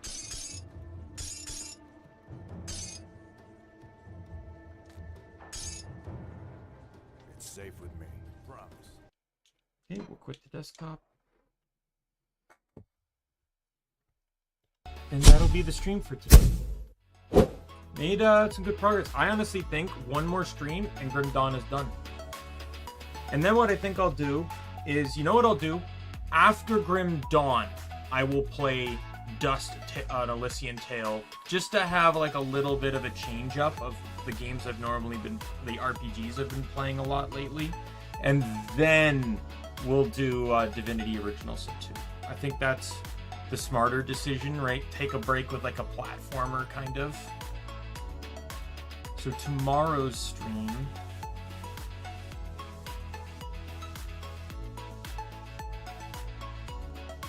right? Like, do I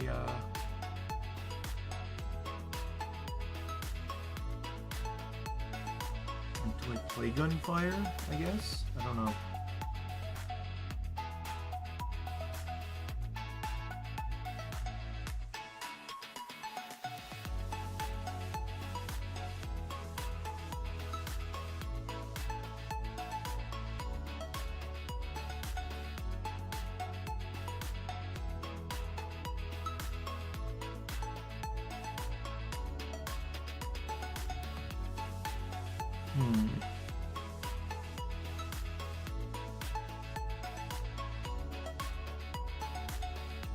You know what? We'll just do Genshin, because I think I still have one more spare Genshin thumbnail. I'm gonna have to make new thumbnails anyways. Let's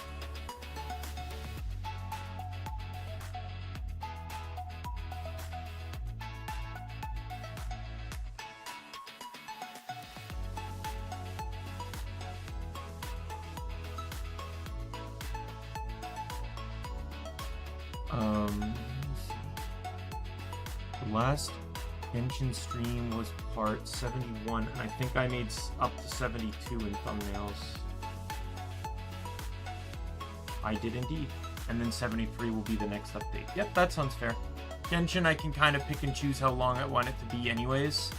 And I guess what we'll do is either work on some completion, like some treasure chests and stuff in Sumeru or Inazuma, or maybe we'll just go into Fontaine and work on getting some questing done.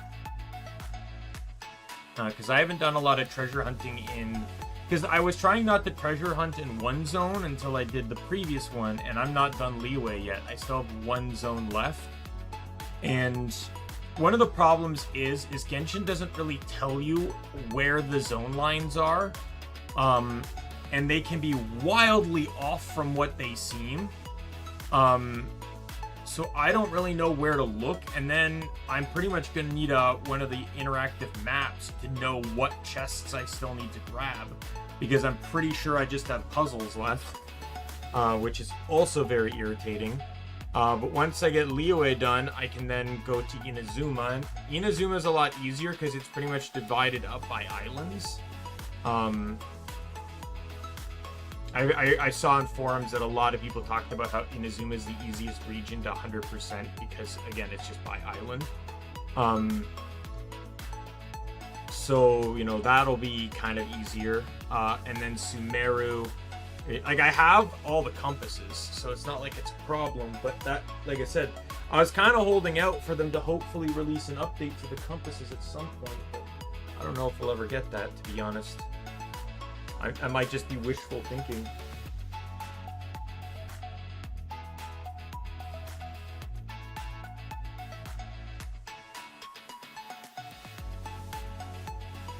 But anyway, yes, we'll do Genshin tomorrow.